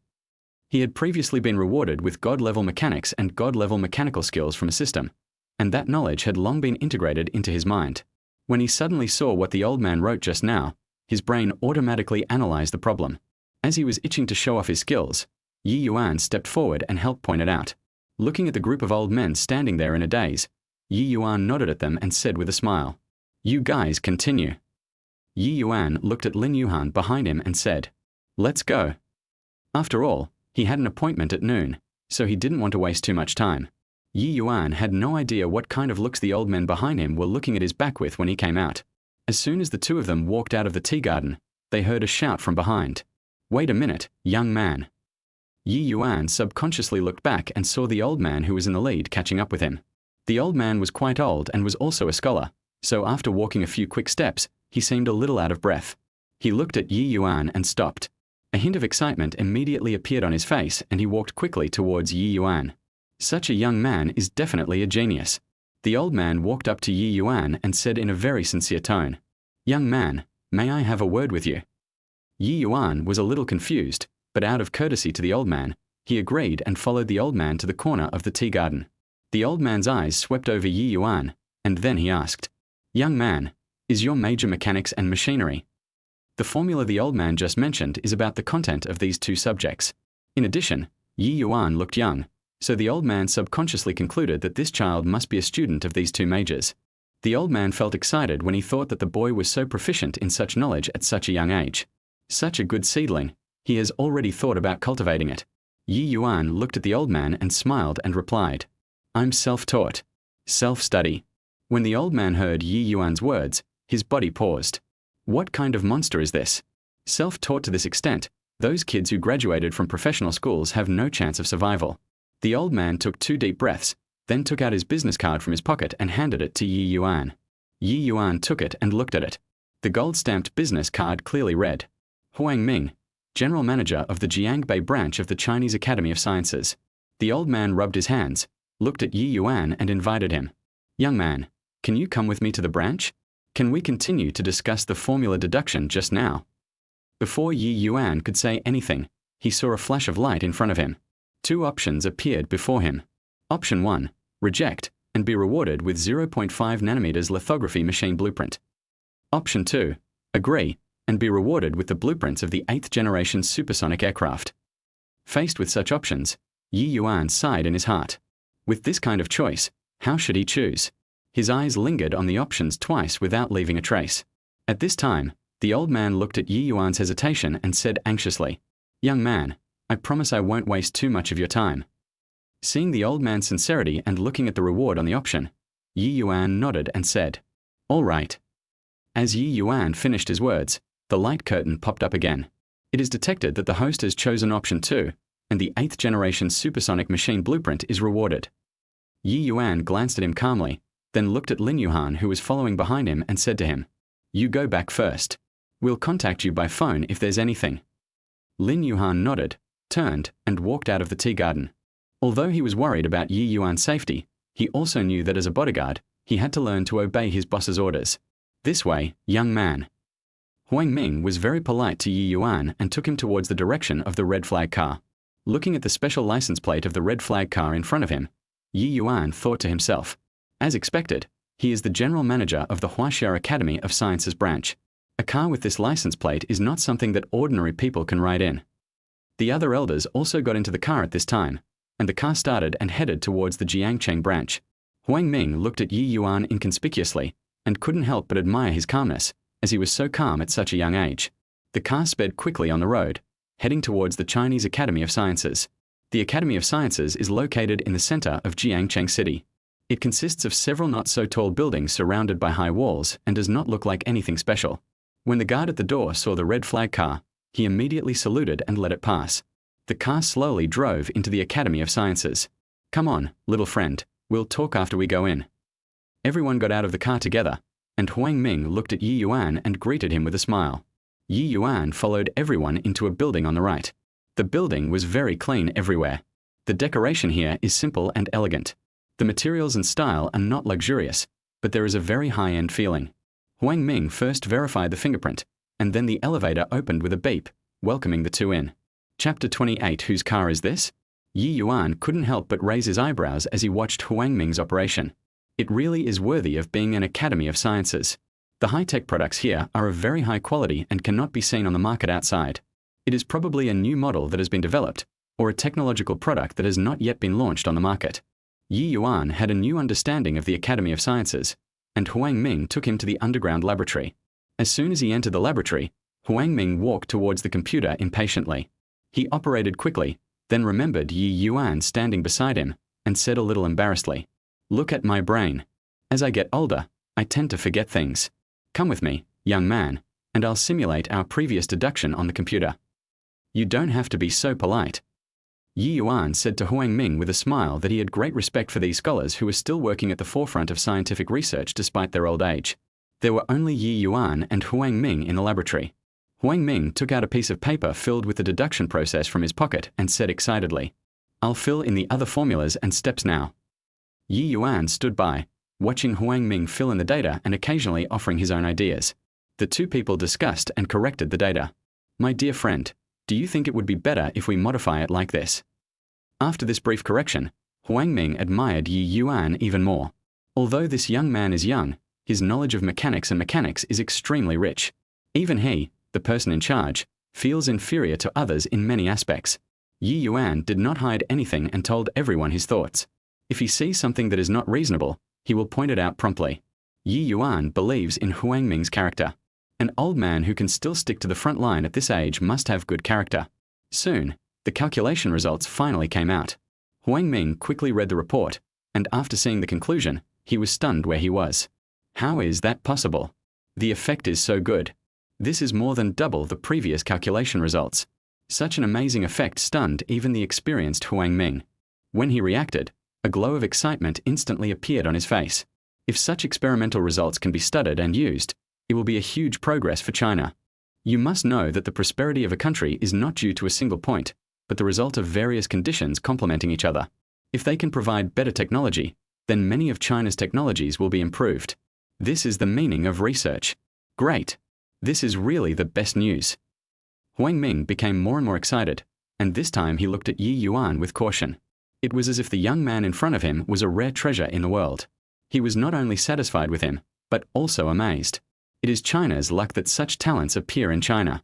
Huang Ming took a deep breath, looked at Ye Yuan, and invited him with a smile. My friend, shall we have lunch together? Ye Yuan raised his wrist to check the time, and declined apologetically. Sorry, I have an appointment at noon. Let's have lunch together when we have time. He had made an appointment with Dong Yuan yesterday. After all, today was the first meeting between him as the chairman and his subordinates, and he had no intention of breaking the appointment. Huang Ming thought about it and realized that although he was the head of the Jiangcheng branch, he was more of a scholar. I'm not keen on things that are roundabout. He went straight to the point and said to Ye Yuan, It's like this, my friend. I would like to invite you to join the Jiangcheng branch of the Huaxia Academy of Sciences. Don't worry, this job won't take up too much of your time. At the same time, we will also provide you with corresponding generous treatment. If you have any ideas or needs, you can tell me and I will fight for it for you. Huang Ming knew very well what kind of power Ye Yuan could bring to the Academy of Sciences, so even if the treatment was beyond his authority, he was willing to try his best to solve it. Ye Yuan listened politely and then replied, Let me think about it. Listening to Ye Yuan's answer, Huang Ming looked a little lonely. He could understand Ye Yuan's decision. After all, he was still so young and had a lot to do. If one wants to get into the research field, with his strength, there are many options. Okay, I hope you can consider my proposal carefully. I'll find someone to take you back. As expected of a branch head, Huang Ming has now adjusted his mood. Ye Yuan nodded upon hearing this. Thank you very much. Huang Ming personally escorted Ye Yuan back to the ground, and then reluctantly said, My friend, if you have thought it over, please send me a message at any time. He really wanted Ye Yuan to join, so he invited him again and again. Huang Ming escorted Ye Yuan out of the building and directly instructed the driver, Drive my car and take Ye Xiaoyu out. Ye Yuan got into Huang Ming's Hongqi car and drove out of the research institute. Huang Ming stood there and watched the Hongqi car disappear from his sight. Then he slowly withdrew his gaze. He put his hands behind his back and muttered to himself with emotion. What kind of talent does this little guy have? He actually has such a foundation. This is too monstrous. Is it possible to learn this much by self-study?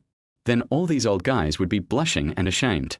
Huang Ming took a deep breath, looked at the clouds in the sky, and thought secretly in his heart, God bless him, he must be allowed to come to the research institute.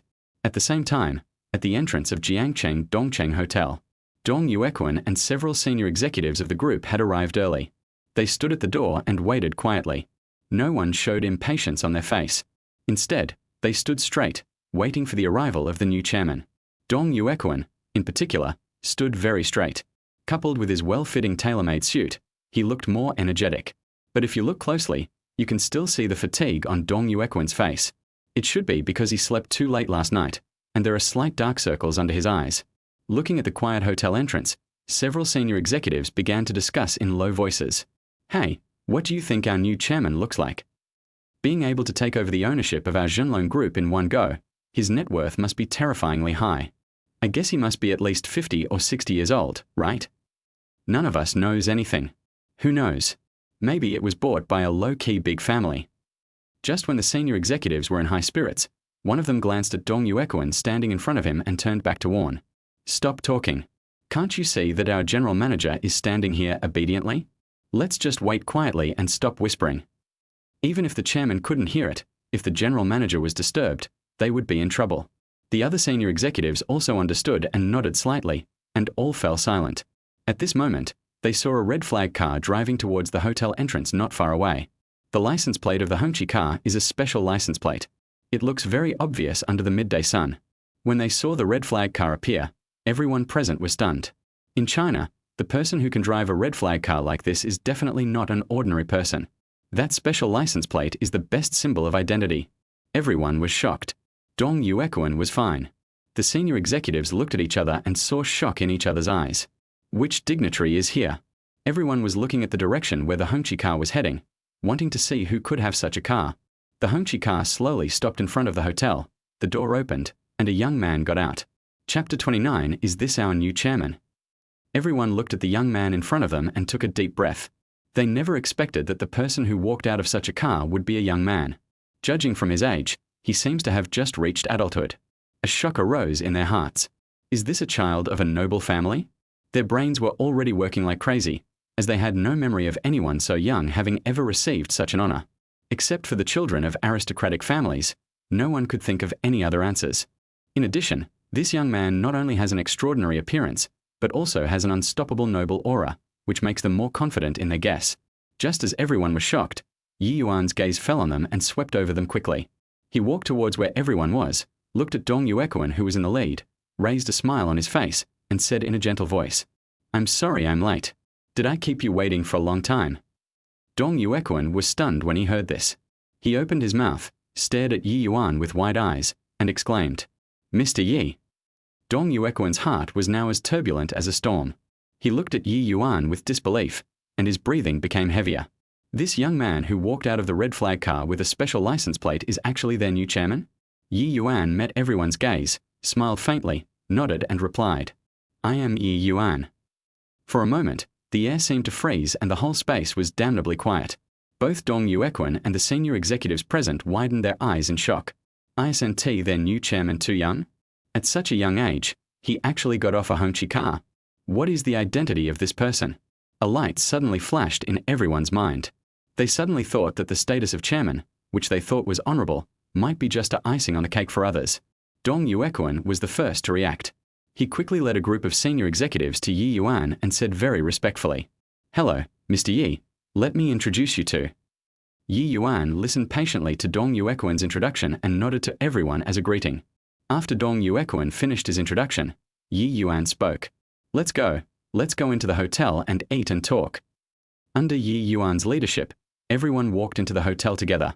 Ye Yuan directly asked for a private room from the waiter who came to greet him. Under the waiter's guidance, he walked into a private room with very modern decoration. The senior executive in charge of the administration department took the menu with a keen eye and began to arrange the dishes. Dong Yuan stood beside Ye Yuan, ready to report to him on the current situation of the group. "Mr. Ye, this is the information I prepared in advance. Please take a look at it first." Because he had an appointment with Ye Yuan, Dong Yuan made preparations early in the morning. Whether it is financial statements or project summaries, they are all classified in the documents.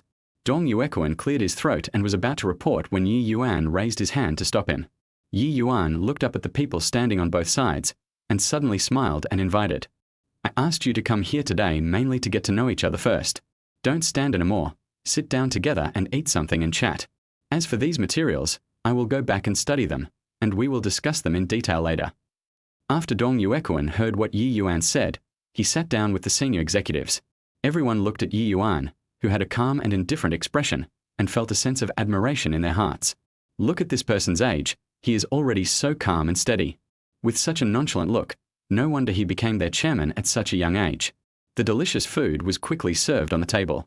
Because it was noon and everyone had to go back to work in the afternoon, they all drank tea. Dong Yuan raised his teacup, and the senior executives beside him also stood up and raised their glasses together and said, "Mr. Ye, we'll use tea instead of wine to toast you."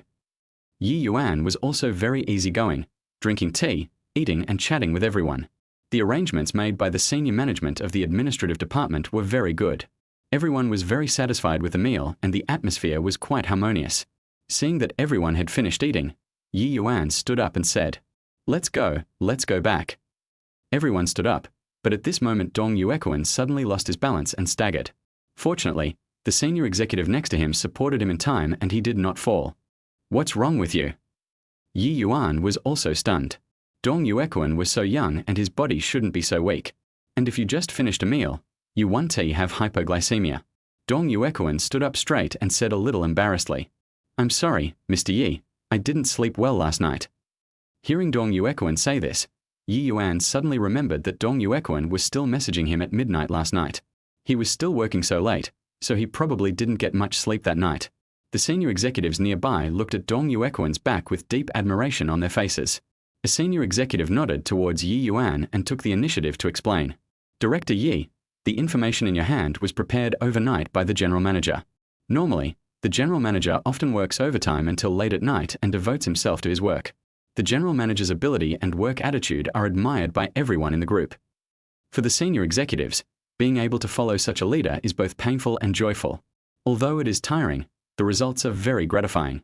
In the past 2 years, the scale of Fenglong Group has been expanding rapidly, and everything is developing in the best direction." Ye Yuan listened to the senior executive's words, nodded to Dong Yuan, and said with concern, "No matter what, you have to take care of your health." He also knew that such a person was indeed useful. Just when this thought arose in Ye Yuan's mind, a light curtain suddenly appeared in front of him. Again, 2 options. Option 1. Give Dong Yuan a physical fitness potion and a god-level watchdog as a reward. Option 2. Verbal praise, reward of 500 G of divine tea. Ye Yuan was also happy when he looked at the reward on the light screen in front of him. This god-level watchdog has appeared many times. If this is the case, it seems that this is the fate between him and the dog. Ye Yuan withdrew his gaze without leaving a trace. He looked at Dong Yuan and said to him, "Come with me to the tea garden. I'll get something for you from the car." Dong Yuan naturally nodded. He arranged for the senior executives to return to the group first, and he took Ye Yuan and rushed to the tea garden. There was no traffic jam at noon, and the 2 of them quickly arrived at the tea garden. Dong Yuan accompanied Ye Yuan out of the car, and Ye Yuan walked towards his Ferrari. He opened the front trunk and flipped it over. A bottle of physical medicine appeared in his hand. The physical potion was taken out from the system space. The purpose of coming to the tea garden was to pick up the car and to hide from others. Holding the physical medicine in his hand, Ye Yuan walked to Dong Yuan's side, handed it forward, and said, "Drink it." Dong Yuan took the physical potion. Looking at Ye Yuan's indifferent expression, he opened it and drank it without any hesitation. "Mr. Ye, this is..." Dong Yuan stopped talking halfway. He suddenly felt a warmth surging from his stomach and flowing towards his limbs. Wherever this warm current passes, it feels indescribably comfortable.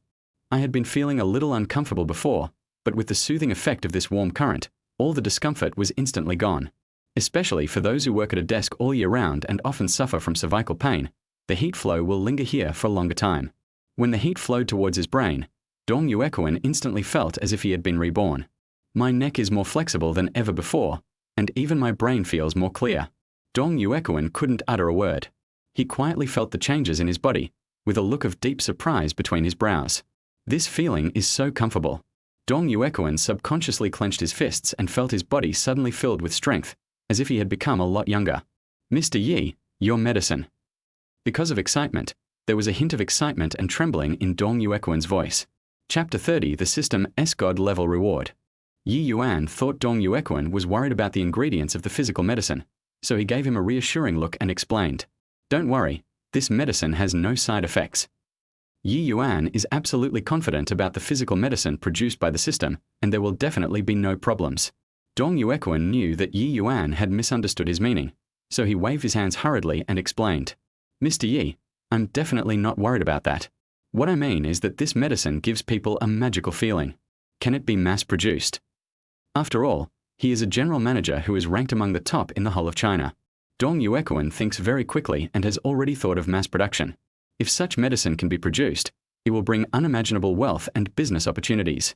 Ye Yuan met Dong Yuan's excited gaze, shook his head slightly, and said, "We can't mass produce it for now. I only have a little bit." Dong Yuan was silent for a moment. After the loss, he suddenly felt deeply moved. The new chairman of the board is so good to him. It must be because he saw that he was overworked and unwell that he gave him such a precious medicine. Taking a look at the empty bottle of medicine in his hand, Dong Yuan also understood the importance of this medicine.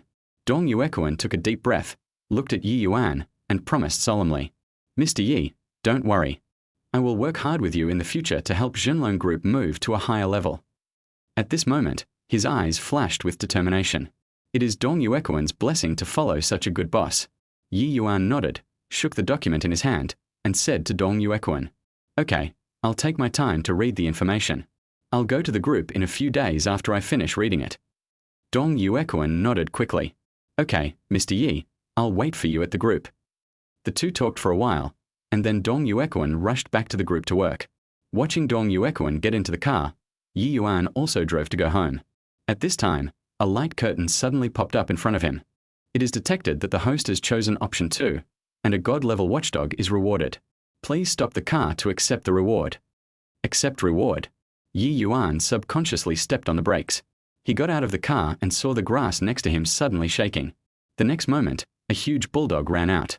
It held a leash in its mouth, and its round black eyes revealed a hint of wisdom. As soon as the bulldog saw Ye Yuan, he ran over immediately.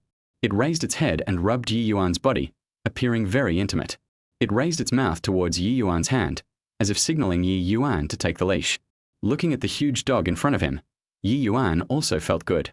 He reached out and patted the dog's muscular body, raising his eyebrows. A dog like this makes me feel safe. It would be great to keep this at home as a housewarming item. It just so happens that several sisters in the family are beautiful, and with this dog around, it will be a lot safer. Ye Yuan opened the passenger door. The dog looked at Ye Yuan, kicked its hind legs, and jumped up. The dog was very smart. It didn't jump onto the leather seat, but sat obediently on the foot mat. There isn't much space inside the supercar, and it looks a bit awkward for the dog's huge body to be crammed in there. But the dog was very well behaved. It didn't move around and just stayed there quietly. When Ye Yuan saw it, he liked this god-level watchdog even more. He sat back in the driver's seat and drove towards home with the dog. Ye Yuan drove the car directly into the yard. He got out of the car with the dog and looked through the French window at Sixth Sister in the living room. Ye Yuan smiled and called out, "Sixth Sister, come out and take a look." Ye Meng heard her brother calling her in the house and ran out happily to greet him. As soon as he walked out of the villa gate, he saw a huge dog standing behind Ye Yuan and was immediately frightened. "Oh, boy, what a big dog." Ye Yuan smiled. "This dog doesn't bite. Come and touch it." As if the dog understood what Ye Yuan said, it slowly came to Ye Meng's side and rubbed its body against her. The dog's kindness made Ye Meng relax a little. She touched the dog's head and saw that it was very well behaved. She smiled. "Little brother, why did you buy a dog?" "It's so big, it looks a bit scary. Leave it to guard the door." "Sixth Sister, does this dog make you feel safe?" Ye Meng, "It's safe enough indeed." When the elder sisters and their friends saw this, they didn't even dare to enter the house. "By the way, where's eighth sister?" Ye Yuan glanced into the room. It was already this late, so why hadn't eighth sister gotten up yet? Ye Meng's attention was all on the dog, and he said without raising his head. She went to do a street interview live broadcast, saying that she wanted to switch to a new genre, and it seemed like she was in the periphery. When you open the app, you should be able to see her at the top of the homepage. Just click on it. Ye Yuan. Wow, this is the benefit of being a big anchor. Easy to find. Ye Yuan thought for a moment and said to the sixth sister, "I just happened to be walking the dog around to see if I could run into eighth sister." While holding the dog, Ye Yuan took out his mobile phone and opened the live broadcast software. Sure enough, as soon as I entered the software, the top position on the homepage was the banner recommendation of eighth sister. Ye Yuan clicked on it directly, and while the screen was loading, he saw countless barrages popping up crazily.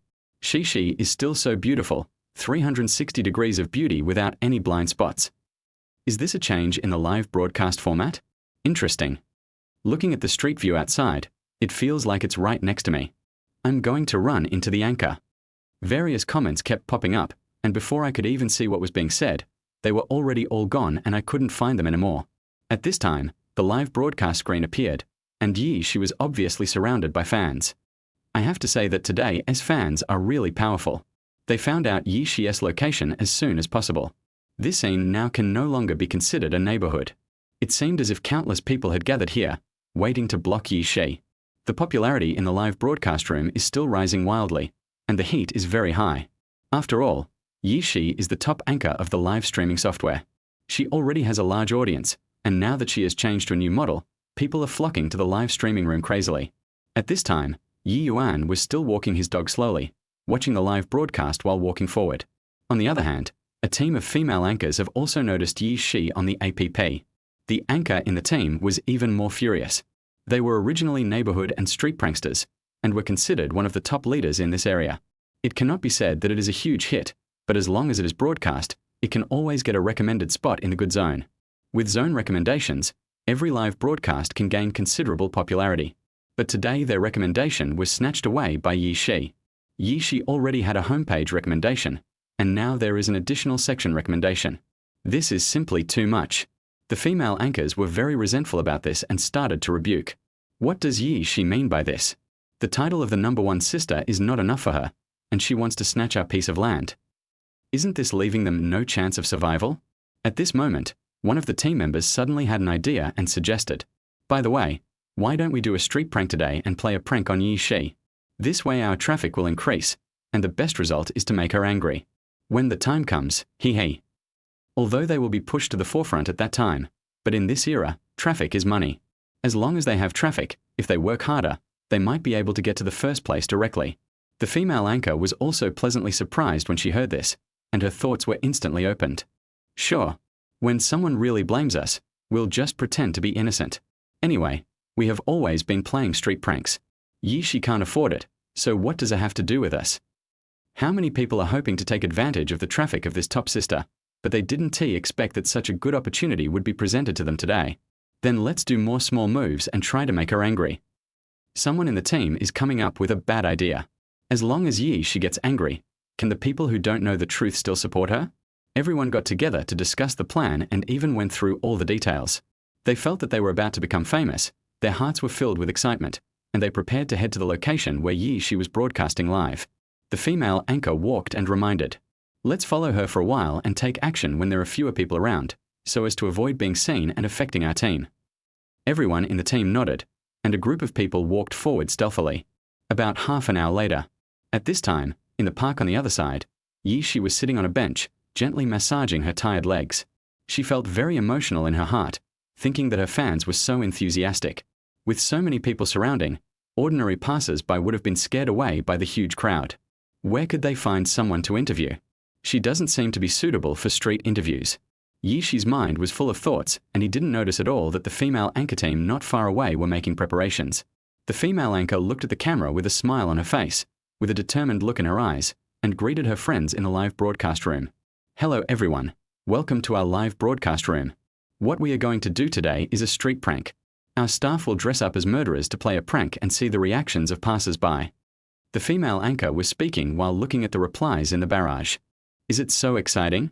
Oh my God, I might piss myself out of fear. Anchor, be careful, don't scare people, or your live broadcast room will be gone. The passerby who hit the old lady is coming. Anchor, you have scared me, pay me back. Don't worry, we have already selected the passers-by. Please wait for a moment and we will set off soon." The female anchor was talking and smiling in front of the camera, occasionally moving the camera towards the staff who were putting on makeup. They were really determined this time and used all their efforts on makeup. In order to make it more realistic, they used plasma directly and splashed it on the clothes. The staff member also has a face full of flesh, and he looks ruthless without any makeup. In his hand, he was holding a boning knife for slaughtering pigs. Just a glance at him gave people a chilling feeling. This is not just a street prank, it's too real to be a movie. The barrage in the live broadcast room popped up faster. This is a bit too scary, isn't it a bit too much? What do you know about this? If it was just an ordinary thing, how could anyone be scared? That's not right. What if it scares people? It's not so realistic. It would be terrible if someone gets hurt. The female anchor looked at the worries of her friends in the live broadcast room, and a faint smile appeared on the corner of her mouth. If it's not scary, how can I scare Ye Shi and make her angry? At this moment, the guy in charge of filming was suddenly patted on the shoulder from behind. For a moment, everyone turned their heads away. Chapter 31, Are you going to leave or not? If not, I will release the dogs. Looking at Ye Yuan standing nearby with the dog, the cameraman subconsciously pointed the camera at his face. After all, in the eyes of the cameraman, this was the first time he had seen a boy with such a good look. A boy like this, with such a good temperament, can definitely make his debut right now. As Ye Yuan's face appeared in the live broadcast room, for a moment, the barrage of comments seemed to be popping up like crazy. Wow, this little brother is so handsome, right? His appearance even surpasses my idol. I love him. My crush is a great hero. One day he will come and marry me with his dog. The person above guessed the beginning, but didn't T guess the ending? The little brother fell in love with me and followed me. Is this little brother also a streamer? Please give me the room number. I want to be his first max level boss. The female anchor was also stunned when she looked at Ye Yuan, and then a hint of doubt appeared in her eyes. What is this person trying to do? Ye Yuan had just discovered the eighth sister by following the location in the live broadcast. Naturally, he also saw these people, following eighth sister stealthily. He listened for a while from a distance and understood the other party's intention. Facing the puzzled gazes of the entire team, Ye Yuan smiled faintly and said, "My sister is timid. Please don't scare her, okay?" The female anchor and the others naturally understood what Ye Yuan meant. The female anchor raised a sneer at the corner of her mouth, then smiled and said in a coquettish voice, "We are just doing a prank show, we won't go too far, and the passers-by who participate are not filming for nothing. There will be gifts for them later." In order to appease Ye Shi's furious mood at that time, they really prepared a big gift with great care. By then, if Ye Shi throws the gift away in a rage and they take out the valuables inside, wouldn't that just prove that the other party is being rude and unreasonable? They are linked together, and Ye Shi has no way to avoid it. Thinking of the winning plan, the female anchors team certainly couldn't give in. They smiled hypocritically, but their smiles were very perfunctory.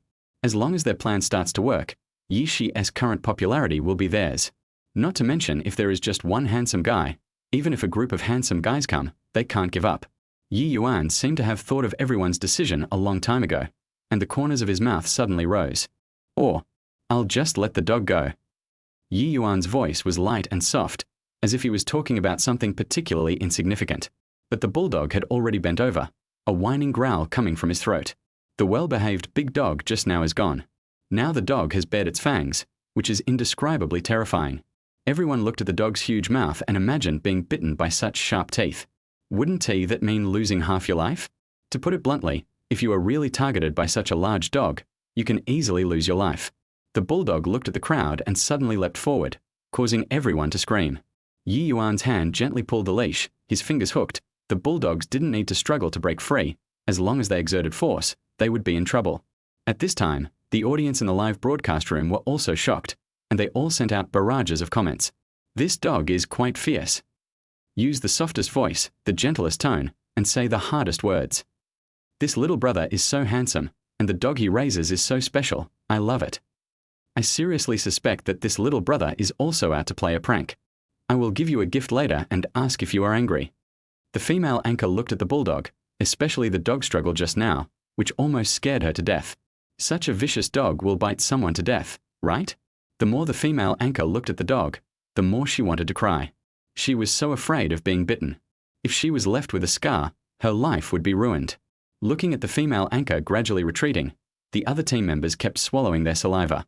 Almost at the same time, everyone spoke in unison. Okay, we'll leave right away. Stay still. Don't move. Tell the dog not to move." It was too late for these people to speak, as Ye Yuan on the opposite side released the dog with shaking hands. Without hesitation, they took their belongings and fled in the opposite direction. Some people were originally a little unconvinced, but after hearing the dog's warning whimper, they no longer had any thoughts. Withdraw. Run quickly. Looking at the backs of those people fleeing in panic, Ye Yuan raised a sneer at the corner of his mouth. She wants to play a prank on her sister right in front of her. She's really a bit too much. Ye Yuan reached out and patted the dog's head, praising him with a smile. "What a good dog you are. I'll make you something delicious when I get home." The dog no longer had the ferocity it had just now. It nudged Ye Yuan's palm and stuck out its tongue. Very well behaved. Ye Yuan took the dog to find his eighth sister. The dog received praise from his owner and seemed to be in a particularly good mood. He walked a few steps with great vigor and confidence. Eighth sister. Ye Shi had just closed the live broadcast and was about to take a good rest here when he heard someone calling him and subconsciously turned his head to look. Then I saw Ye Yuan walking towards me with a smile on his face, holding a huge dog in front of him. Ye Shi was frightened by the dog's momentum. Her beautiful eyes widened slightly, and she asked in surprise, "What a big dog. How did you find me? You're not going to tell me that you used it to find me, are you?" Observing the dog, Ye Shi's face was full of confusion. After all, she was walking randomly and was not sure where to broadcast live. This little brother is pretty awesome. Ye Yuan rolled his eyes. Wasn't his eighth sister's imagination too rich? I watched your live broadcast and followed you all the way here. As Ye Yuan was talking, he looked at his eighth sister lazily sitting on the wooden chair and suggested with a smile, "Are you tired? Do you want the dog to carry you?" Eighth sister. Riding a dog. She narrowed her eyes, packed up her things, stood up, and jumped suddenly. This time, he jumped directly onto Ye Yuan's back. "I don't care, I want you to carry me back." She proudly put her arms around Ye Yuan's neck from behind. It was as if she was not jumping onto her brother's back, but onto a Fagana horse. Ye Yuan shook him gently twice, but to his surprise, she was not afraid at all. Instead, she hugged him even tighter. "If you want to throw yourself off, forget it." In desperation, Ye Yuan could only walk forward with his eighth sister on his back. Not long after walking out, Ye Yuan was still calm and collected. After all, Shi's weight was no problem for Ye Yuan with his super strong physique. On the contrary, Shi, who was lying on Ye Yuan's back, was a little overwhelmed. She patted Ye Yuan's shoulder, and when her brother stopped, she jumped down. While rubbing his chest, as if to relieve the pain, Shi complained with a look of disgust. "Brother, you're too tough. You're killing me." Ye Yuan glanced at his sister's hand rubbing her chest, snorted coldly, and said, "Eighth sister, it seems that the padding you put on is a bit thin. Without enough padding, not only will there be no visual effect, but even the shockproof effect will not be achieved." Pad. Shi was stunned for a moment when he heard this, and the next moment he suddenly thought of something. Her pretty face turned red and she rushed towards Ye Yuan. "You little bastard, you can't get over this joke, right? Stop right there, I'm going to fight you." Shi roared, and the two of them chased each other and ran towards the villa. Ye Yuan had long legs, so he returned to the villa first and walked into the house leading the dog. As soon as I opened the door, I saw sixth sister walking towards me. Ye Meng looked at Ye Yuan who ran in, his eyebrows lit up, and asked with a smile, "You're back. Did you find your eighth sister?" Ye Yuan nodded, raised his hand and pointed in the direction of the door. "She's still in the back. She'll probably be coming in soon." "Sixth sister, where are you going?" Ye Meng smiled, raised her hand and shook her phone, explaining, "I was just about to call your ninth sister. She has been on the team for a long time and we haven't seen each other for a long time. I don't know how that girl is doing in the crew. If I have time, I'll give her a call and ask her." Ninth sister? A beautiful figure appeared in Ye Yuan's mind. Ninth sister Ye Xin is a well-known Chinese actress. She has won the title of Best Actress at a young age and has a large number of loyal fans. Shi also came in at this time. When she heard that she was going to call her ninth sister, she came over on her own initiative. It seemed that he was still angry. When he passed by Ye Yuan, he did not forget to bump into Ye Yuan with his body, wanting to take revenge on him. Unexpectedly, Ye Yuan not only had a stiff back, but also an extremely strong body. Shi rubbed his sore shoulder, pouted in dissatisfaction, snorted, and walked to the side. Faced with such a childish eighth sister, Ye Yuan could only smile helplessly. What else could he do except pamper her?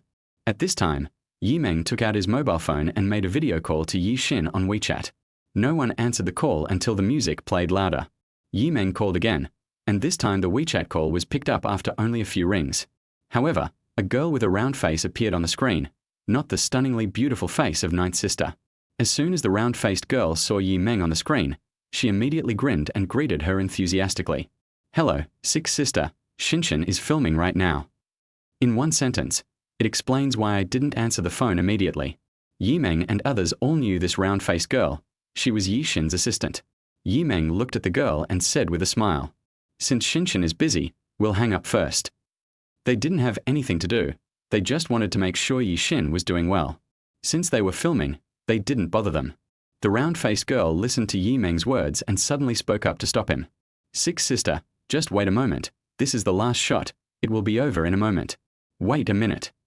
As the assistant spoke, he turned the camera and pointed it towards the set. As the camera switched, a beautiful red figure appeared on the screen. Chapter 32. Sixth sister, I don't want brain waves. The woman's face, dressed in a bright red phoenix coronet and bridal robe, looked as beautiful as peach blossoms.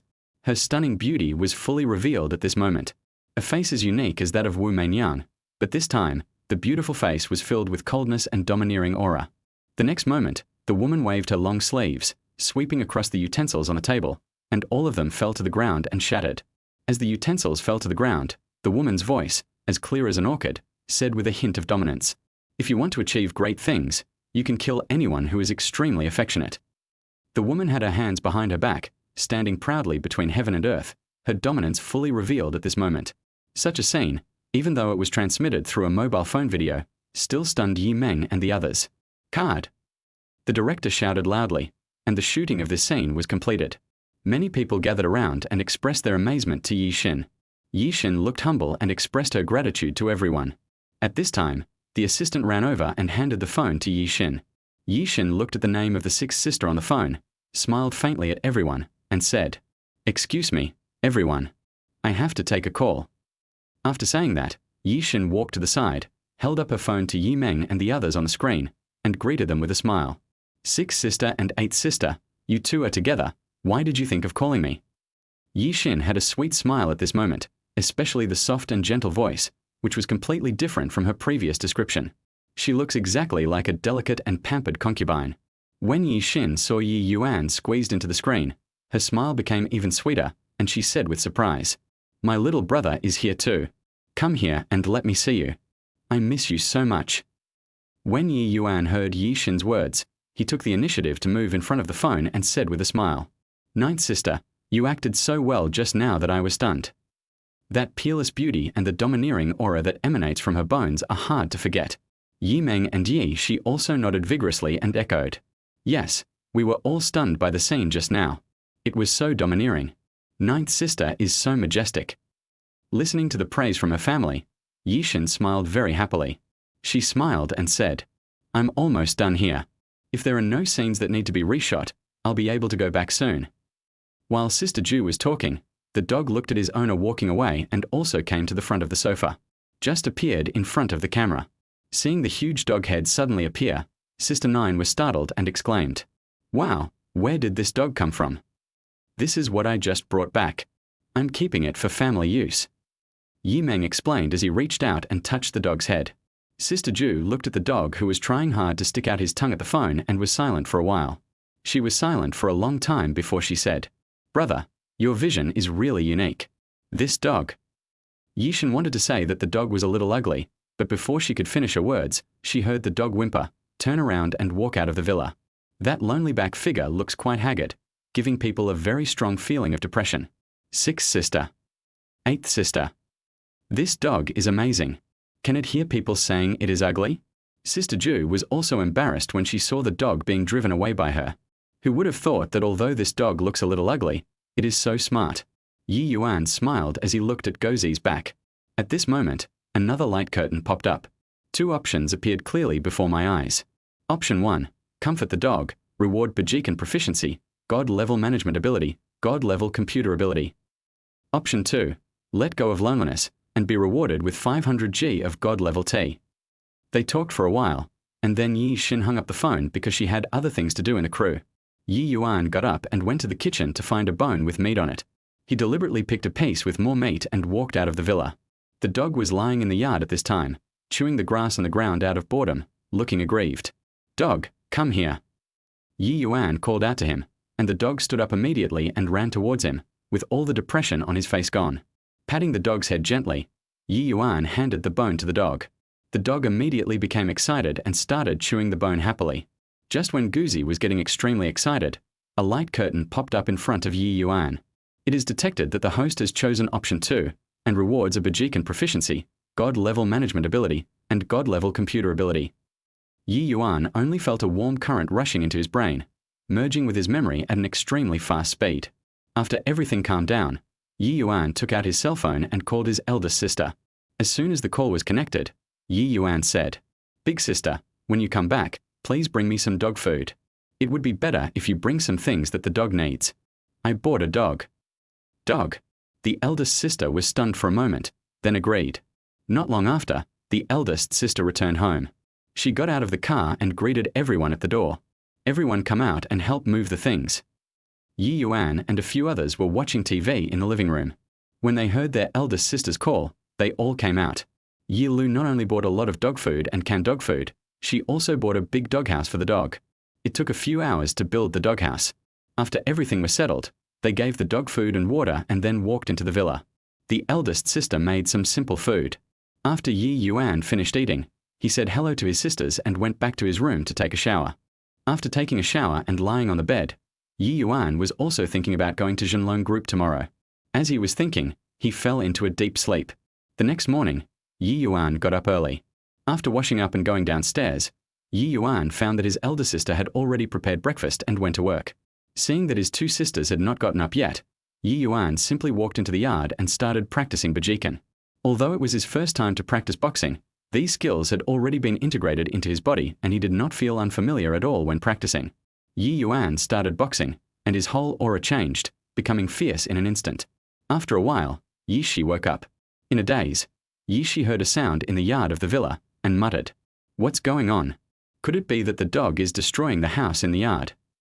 She yawned, opened the curtains and looked into the yard. I saw Ye Yuan practicing boxing in the yard. He was doing it with great vigor and every move was full of power. It seemed as if the surrounding air was affected by Ye Yuan's movements, and from time to time there was a sound of breaking air, which was exactly the noise that had just woken him up. Ye Shi was stunned. She stood by the window for a long time before she reacted.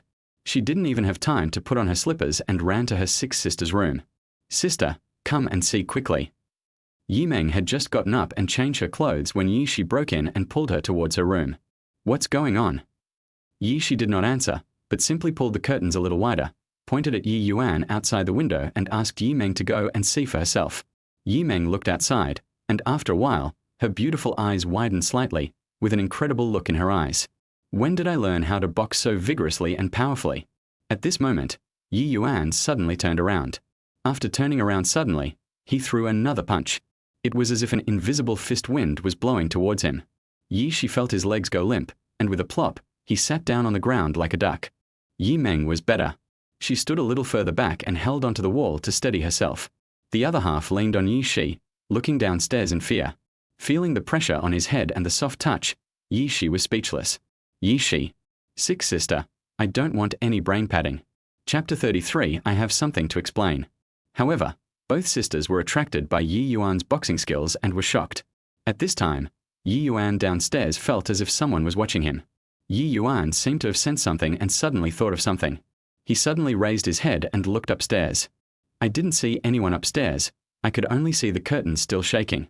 The corners of Ye Yuan's mouth curved up. He laughed dumbly and muttered, "Really? If you want to watch it, just watch it openly. What else can stop you from watching it?" Ye Yuan slowly stopped, exhaled heavily, and walked into the villa. He went to the bathroom to wash his hands. As soon as he came out, he saw his two sisters had already washed, changed their clothes and walked down. As soon as Ye Yuan was seen, Ye Shi immediately came up with a smile on her face and asked with a smile, "Brother, what was that you just hit?" "Bajikan." Ye Yuan answered directly. He looked at his sister. "How about it? Do you want to learn?" When Ye Shi heard this, her eyes lit up immediately and she said excitedly, "That's fine. I'll beat you up after I learn it." Ye Yuan. Teach the apprentice, and then beat the master to death with random punches? Well, let's eat first. Ye Yuan quickly changed the topic. The breakfast made by his eldest sister was still hot, so Ye Yuan served a bowl of porridge to each of his two sisters. After eating a little, Ye Yuan said to his two sisters, "I'm going to go out for a while and we'll be back later. Drive carefully, safety first." Ye Meng gave a gentle reminder, and Ye Yuan responded, taking the car keys and walking outside. Driving the Ferrari, Ye Yuan went straight onto the highway. After driving on the highway for an hour or so, you can see a landmark building standing there in the distance. The building stands tall among a large number of buildings. When the sun shines on it, all the glass curtain walls are shining, and the financial strength is evident. Ye Yuan glanced at it calmly and continued driving forward. The scene turns to the downstairs of Fenglong Group, where Dong Yuan is standing at the door with a group of senior executives. They all wore well-fitting suits and looked very smart. Everyone followed Dong Yuan's example, standing straight and full of energy. The employees upstairs and people entering and leaving the building were all looking at these senior executives in surprise. Especially the employees. It was the first time for them to see such a grand scene, and they began to talk about it. Why is President Dong standing outside with the group's top executives? Are they going to welcome someone? My goodness, what kind of client can receive such attention? I have been in the group for so many years, and this is the first time I have seen such a scene. There's no news from the administration department either. I just asked someone and no one knows what happened. The employees were confused about what was going on and simply continued to look down. On the other side, several CEOs were heading towards the Fenglong Group headquarters. They came here to discuss project cooperation with Fenglong Group, but they didn't expect to see such a lively scene as soon as they arrived at the parking lot. The bosses were very shocked. They also noticed each other at this time and quickly locked the car doors and gathered together. What's going on with Fenglong Group? It's usually very difficult to meet this CEO, but today he actually has time to wait here. I don't know either. When I came over, I saw them standing here. Who are they welcoming? I really can't imagine who is coming to greet President Dong. How about we wait and see here? The bosses all saw doubt in each other's eyes, and they all stopped and prepared to find out what was going on. At this time, a CEO came out and said, I did hear some news. It seems that the Fenglong Group has changed its owner. Considering the current situation, I'm afraid they are welcoming a new chairman, right? The boss was not entirely sure, as he also heard some inside information at the party. The other CEO's eyes widened instantly. A multi-billion-dollar group like Fenglong Group changed its owner, but they didn't hear any movement. It seems that the new chairman who took over is also a capable guy. The bosses all showed a look of realization on their faces, and they all felt that this possibility was very high. Apart from our new chairman, there is really no one else who can cause such a big scene. Thinking of the possibility of meeting the new chairman of Fenglong Group, all the CEOs had a hint of anticipation on their faces. The crowd simply didn't rush to go in, and stood in the parking lot, ready to take a look at this big shot. At this moment, everyone saw a Ferrari driving into the Fenglong Group headquarters. As soon as they saw the red Ferrari appear, Dong Yuan and a group of senior executives showed surprise on their faces and hurried to greet it. The Ferrari slowly stopped, and Dong Yuan quickly stepped forward and opened the driver's door. Countless pairs of eyes watched Dong Yuan's actions, and they all took a breath, with even greater anticipation in their eyes. After all, the identity of the person who can make Dong Yuan so respectful is easy to imagine. Ye Yuan got out of the car and was also happy to see Dong Yuan and the others there. I just came to take a look. You don't have to make such a big scene. Ye Yuan could already imagine the state of the employees in the building. Dong Yuan bowed slightly and said very respectfully, "That's what I should do." At this time, the bosses also saw Ye Yuan walk out of the car, and they were all stunned. Who is this? The CEOs couldn't believe their eyes. They all thought to themselves, could this be the new chairman of Fenglong Group? He's so young. This is impossible. The young man in front of him, who looked like he had just reached adulthood, actually became the chairman of Fenglong Group. The bosses looked at each other in confusion for a moment.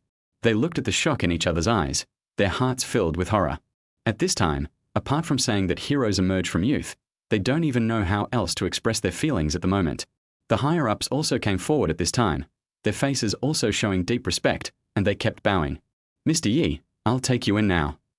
Dong Yuan raised his hand and respectfully welcomed Ye Yuan into the headquarters, while he and a group of senior executives followed closely behind. Ye Yuan walked into the headquarters and looked at the exquisitely decorated and grand hall. A hint of satisfaction flashed in his eyes. The employees are each doing their job and the whole hall appears to be in order. The floor is kept very clean. The cleaning lady sweeps it every once in a while, and the tiles can almost reflect people's shadows. "Director Ye, do you think I should take you to inspect the various departments first, or go directly to the conference room to report to you on the recent work?" Dong Yuan asked. He wanted to report to Ye Yuan last time at the dinner table, but was stopped by Ye. Ye Yuan thought about it and said directly, "Take me to my office. I have something to arrange later." Dong Yuan naturally had no objection, and he took Ye Yuan directly to the chairman's office. The chairman's office is located on the top floor, and the entire floor is the chairman's office area. Walking into the luxurious office, Dong Yuan immediately began to report. Senior executives from various departments were present at the scene, and after Dong Yuan finished speaking, they would make some supplements in a timely manner. Ye Yuan listened quietly. He had read the report before coming and had a preliminary understanding of the group's business. With the addition of his god-level management ability, Ye Yuan easily sorted out the clues and directly interrupted the other party's report. "I think you have some problems here." Ye Yuan would put forward some opinions from time to time, and both Dong Yuan and the senior executives were amazed by Ye Yuan's suggestions. After all, it was the new chairman's first time listening to the report, and he discovered the problem in such a short time. It was simply amazing. For a moment, everyone present looked at Ye Yuan with eyes filled with shock and admiration. No one dared to have even a little bit of luck in their heart because of Ye Yuan's age. Everyone was in high spirits and gave their work reports seriously. Looking at the reports, Ye Yuan naturally knew that Dong Yuequan had done a very good job. It can be said that he has done his best and is a very qualified general manager. After finishing the report, Dong Yuequan looked at Ye Yuan and said, "Mr. Ye, I have a few documents here that need your signature." Ye Yuan looked at the document handed to him and said with a smile, "I don't have the seal yet, so I'll sign it first and you can carry it out."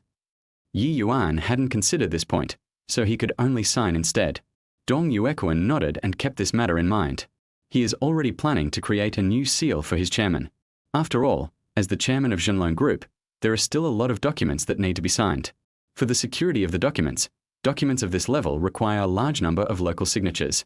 If all of them are signed, it will invisibly waste a lot of time. Dong Yuequan was also thinking that he had accidentally obtained a piece of fine jade before, and he could make a seal for Mr. Ye. A good jade goes with a gentleman, and this is the best destination for this piece of jade. Ye Yuan had already started reading the document at this time, and after confirming that it was correct, he signed his name. After signing, Ye Yuan handed the document to Dong Yuequan. After Dong Yuequan took it, he looked at the flamboyant signature on the document and sighed silently in his heart. "Isn't this calligraphy by Mr. Ye so well written? It is said that handwriting reflects the character of the person. Mr. Ye's handwriting is as stunning as he is. If seen by someone who loves calligraphy and painting, they might even regard this signature as a work of art. Let's leave the group's affairs alone for now. I have a few important things to explain to you." Ye Yuan placed the pen on the table, tapped the table with his slender fingers, and began to give instructions. Chapter 34 Sixth Sister is so scary. When Dong Yuequan heard Ye Yuan say that there was an important matter to be arranged, he was stunned at first, then he picked up a piece of paper and a pen and said respectfully, "Mr. Ye, just give me your orders." As subordinates, it is their job to help the chairman solve his problems. Ye Yuan looked at Dong Yuequan's actions and immediately felt very satisfied. Such a considerate subordinate really makes people feel very comfortable. Ye Yuan took out a stack of papers and handed it to Dong Yuequan. Dong Yuequan took it quickly. He looked through the documents and found that they were all drawings of parts. "Mr. Ye, what are these?" A look of confusion emerged on Dong Yuequan's face. He didn't see the purpose of these parts, so he had no idea what Ye Yuan meant. Ye Yuan raised his lips and said, "Help me build these parts." As soon as he heard that it was going to be built, Dong Yuequan studied the drawings carefully. Looking at some of the details on the drawing, Dong Yuequan narrowed his eyes. These parts require very high precision. I'm afraid that only a few companies in China can achieve such production precision. However, this is not a difficult problem for Fenglong Group and can be done easily. After all, before its transformation, Fenglong Group's main business was metallurgical machinery. As a company worth hundreds of billions of yuan, Fenglong Group's strength is obvious to all and has been achieved through hard work. In addition, Ye Yuan's drawings are very clear, and the processing methods and data of the details are clearly marked. "Okay, Mr. Ye, I'll arrange it in a moment." Dong Yuequan said seriously that he already had an idea. After all, it was what Mr. Ye wanted, so he would let the most experienced master craftsman make it. Hand-polished parts are best, but this also requires considerable skill. Ye Yuan seemed to have thought of something. He suddenly handed over a piece of information and said to Dong Yuequan, "By the way, don't use the traditional materials. I brought them to you. Use this alloy." Dong Yuequan quickly took it. After arranging everything, Dong Yuequan looked at Ye Yuan and invited him warmly. "Mr. Ye, it's getting late now. It will soon be noon. How about we have a meal together?"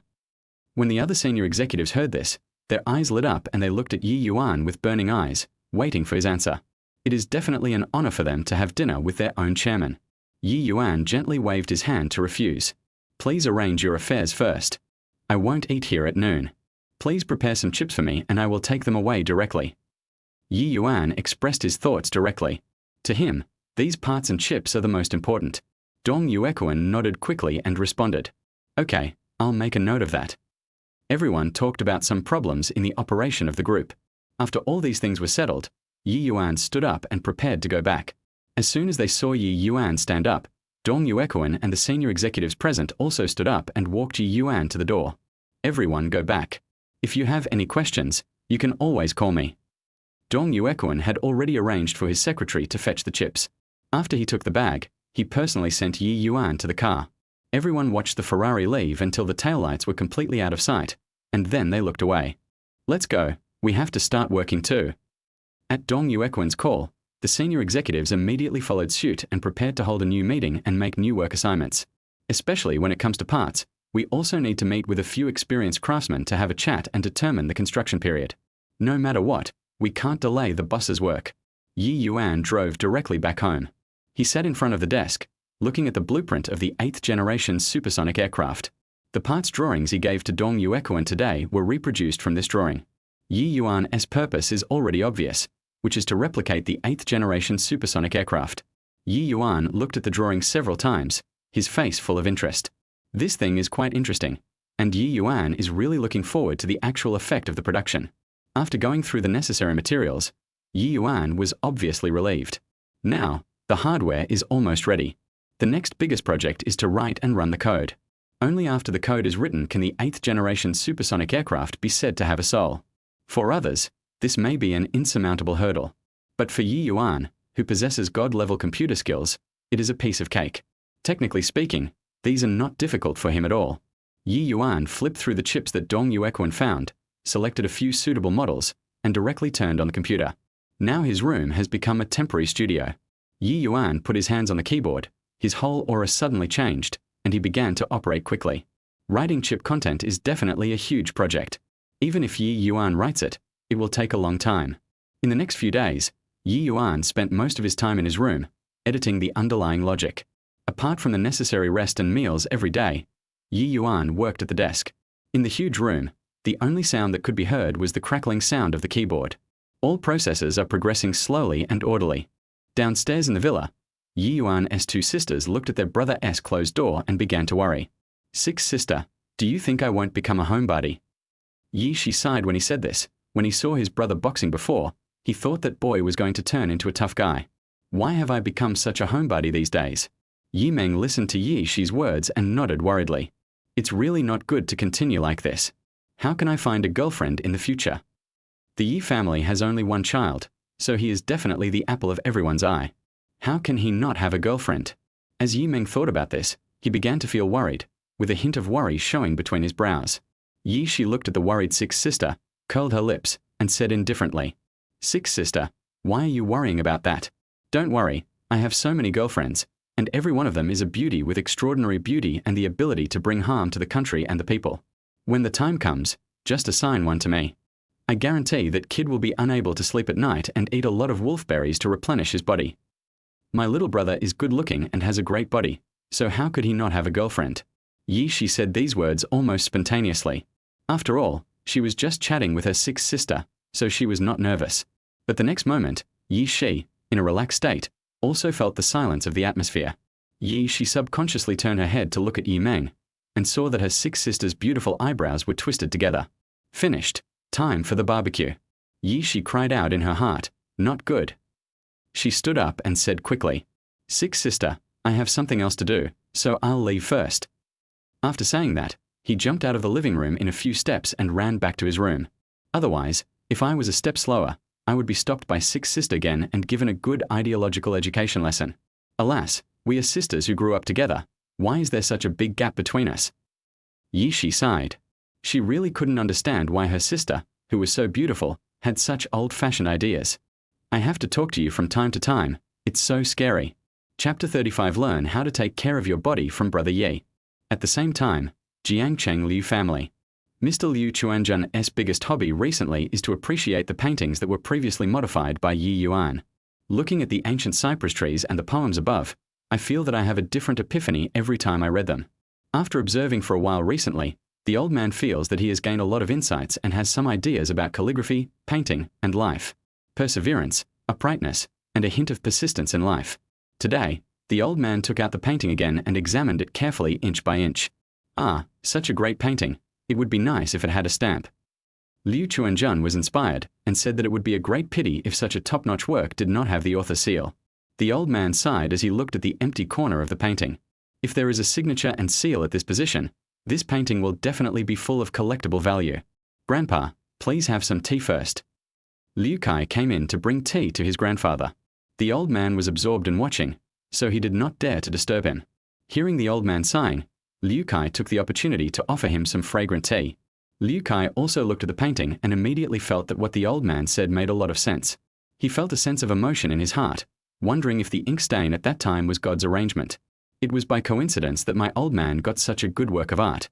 Suddenly, Liu Kai was stunned, and a flash of inspiration quickly passed through his mind. Yes, how could he forget about this? Ever since Ye Yuan helped him last time, Liu Kai has been thinking about preparing a gift for Ye Yuan as a thank you gift. The old man's words just now enlightened him.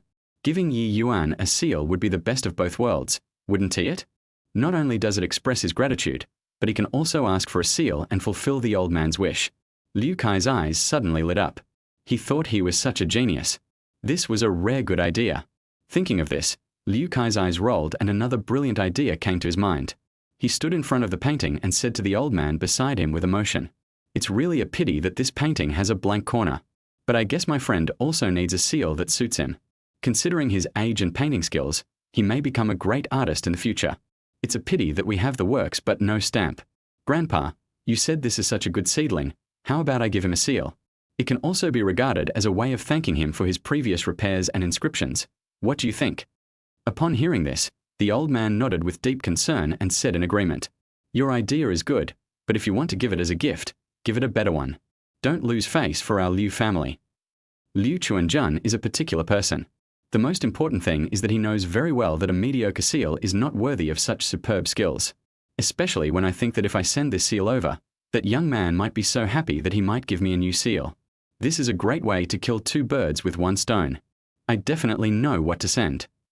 As Liu Kai spoke, he looked towards the old man, but it was very obvious that he had not finished what he was saying. Seeing that Liu Kai had been staring at him without saying anything, the old man frowned slightly and asked, "What's wrong? Just say what you want to say. Isn't it a bit of a suspense to leave people in suspense by saying half the words?" When Liu Kai heard what the old man said, he smiled and said with sparkling eyes, "Grandpa, I am powerless." He is an idle young man and does not have the capital to give good things. If it was an ordinary thing, it would be embarrassing for the Liu family to give it away, wouldn't it? Liu Chuanjun. "Good boy, so you were waiting for me here." Mr. Liu looked helpless. He glared at Liu Kai and said, "This is a common tradition in our family." Liu Kai scratched his head embarrassedly, with a wry smile on his face. The old man didn't waste any words. He just threw a card over and told Liu Kai, "There's $1,000,000 in the card. Go find a better one and send it over." Liu Kai happily picked up the card, blew it to his lips, patted his chest and said, "Don't worry, I'll arrange it right away." After carefully putting the card away, Liu Kai walked outside with a happy face. The old man looked at his grandsons back and sighed. But if you think about it carefully, it would be good to have a good relationship with this young friend, so that it would be easier to ask him for paintings in the future. On the other side, Liu Kai took out his mobile phone as soon as he went out and sent a message in the group. "I'm going to buy something. Who wants to go with me?" Immediately, several young masters spoke up and expressed their desire to go together.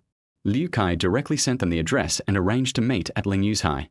After sending the message, Liu Kai drove his car towards his destination. The journey was smooth and Liu Kai soon arrived at Lingyu's High. The reason why we chose to meet here is because Lingyu's High is a relatively famous jade shop in Jiangcheng. If you want to buy high-quality jade, an old store with quality assurance is the best choice. Liu Kai stood at the door and waited for a while, and the young masters also arrived here one after another. "Brother Liu, you were in such a hurry just now and didn't ask clearly. What are you doing here?" A young man walked up to Liu Kai and asked. Liu Kai did not hide it from everyone and spoke directly. "I want to give Brother Ye a gift." Brother Ye? As soon as they heard Ye Yuan's name, the enviable, jealous and hateful scene from before seemed to reappear in front of the eyes of the young masters. Those three beauties are simply fascinating. Liu Kai looked at the faces of the few people, curled his lips, and said mysteriously, "Don't you think about it? When you go to a master to learn from him, you have to bring a gift. Otherwise, it would be in vain to teach." The young masters were stunned at first, and then expressions of understanding appeared on their faces. What Brother Liu said makes so much sense. What they want to learn from others is the secret that many men have been dreaming of. It is indeed a bit rude to want to learn other people's real skills without any benefit. The young master's eyes lit up, and he immediately agreed and said, "Yes, this time, we must ask Brother Yi for advice on how to find such a beautiful girlfriend." The young masters next to them also smiled and said expectantly, "I still can't forget the scene when three beautiful girls came to pick up Brother Yi. It was so enviable." When we ask for advice, we must learn it thoroughly. We not only need to learn how to pick up girls, but most importantly, We need to learn how to pick up 3 girls at once. It's fine that he's dating 3 people, but he can also appear together like good sisters. He is simply a modern example of happiness together. Brother Ye is already my idol. Zhong Juanhao laughed loudly after hearing what the young master said. He suddenly lowered his voice and said with a sly smile, "There is another very important point. We must ask Brother Ye how he maintains his body. He can actually fight 3 people at once and still be full of energy." Every time they saw Ye Yuan, he looked energetic. How could he show any signs of being drained of energy? This is the key point, okay. As soon as Zhong Juanhao finished speaking, everyone present was stunned for a moment. They stared at Zhong Juanhao in a daze, and their gazes gradually changed from dullness to a light. The faces of the young masters were filled with realization. Yes, isn't this the key? Found the blind spot. Chapter 36. Wow, you actually created a private group. The young masters became excited and followed Liu Kai towards Lingyu's High. Pick out the gift first, then go to school. At this time in Lingyu's High, an old master was looking at 2 seals placed on the table. The carved decorations on it have already taken shape. The auspicious cloud pattern represents good luck, and under the skillful hands of the master craftsman, it is carved to have a sense of elegance, as if it would be blown away by the wind at any time. The carvings have been polished, and now only the words below are left to be completed. The old master coughed lightly twice, one for negative and one for positive. This kind of carving is a bit laborious and requires one to be energetic to do it carefully. He turned on the light on his head and carefully examined the decoration on the seal. For carving of this level, it is imperative to ensure that there are no mistakes. Even the slightest flaw could ruin the reputation that Lingyu Zhai had built up over many years. Finally, the old master raised his head, with a look of satisfaction in his eyes. The carving on the seal is perfect and flawless. It is indeed a masterpiece.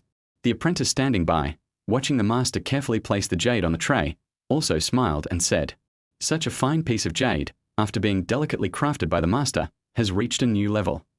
Such a masterpiece by a master adds a touch of spirituality to the jade, which is naturally unique.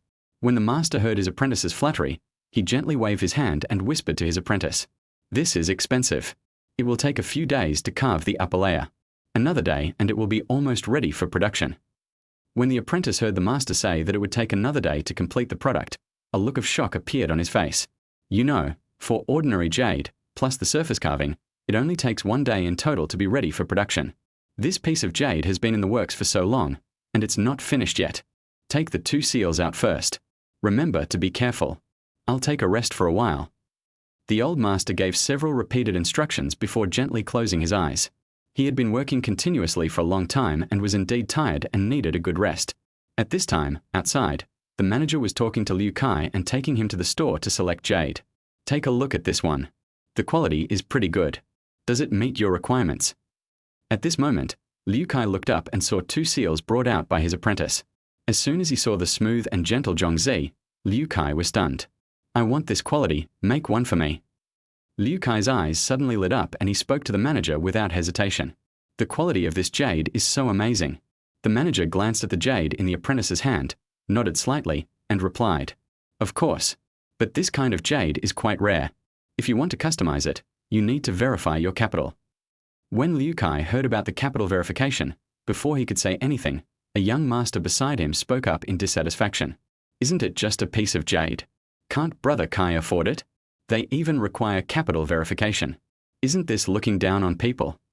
Seeing the other young masters gradually showing unhappy expressions on their faces, the manager quickly explained, "It's not what you think. The piece of jade that Liu Xiao had his eyes on just now was of top quality, a very rare old material that was very hard to find. Those 2 seals must be worth at least tens of millions. To be honest, they are priceless treasures. Jade of this level cannot be bought with money, it all depends on fate. Of course, even if there is no fate, you can create it with money." The young masters were so stunned as they listened to the manager talking, as if they were petrified.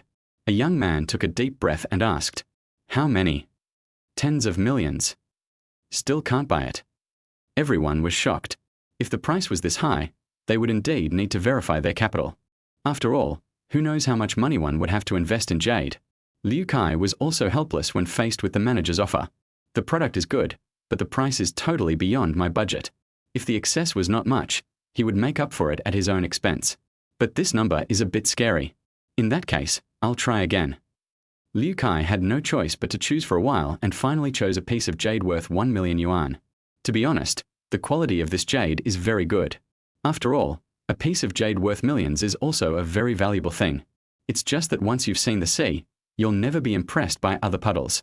After seeing the superb chapter just now, this $1 million sum is not cheap, but it just feels average. Liu Kai paid the deposit for the jade and the carving, and said to the young masters, "I'll contact Brother Ye in the next 2 days. After confirming the time, let's go to the newly opened mountain club. I'll let you know the time when I come back." "Okay, then we'll wait for your message." The young masters made an appointment with Liu Kai and drove away in their own cars. On the other side, Ye Yuan finally walked out of the room. There was a trace of relief on his face.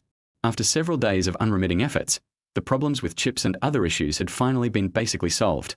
Ye Yuan stretched and prepared to find something to eat. Knowing that he was staying at home to make something these days, the eldest sister prepared a lot of food at home so that Ye Yuan would have something to eat whenever he was hungry. After eating something, Ye Yuan had just cleaned up the table when his cell phone suddenly rang. It was a message from Lin Yuhan. "Boss, I have settled everything here." Ye Yuan raised his eyebrows at the message and replied, "Okay, go prepare 2 sets of clothes, and I'll reimburse you for the expenses."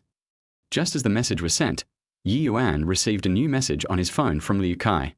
"Brother Ye, when are you free the day after tomorrow? Let's go to the mountain club to have some fun." The day after tomorrow? Ye Yuan had finished his work, so he replied directly, "I'm fine with either, just decide." Liu Kai was very happy to receive Ye Yuan's reply. He thought about it and sent a message. "Okay, let us set off in the morning." After receiving Ye Yuan's reply, Liu Kai quickly sent a message in the group to inform everyone to get together. Naturally, the several young masters who went to Ling Yu's high together today did not let it go. They started chatting in the small group, and there was a hint of excitement in everyone's tone, and the thirst for knowledge. Meanwhile, on the other side, several young masters and ladies were having dinner outside. This is a newly opened internet-famous restaurant. Since it is particularly difficult to make a reservation, we all came here together. Try this, it tastes pretty good. A young lady was inviting everyone to dinner, and suddenly they saw several young masters looking at their phones. In fact, it is normal to look at the phone, but some of the young masters had a weird smile on their faces. No matter how the young ladies looked at it, they felt that there was something vulgar in that smile. And judging by the way their fingers were flying, they must be chatting. The young ladies exchanged glances without making any noise, then quietly moved over and looked at the screen. "What are you doing?" When the young masters found out, they subconsciously tried to hide their phones behind their backs. After all, there are some secrets that can only be shared by boys. The young master, who was quick-handed, managed to escape the disaster, but the sharp-eyed young lady still discovered the clue. The young lady pressed the young master's shoulder and asked sternly, "Don't hide, I saw it all. My goodness, you actually created a small group on your own." Chapter 37, The Attack from the Young Ladies. It turns out that it's not just girls, boys also form small groups. When the other young ladies heard this, they all became angry and openly attacked the young masters. I was wondering why he was hiding it. It turns out he has a little nest in secret. I wonder what he talks about in there. A group of grown men are actually playing this game. What do you want to do? Leave the organization, or do something shameful? Men, there really isn't a good thing among them. You guys are just arrested and shot without any trace of false charges. A young master smiled and looked at the angry faces of the young ladies, and explained in a low voice, "Listen to our explanation. This was built by Haozi and Kaige. It has nothing to do with us. It's unfair."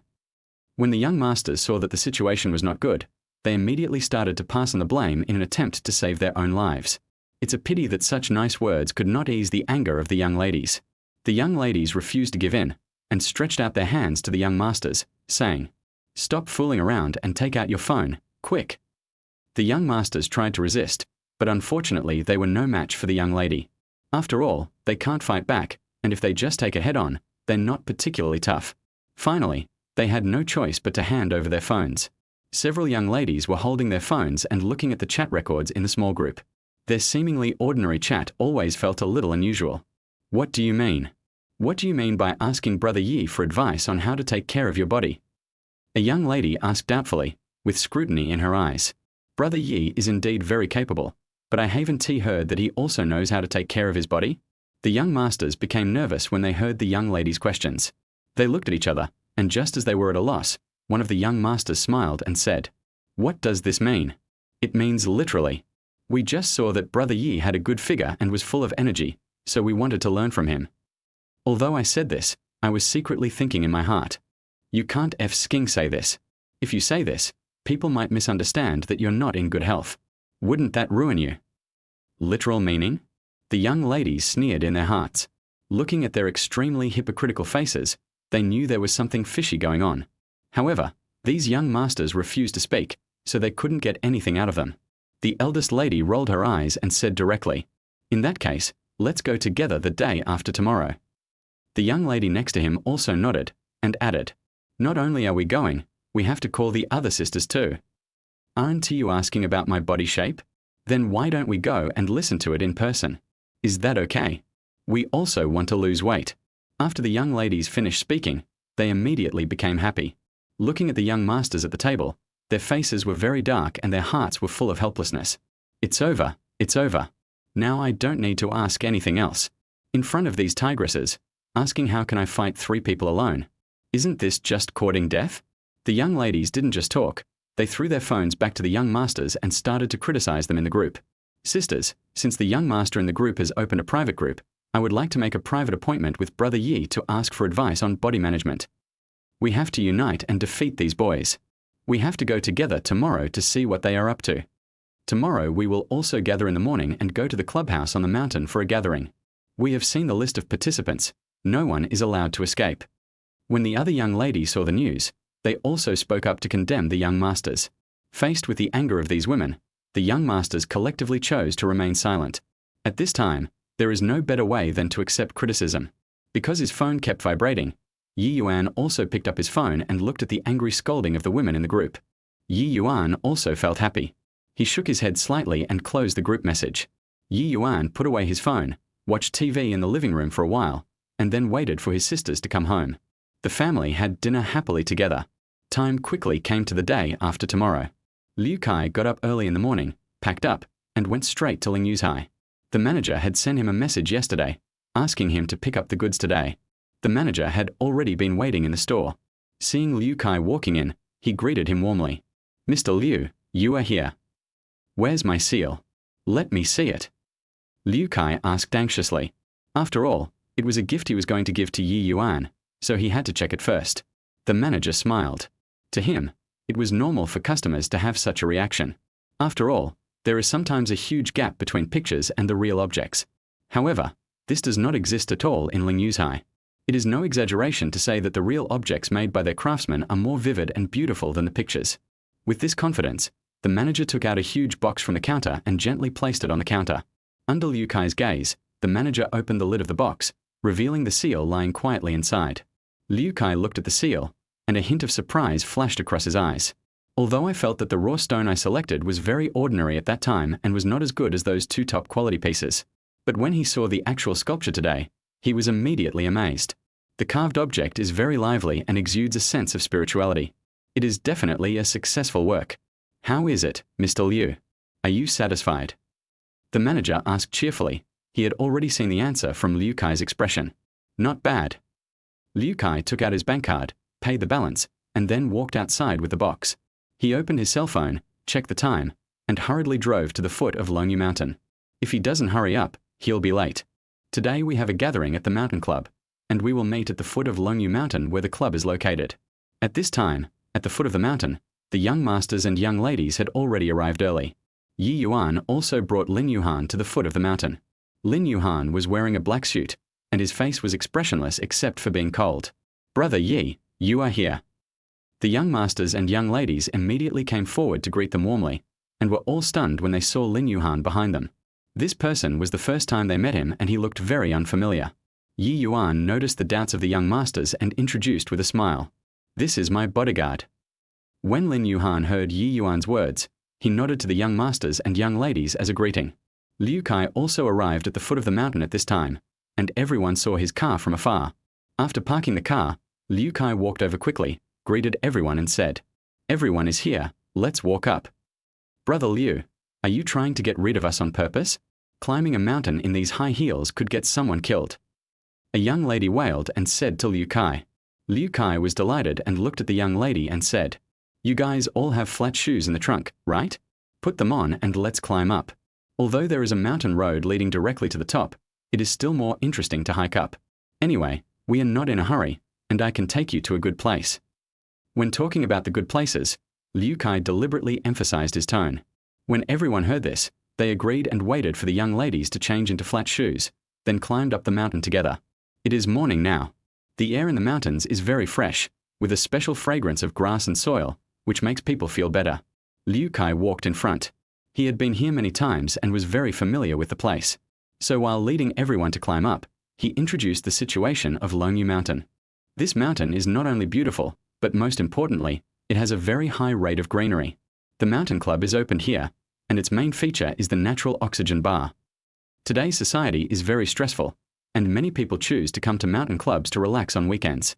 There's a mountain spring in front of us, called Longyu Spring. If you don't walk up here, you won't be able to see it at all. Liu Kai said proudly that he discovered this by accident, and that this was the great place he had told everyone about. The young masters and young ladies all became interested, and they all sped up and continued to climb upwards. Look, that's Longyu Chuan. Liu Kai shouted loudly, and for a moment, everyone looked in the direction of his finger. I saw a winding, clear spring flowing slowly down. Under the sunlight, the waves suddenly sparkled, like the Milky Way falling into the world. The mountain spring hits the water surface, making a tinkling sound, which is very pleasant to the ear. There were clouds of mist in the air, and in the sunlight, a rainbow appeared. When everyone saw such a beautiful scenery, their brows relaxed and they quickly walked towards Longyu Chuan. Brother Liu, you are amazing. You actually found such a great place. A young lady said with a smile, the corners of her mouth unconsciously raised into a smile. Such an environment can easily make people feel happy and sweep away the depression in their hearts. Everyone came to the spring and scooped up water to wash their hands. The spring water is icy cold, with a hint of coolness that makes people excited, jumping, and falling on the fingertips. A young man looked at the clear spring water, scooped up some water to taste it, and shouted in surprise. The spring water here tastes so sweet and refreshing, it's really good. When the other young masters heard this, they followed suit and scooped up the spring water to taste it. At this time, a young lady who was very close to them suddenly splashed water in the direction of the young master. Not only that, she also loudly called on the young ladies to join in. Sisters, take care of them, let them create a private group, and sneak out to play without our knowledge.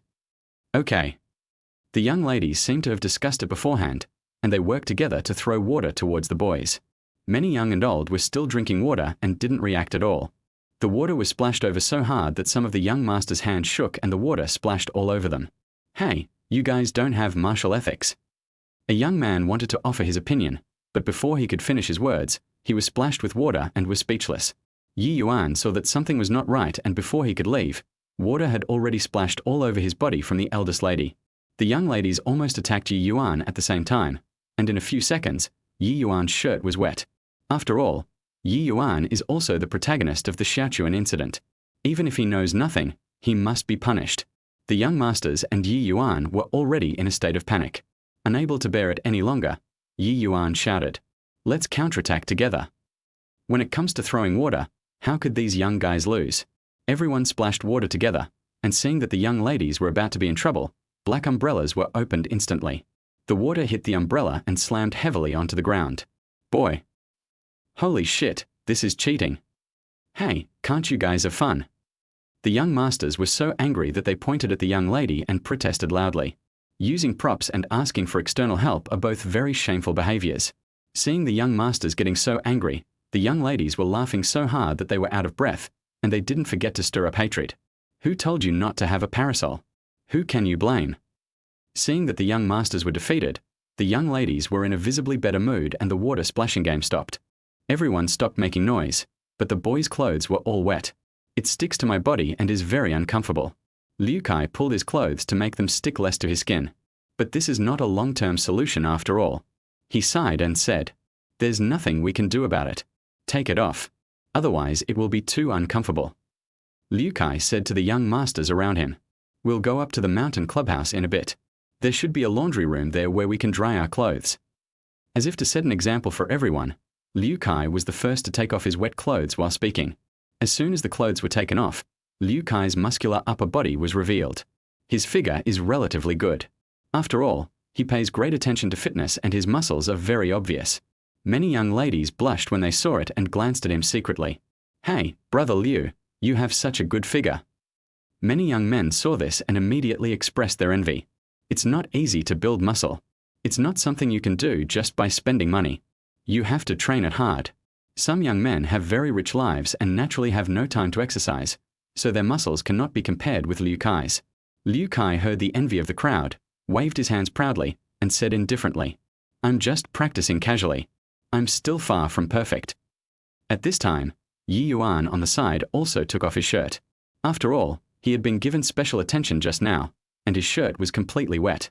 As soon as the clothes were taken off, everyone exclaimed in surprise, "Oh my God, Brother Ye's figure is so good, ain't he it?"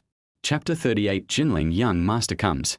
The abdominal muscles are very clear, just like they were marked in a textbook, and the muscle lines are perfect. Ye Yuan's skin color is the same as her sister's, both of them are cold white, and it is even more dazzlingly white in the sun. This kind of creamy boy color, combined with such hard muscles, makes the picture look very impactful. The girls looked at Ye Yuan's body. The muscles on his arms were not exaggerated, but they gave people a strong sense of power. It seemed as if those muscles were like bombs that could explode with amazing power at any time.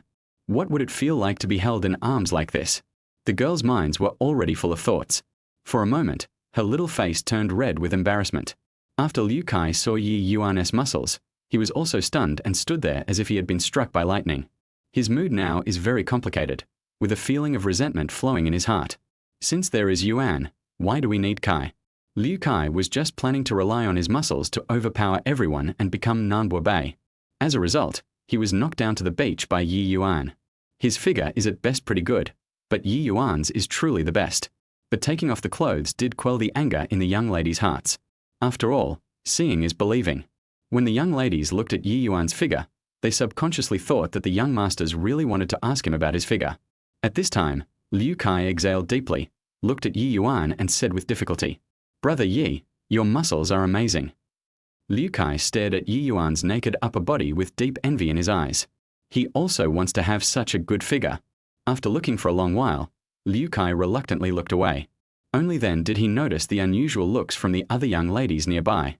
Facing these gazes, Liu Kai shuddered and explained hurriedly, "Don't look at me like that, I'm not gay." Some of the remaining young masters also took off their clothes, revealing their frail bodies. But they all have the advantage of being young, and there is nothing to complain about. Among the crowd, there were two fat young men who were just wearing wet clothes. "What are you two standing there for? Take them off. It's so uncomfortable to wear wet clothes." One of the young masters tried to persuade him, but he didn't expect the two young masters to hold onto his clothes tightly, as if they were determined to protect him to the end. "I'd rather die than take it off." The two of them thought very clearly that if they didn't take off their clothes, they would just feel a little uncomfortable physically, but if they really took off their clothes and were laughed at by everyone, it would be a severe pain in their hearts. Ye Yuan has now become the focus of the crowd. No matter where he goes, he is secretly watched by many young ladies. After watching for a while, the blushing on the faces of several young ladies became more obvious. This figure is too good, isn't it? Ye Yuan seemed to have an automatic play function. As long as the young ladies looked at him, some images would appear in front of their eyes. At hashtag, the kind that can't be broadcast. As if feeling the heat, the young ladies couldn't help but fan themselves with their hands, trying to cool themselves down. "Come on, let's head towards the clubhouse." Liu Kai called everyone to set off, and they all walked towards the mountain together. Long Yuchuan was not far from the mountain club, and after walking for a while, they reached their destination. The mountain clubhouse is built halfway up the mountain, offering a panoramic view of the beautiful mountain scenery. A young man stood at the entrance of the mountain club, looked down the mountain, and said with emotion, "No wonder many CEOs like villas halfway up the mountain. The view is really great."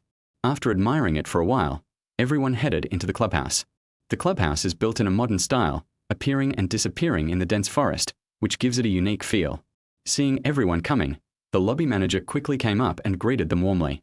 "Mr. Liu, you are here. I was just wondering when you would arrive." Liu Kai is a member here and made a reservation in advance, so the lobby manager had already seen the reservation information. Seeing the group of young masters behind Liu Kai, the lobby manager also knew what was going on. He quickly continued, "The box on the top floor has been prepared for you. I'll take you up there."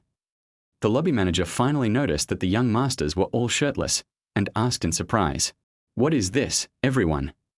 "Well, we played by the fountain for a while." Liu Kai explained it in a loud voice.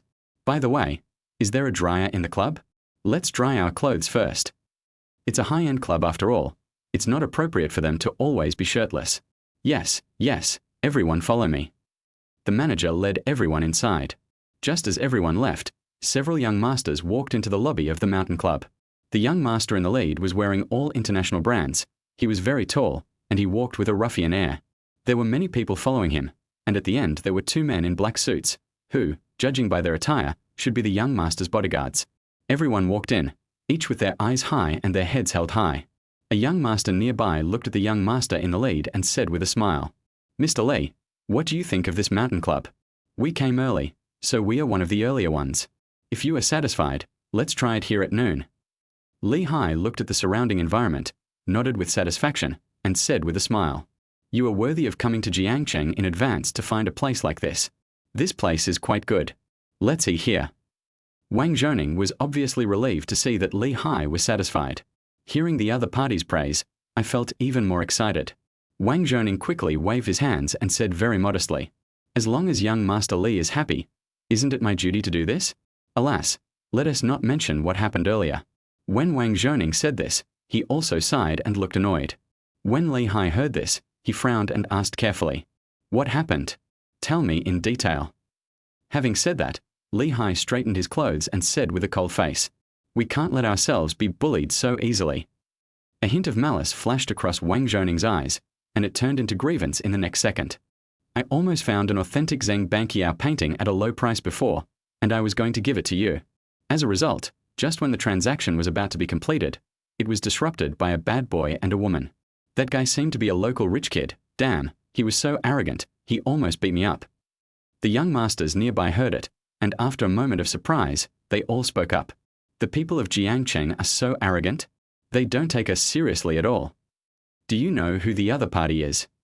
These people in Jiangcheng are really too much.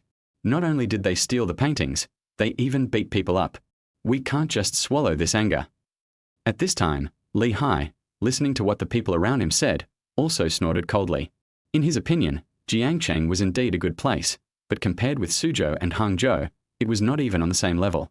These ignorant young masters in Jiangcheng actually dared to offend them. They must be tired of living. You know, the number of dignitaries in Suzhou and Hangzhou is not comparable to that of the small Jiangcheng. Suzhou and Hangzhou have been home to many families since ancient times, and the business network is even more complex and interconnected, forming a large network. In a small place like Jiangcheng, the dignitaries have always fought each other. They were already short of numbers, and now they are fighting alone. In the eyes of these Suzhou and Hangzhou families, such an opponent could not cause any trouble at all.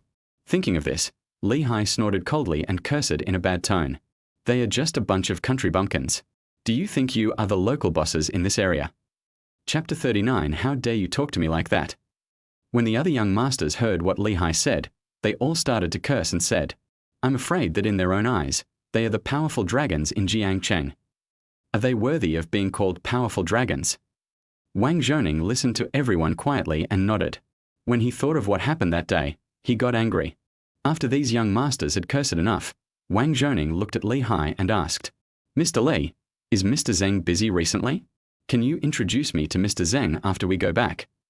There was a shrewd gleam in Wang Zhoning's eyes. He had laid so much groundwork just for this purpose. At this time, the young masters nearby heard it and knew that the young master Zheng Wang Zhoning was talking about was Zheng Yu, the young master of the Zheng family, one of the 4 major families in Jinling. Hearing Wang Zhoning mention Zheng Yu, Li Hai finally raised his eyes and glanced at him, saying coldly, "Let's talk about this after we return to Jinling." Wang Zhoning nodded repeatedly. He was arranged to make friends with rich men and he couldn't make enemies with anyone. After everyone finished talking, they finally looked at the service staff on the side. The lobby manager had just gone to lead the way and had just returned when he heard a conversation between several people. The manager also knew that the people in front of him were the young masters from Jinling. The manager narrowed his eyes slightly and started to ponder secretly in his mind. There have been many aristocratic families in Suzhou and Hangzhou since ancient times. These people seem to be wearing famous brands and their tone of voice is arrogant. They are probably from aristocratic families. Thinking of the other party's distinguished status, the lobby manager did not dare to neglect him and hurried forward to greet him. "Welcome everyone to our mountain clubhouse." Wang Zhoning glanced at the manager and said directly, Please arrange a private room on the top floor for us. The lobby manager was obviously stunned when he heard this, and then he replied, I'm so sorry, the private room on the top floor has been reserved. As you all know, we have a membership reservation system here, so I'm sorry. The lobby manager apologized politely as soon as he came up. After all, the members here were not people he could afford to offend. Wang Zhoning frowned, glared at the manager fiercely, and said in a bad tone, Why don't you just cancel your previous appointment? What about appointments and no appointments? Ultimately, it all depends on your identity. The manager paused again, with an obviously embarrassed expression on his face. Both sides are rich young men. He can't afford to offend either of them. The lobby manager was speechless for a moment. He remained in a bowed position with his head lowered tightly as he began to explain. I'm sorry to all the seniors, and I hope you can understand how difficult it is for us to run our business. After all, our main feature here is the membership reservation system, so we really can't turn it down. Not to mention, the guests have already arrived. How can he push it? Even if he lies with his eyes open, those rich young masters will not let him off. As a last resort, the lobby manager had no choice but to give a long explanation. At this moment, Liu Kai and others had dried their clothes and walked out. When they walked to the door, they had already heard Wang Zhoning's words. These words made the young masters frown, but they did not get angry. Liu Kai was too lazy to respond and walked directly to the lobby manager and ordered, Come on, take us to the private room on the top floor. In one sentence, he successfully shifted everyone's attention to him. Wang Zhoning and the others were looking at them. These people were the guests who had reserved the top floor box? Especially thinking about what Liu Kai said just now, these young masters from Sarang also thought of something. These people must have heard what they just said, so they deliberately asked the manager to take them upstairs? Is this to help the manager? But he was too lazy to even say a word to them. Does that mean he doesn't want to pay attention to them? After thinking through all these issues, the young masters were also unhappy. Wang Zhoning looked at this group of people, and suddenly he saw Ye Yuan in the crowd and was stunned. Then he shouted, Mr. Li, it's him. He's the one who stole my painting. If he hadn't interfered that day, I would have gotten the painting and given it to you. Li Hai frowned and looked in the direction Wang Zhoning pointed. He saw Ye Yuan at a glance and was also stunned. He knew this person and this face so well. At the beginning, this guy was close to the woman that Zheng Xiao liked, so Zheng Xiao asked him to bring people to block him for several days and told him to get as far away as possible, otherwise he would beat him every time he saw him. Unexpectedly, this kid was really obedient and ran from Jinling to Jiangcheng. Thinking of Ye Yuan's cowardly look at the beginning, Li Hai also laughed out loud.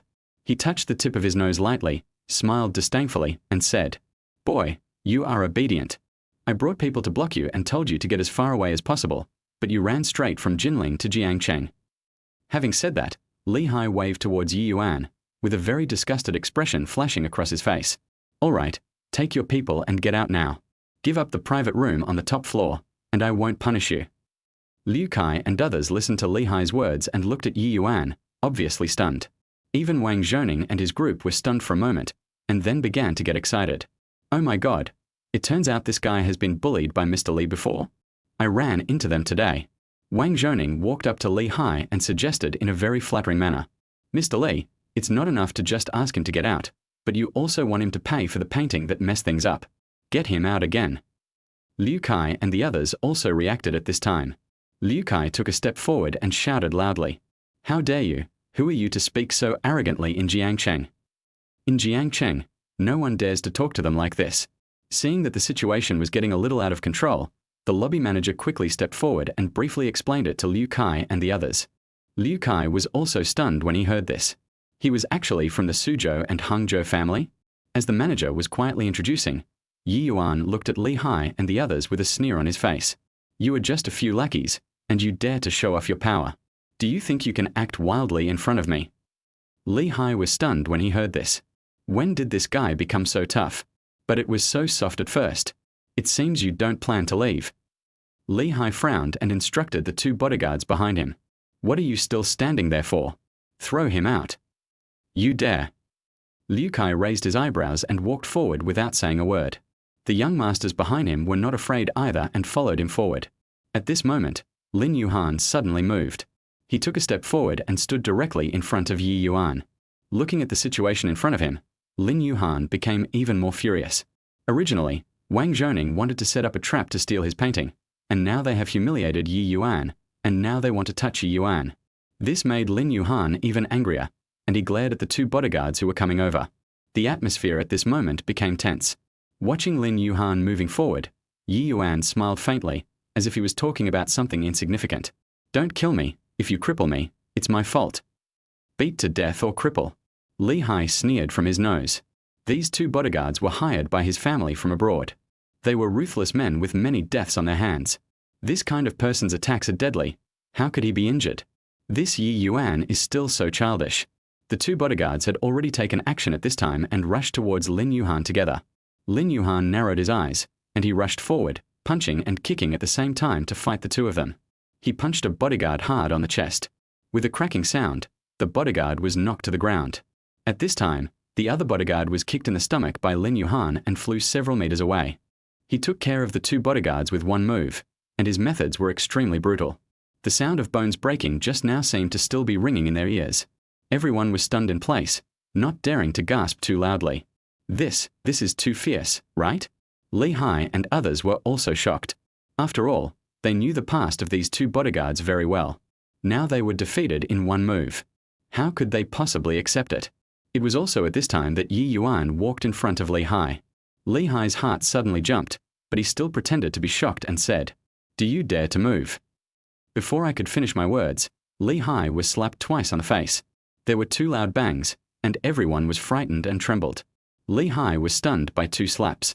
Just as he was about to speak, he was kicked again. Li Hai's body flew up directly and flew several meters before falling down, and the table behind him was smashed. That was a solid wooden table, and it was smashed to pieces. You can see how powerful that kick was. Chapter 40. Damn, what kind of handwriting is this? Li Hai screamed in pain. The sound was so shrill that Wang Zhoning and others turned pale with fear. How dare this person touch Li Xiao? At this time, Ye Yuan had already walked to the side of Li Hai, who was lying down. He stepped on Li Hai's chest, controlling the strength of the kick and only squeezing the air out of Li Hai's chest. In an instant, a feeling of suffocation enveloped Li Hai. His pale face gradually turned red. Li Hai endured the pain in his body and struggled for a long time. But no matter how he moved, Ye Yuan's feet did not move at all, not giving him any chance to breathe. Li Hai was helpless and almost suffocated. Wang Zhoning and others were so frightened by Li Hai's miserable appearance that they collapsed to the ground. Even Liu Kai and others were shocked. After all, they had never seen Ye Yuan like this, and they were also shocked by his aura. For a moment, no one dared to speak up to save Li Hai. Li Hai couldn't catch his last breath and fainted from suffocation. Seeing that the other party had fainted, Ye Yuan snorted coldly and raised his foot. At this time, Ye Yuan finally turned his gaze to the young masters standing aside. Those young masters were already trembling with fear. They were all frightened by Ye Yuan's ruthlessness. They wished there was a crack in the ground at this time so that everyone could find a place to hide. Ye Yuan looked at them coldly and said to Lin Yuan beside him, "These people are too noisy, throw them out." "Yes, boss." Lin Yuan responded, grabbed the two young masters' hair with both hands, and threw them out without paying any attention to their wailing. After 2 trips, a lot of hair was pulled out. Lin Yuan shook his hands in disgust. The young masters were so scared that their legs went limp. They hurriedly took Li Hai and the 2 injured bodyguards and fled outside. The manager was still standing there staring in amazement. He couldn't believe that things would turn out like this. Were those young masters from the Suzhou and Hangzhou families driven out just like that? Liu Kai and the others were in a similar mood, and were also ruthlessly confused by Ye Yuan. "Please take us to the private room," Ye Yuan said to the manager, who then reacted and took everyone to the private room on the top floor. Everyone looked at the beautiful scenery outside the window, and delicious food began to be served on the table. No one had recovered from what had just happened, but they saw Ye Yuan chatting and laughing calmly, which made everyone feel that Ye Yuan was a little unpredictable. While everyone was eating, Dong Yuequan also sent a message to Ye Yuan. "Mr. Yi, where are you? I have a gift for you." Ye Yuan didn't take it seriously and directly sent the address of the mountain club. After a while, "Everyone, please be quiet. I have something to say to Brother Yi." Seeing that everyone had almost finished eating, Liu Kai handed the box he brought to Ye Yuan and said with a smile, "Thank you for your help last time, Brother Yi. This is a small token of my appreciation." Ye Yuan was also stunned when he looked at the box made of finely carved rosewood. He smiled and said, "Don't be so polite, it's just a small favor." The young masters nearby also urged Ye Yuan to accept it.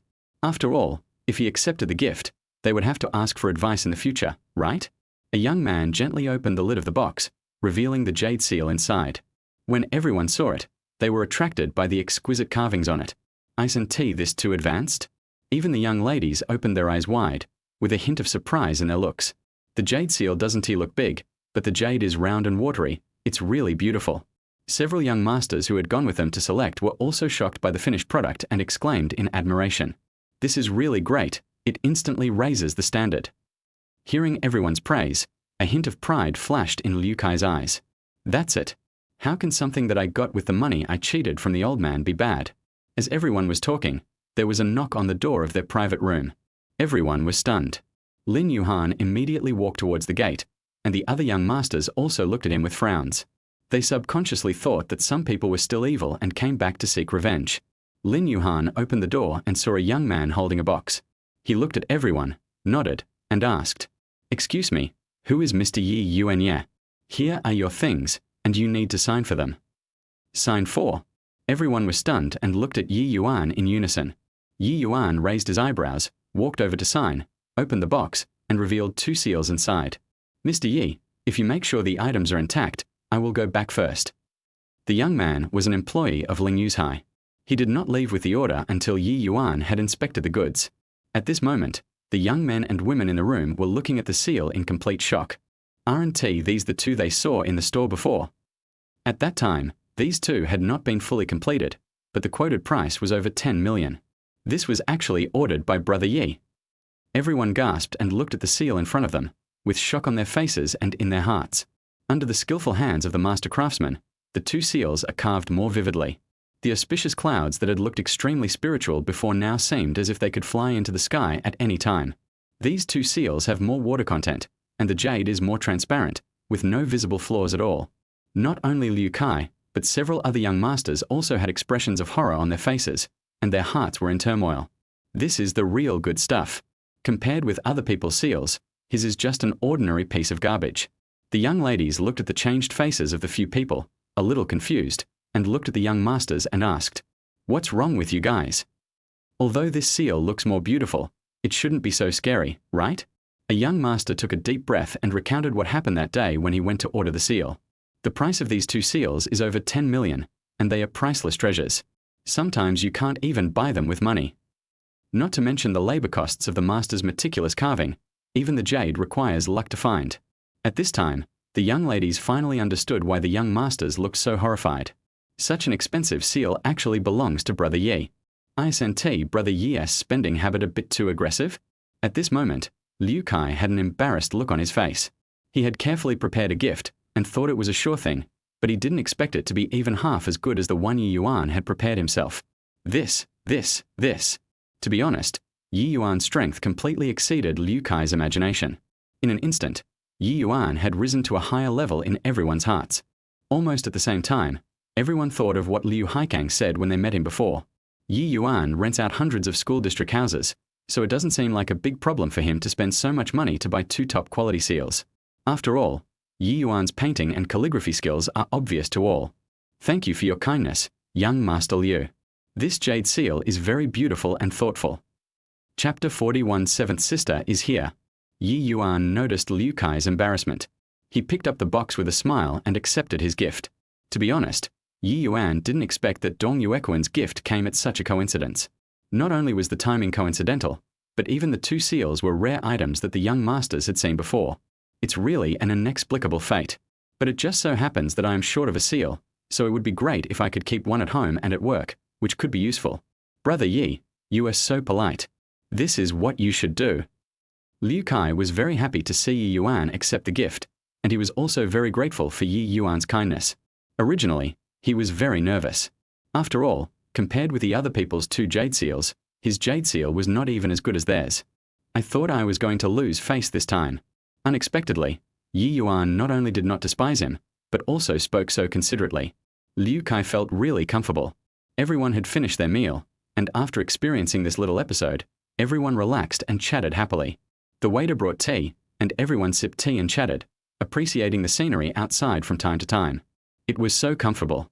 Especially the young ladies. Ye Yuan had severely taught those people from Jinling a lesson before, which really scared the young ladies. By this time, I had recovered and started taking pictures to post on WeChat Moments. After talking for a while, Ye Yuan stood up and asked everyone to leave. Let's go, it's almost time, let's go down the mountain. When I walked out of the private room on the top floor, I saw the lobby manager waiting at the door. Seeing the trembling face of the lobby manager, Ye Yuan smiled and said lightly, "All the things that were smashed just now are counted on my account." No, no. The manager waved his hands quickly and said with a guilty look, "It's also because we didn't make good arrangements and caused trouble for you guys." After all, a man who dared to beat up even the eldest son of a noble family in Jinling was not someone a small manager like him could afford to offend. Besides, they had booked the box in advance, so they had no problem with it. On the contrary, those people from the Jinling families acted superior as soon as they came out and looked down on everyone. Even if they were taught a lesson, it was their own fault and they really deserved it. The lobby manager was very nice and escorted everyone to the entrance of the club. Seeing that no one was driving, the lobby manager quickly said, "Shall I arrange a car to take you down the mountain?" Everyone looked at each other, and Liu Kai waved his hand at the manager, politely declining. "No, we are full and have just finished digesting the food, so we can just walk on. Anyway, if you follow this road, you will reach the parking lot at the foot of the mountain in no time." The lobby manager watched everyone leave before returning to the club.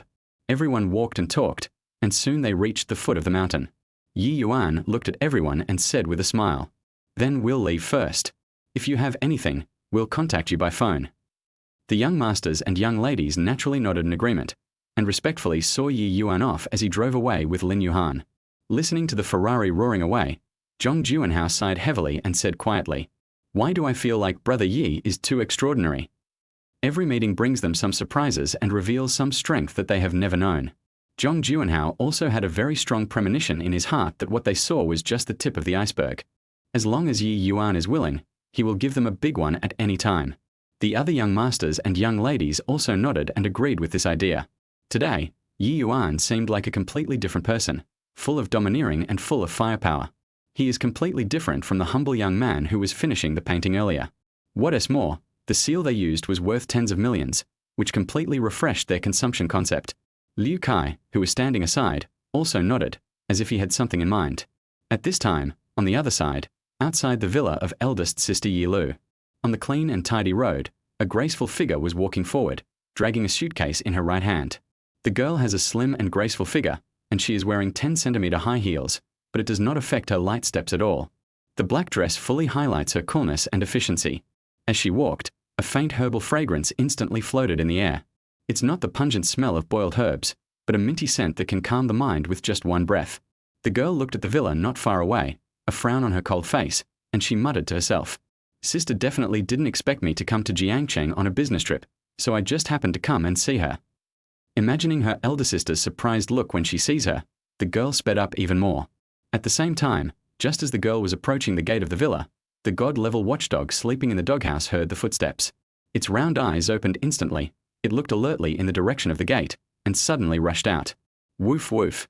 The god-level watchdog barked at the door several times, as if warning the girl at the door not to get any closer. This sudden appearance scared the girl at the door. The girl gently stroked her chest, and her face, which was originally rosy, turned noticeably pale. When did my eldest sister's family get such a big dog? Not only is he big, but he's also so fierce? The girl was shocked. She looked at the guard dog carefully and even saw a lot of muscles on its body. You can tell at first glance that it is full of power, and its explosive power is amazing. How could she dare to open the door to such a ferocious dog? If the door is opened in this situation, it will be torn apart directly. As the girl thought about it, she subconsciously took 2 steps back. Unfortunately, her gesture of showing weakness was completely ineffective in the dog's eyes, and it still stared at it. It was as if he was looking at his prey. The girl frowned slightly. This strong feeling of oppression made her feel a little uncomfortable. She looked at the dog and sighed, muttering helplessly, "Big sister, how could you get such a big dog?" The girl and the dog stared at each other for a while, but she finally gave in and gave up trying the little dog training tricks she found online. She took out her cell phone and called her elder sister, but the music kept playing until it automatically hung up, and no one answered. The girl called 2 more times, but neither of them went through. She thought to herself that the elder sister was probably in a meeting. Alas, I didn't send out the surprise, and I got myself trapped outside. The girl muttered to herself quietly. After standing at the door for a while, she felt a little tired. After all, Wearing 10-centimeter high heels is no joke. The suitcase she brought was small in size, which was not only uncomfortable to sit in, but also very unsightly. The girl looked around and walked to a position close to the roadside. The fence of the villa was not far behind her. The dog can be seen in the fence, staring at the girl with a look of alertness on his face. The girl took out her cell phone, switched it to front camera mode, and took a selfie with the dog. The cold and beautiful face, coupled with the dog's alert look, always feels like something is weird. The girl was quite satisfied with the photo. She took out her phone and started typing, preparing to post it on WeChat Moments. I'm in Jiangcheng, just got off the plane. There's a vicious dog at home, sitting on the side of the road, hoping my sister will watch it. Below is a photo of myself and my dog, which is quite to the point. At this time, Ye Yuan happened to be browsing his moments. He was also stunned when he saw his seventh sister's moments. Seventh sister actually posted on Moments. His seventh sister, Ye Tong, was known as a miracle doctor and was already a medical consultant for the hospital at a young age. She has superb medical skills and is extremely famous in the circle. She is definitely a leader of the younger generation. She is usually very busy, attending various medical seminars, and she actually came to Jiangcheng today. Yuhan, where are you going later? Ye Yuan looked at his phone and talked to Lin Yuhan. Lin Yuhan quickly responded, Boss, this place is close to the hospital. Why don't you just drop me off at the hospital? Ye Yuan nodded. Lin Yuhan parked the car in front of the hospital and walked inside. Sitting back in the driver's seat, Ye Yuan stepped on the accelerator to the bottom and sped towards home. Ye Yuan hurried back in a hurry. He recalled the photo of his seventh sister, who was standing alone outside the villa. She must be tired of sitting. I came to Jiangcheng on business, and after taking the plane I still have to sit at the door. This is too pitiful. The more Ye Yuan thought about it, the more distressed he felt. The roar of the Ferrari became even louder. When he arrived at the door of his house, he found that there was no one there. Ye Yuan was stunned. He looked around and suddenly caught a glimpse of a beautiful figure lying on the lawn in the villa area park not far away, basking in the sun. The sunlight just covers the beautiful figure, and the graceful figure enjoys the nourishment of the sun, with a leisurely curve at the corner of her mouth. Ye Yuan. Wow, you really know how to enjoy life. Ye Yuan curled his lips and walked towards the direction of seventh sister. When walking onto the lawn, Ye Yuan deliberately lightened his steps and tiptoed to the side of his seventh sister. He squatted down and looked down at the seventh sister. Chapter 42, is that all? I thought you and my little brother. At such a close distance, there was no flaw on Ye Tong's delicate face, as smooth and white as a peeled boiled egg. Ye Tong was enjoying the sun bath when she suddenly felt someone blocking her sunlight and opened her eyes abruptly.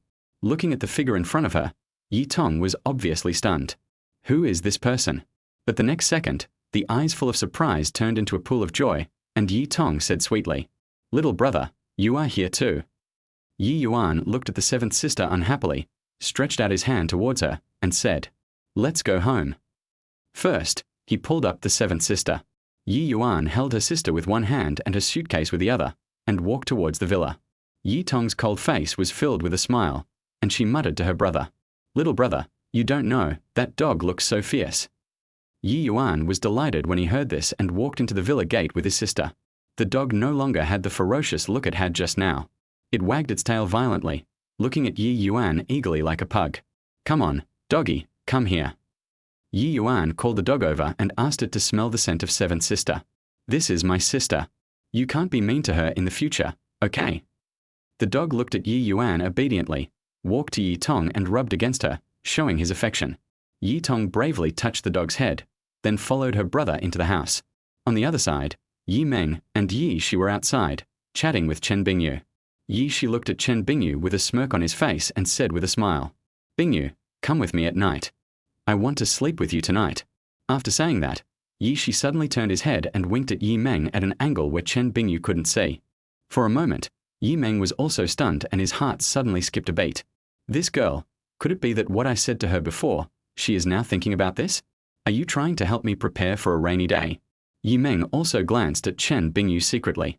This best friend of his sister was indeed quite good. She has a sweet look and a good figure, and she is a good candidate. While thinking about his brother, Yi Meng casually opened the circle of friends, and the first thing that caught his eye was Yi Tong's post.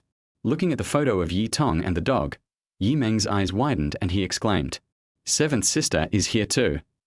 Yi Meng quickly handed the phone to Yi Shi to look at, and they were all very happy. Yi Shi covered her mouth, looking like she couldn't help herself, and said, "I didn't expect that a person like Seventh Sister would have such a miserable day. Let's go and save her." Several people drove back to the villa. She slammed on the brakes, jumped out of the car in a hurry, and said while running, "Seventh Sister, I'm here to save you." There was no response except the gentle breeze around. She subconsciously looked towards the gate of the villa and saw that it had already been opened. However, Guzi heard its voice and came forward. Yi Meng, who also got out of the car, was also stunned. Several people walked into the villa together. As soon as they entered the living room, everyone saw Ye Yuan and Yi Tong sitting on the sofa, chatting excitedly. Looking at the scene in front of them, everyone immediately realized that it was Ye Yuan who brought Yi Tong in. She curled her lips in dissatisfaction and said very sadly, "I rushed back to rescue them, but in the end I rescued no one because someone else got there first." But the next moment, Shi wiped away the depression on his face and pounced on Yi Tong. Several people were chatting together on the sofa, and the atmosphere was particularly harmonious and beautiful. It was not until dinner time that Yi Tong's cell phone rang and she received a reply from her elder sister. Yi Tong shook her head helplessly and said lamentingly, "Good fellow, you are replying to me only now. Am I a picked-up baby?" After saying that, Yi Tong looked at the others and repeated her elder sister's words to them. "My elder sister said that she has been very busy in the past few days, and she might have to stay in the reception room for a few days. She asked us to be quiet at home and not make trouble at home. Everyone. She is worthy of being my eldest sister. She is such a workaholic. Okay, I'll go cook." Yi Meng stood up on his own initiative and walked towards the kitchen. Everyone had a simple meal. Chen Bingyu did not leave but also stayed in the villa. The next morning, Ye Yuan woke up naturally, washed up, and went to the first floor. "I originally thought that since my eldest sister was not around, no one would get up so early. I didn't expect to see Chen Bingyu as soon as I went downstairs." Chen Bingyu was doing yoga in the living room, in front of the huge floor-to-ceiling window. Today, Chen Bingyu was wearing a tight yoga suit. The fabric perfectly wrapped her good figure, revealing only her mouth-watering curves. With the soothing music, Chen Bingyu began to do various yoga moves on the yoga mat. Yoga places great emphasis on stretching and expansion. Chen Bingyu's movements are skillful and standard. Against the backdrop of tight clothes, some of the advantages of women are infinitely magnified. Chen Bingyu is like a swan dancing gently on the ice, with softness and beauty in her movements. Not to mention, there was a hint of hotness that occasionally showed up. That hot body is simply amazing.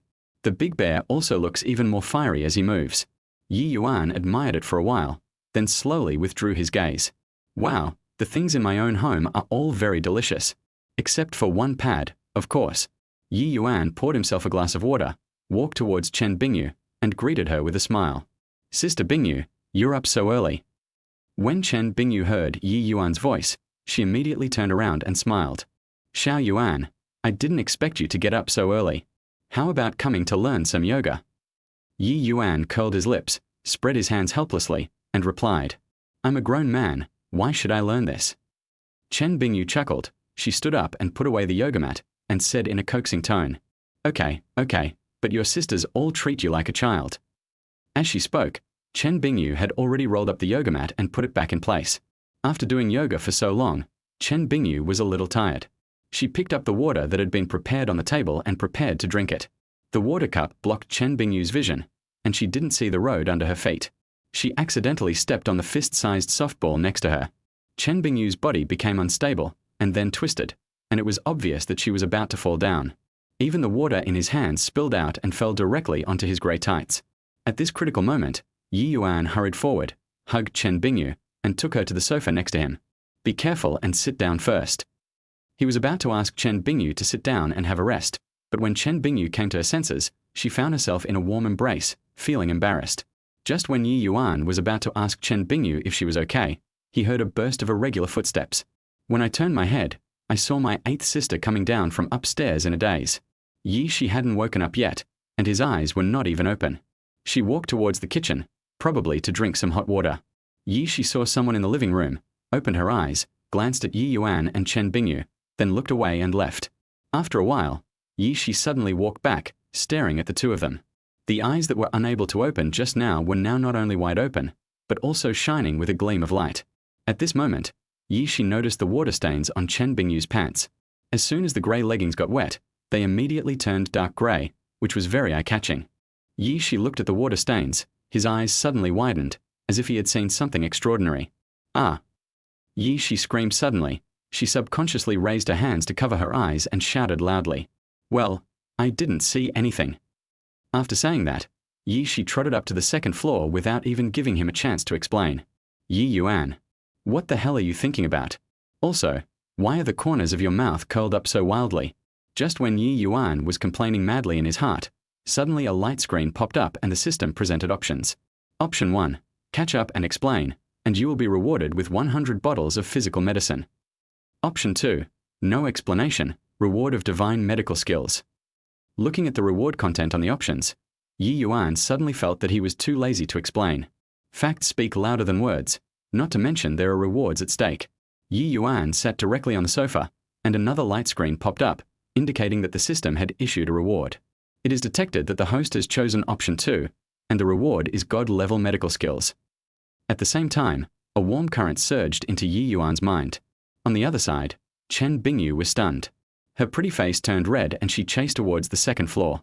She went directly to Ye Shi's room, and as soon as she entered the door, she began to explain. Shi, I didn't see anything, and I didn't hear anything. Don't explain it to me, I understand everything. Ye Shi didn't even wait for Chen Bingyu to finish her words and interrupted her directly. Chen Bingyu, I need to explain. You know nothing.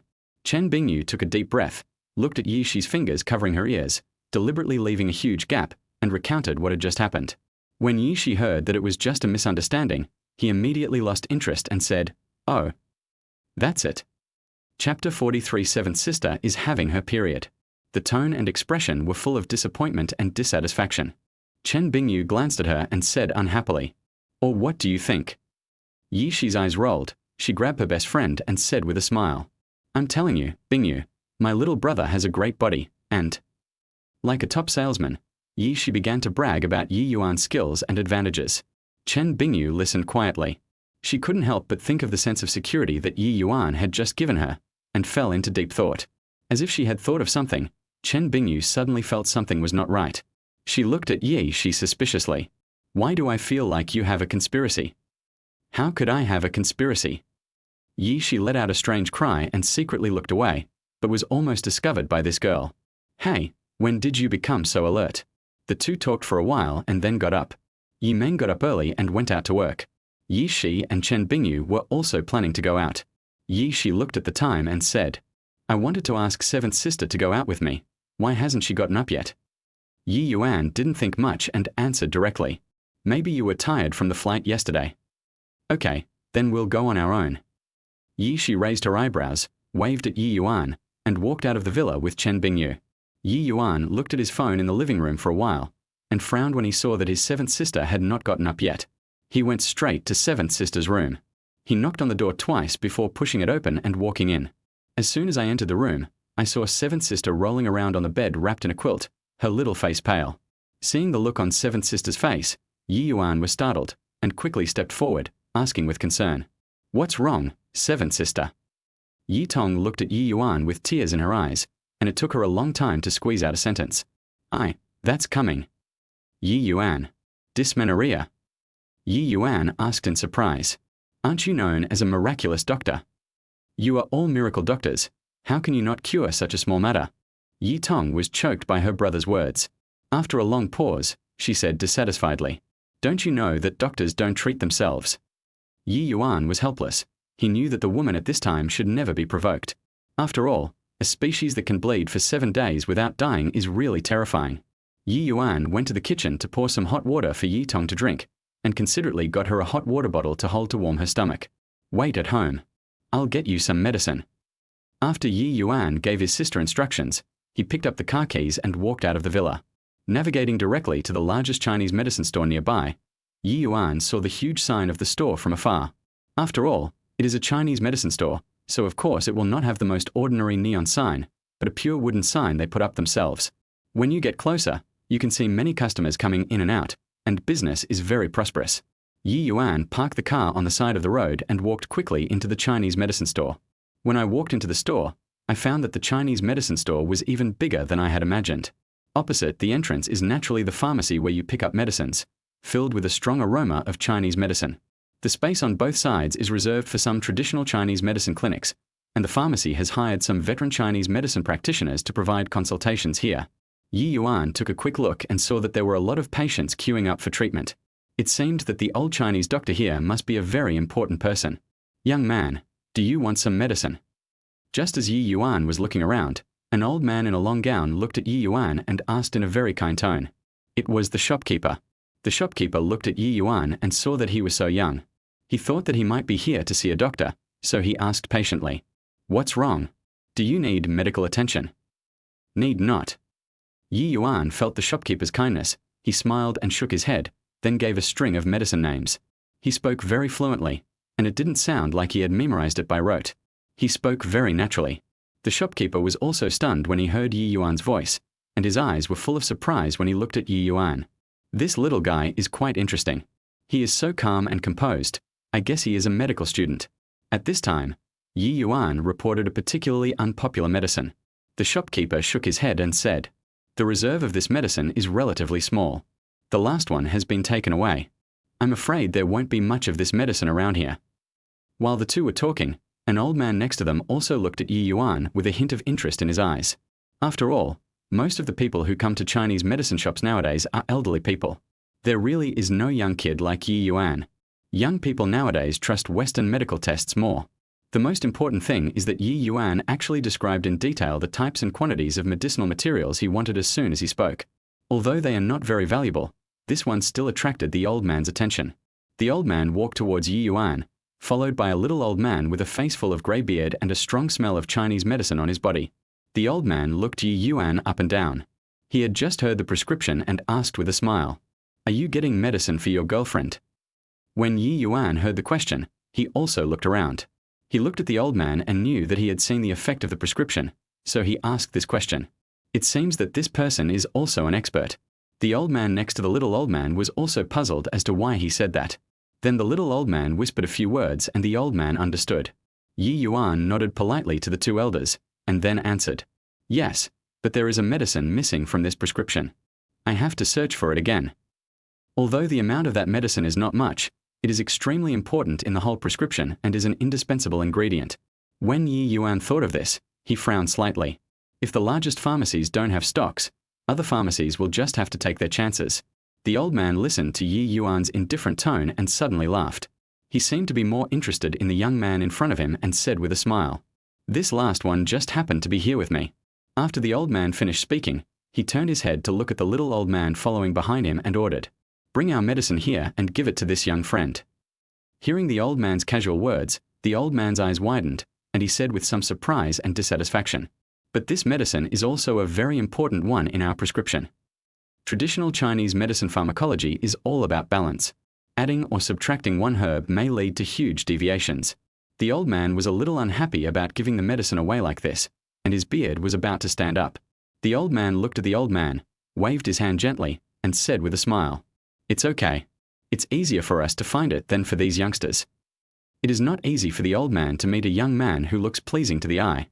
It's just a medicine, it's not that expensive, so just spend some time on it. As if he had thought of something, the old man said to the little old man with emotion, "Look at the young people nowadays, how much they love their wives." Chapter 44. My dear brother, I have been very kind to you, but you treat me like this? I want to show some love to that old woman now, but I don't have the chance. Tell me, you pursued fame and profit in the beginning, but in the end, it is nothing but a passing cloud, and the person is gone, making it difficult to recall. When the old man heard the old man's emotion, he lowered his head slightly, then took out the medicine from the medicine bag and handed it to the old man. The old man took it with a smile, passed it in the direction of Ye Yuan, and said with a smile, "Young man, don't think I'm nagging. Once a man gets old, he tends to have wild thoughts." Ye Yuan quickly took the medicine, smiled faintly, and said gratefully, "You are just lamenting about life. How could that be possible, considering the kindness of giving me the medicine?" As for the misunderstanding about prescribing medicine for his girlfriend, Ye Yuan did not explain. Carefully placing the herbs on the counter, Ye Yuan looked at the old man and said sincerely, "Thank you for your generosity in giving me the medicine. I'll give you the money for it." When the old man heard this, he quickly waved his hand again. It was just a medicine, and it was totally unnecessary. No, Ye Yuan did not dwell on this matter too much. He paid for the other herbs and said to the shopkeeper, "Please help me grind it." "Okay, wait a moment." The shopkeeper handed the medicine bags to his apprentices and asked them to grind them. At this time, Ye Yuan looked at the old man beside him. Through the observation of his god-level medical skills and based on the old man's complexion, he had a general understanding in his mind. Adding on the medicine that the old man had just given him, he also had a rough idea of what prescription the other party was going to prescribe. Ye Yuan didn't want to owe anyone a favor. He thought about it and said to the old man, "Old man, although you gave me this medicine, you can try to use 4 tiles instead. It will be the best when combined with your prescription." Ye Yuan didn't say anything. When he walked over just now, he had already identified the smell of the medicinal herbs in the old man's medicine bag. Now he can be said to have a clear idea in his mind, so the advice he gives is naturally the best. The old man was obviously stunned when he heard Ye Yuan mention the 4 tiles. After a while, he realized that the other party was probably talking about a medicinal herb. "You little guy, do you know what disease I have and what medicine I take? How dare you talk nonsense? It's easy to make mistakes if you just point fingers like this." The old man had a smile on his face, and his tone clearly did not contain any blame, as if he was just discussing an issue with 2 close friends of different ages. It's more like a joke. However, the old man next to him frowned and thought hard about something after hearing Ye Yuan's words. Ye Yuan looked at the old man with an amiable face, still without much explanation, but just smiled and said, "Old man, you can try it. I'm leaving first." His medicinal herbs had been ground and placed on the counter in front of him by the shopkeeper. After Ye Yuan finished speaking, he took the medicine bag in his hand and left quickly. Seventh sister is still feeling unwell at home, so he has to hurry back. Just after Ye Yuan left, the old man put his hands behind his back, looked at the little old man beside him, and said with a smile, "This young man is quite interesting. The medicine he just mentioned, is it really nonsense?" The old man shook his head slightly, with a hint of caution on his face. He thought about it carefully and felt that the reason why Ye Yuan did not explain was probably because he was with the old man. "Since we are in the same industry, I know very well whether this medicine is suitable for you." Just now he thought about it carefully and found that there was nothing wrong with this medicine pharmacologically. If that's the case, I think the young man must have thought about it carefully. "Boss, give me 3 coins and 4 tiles."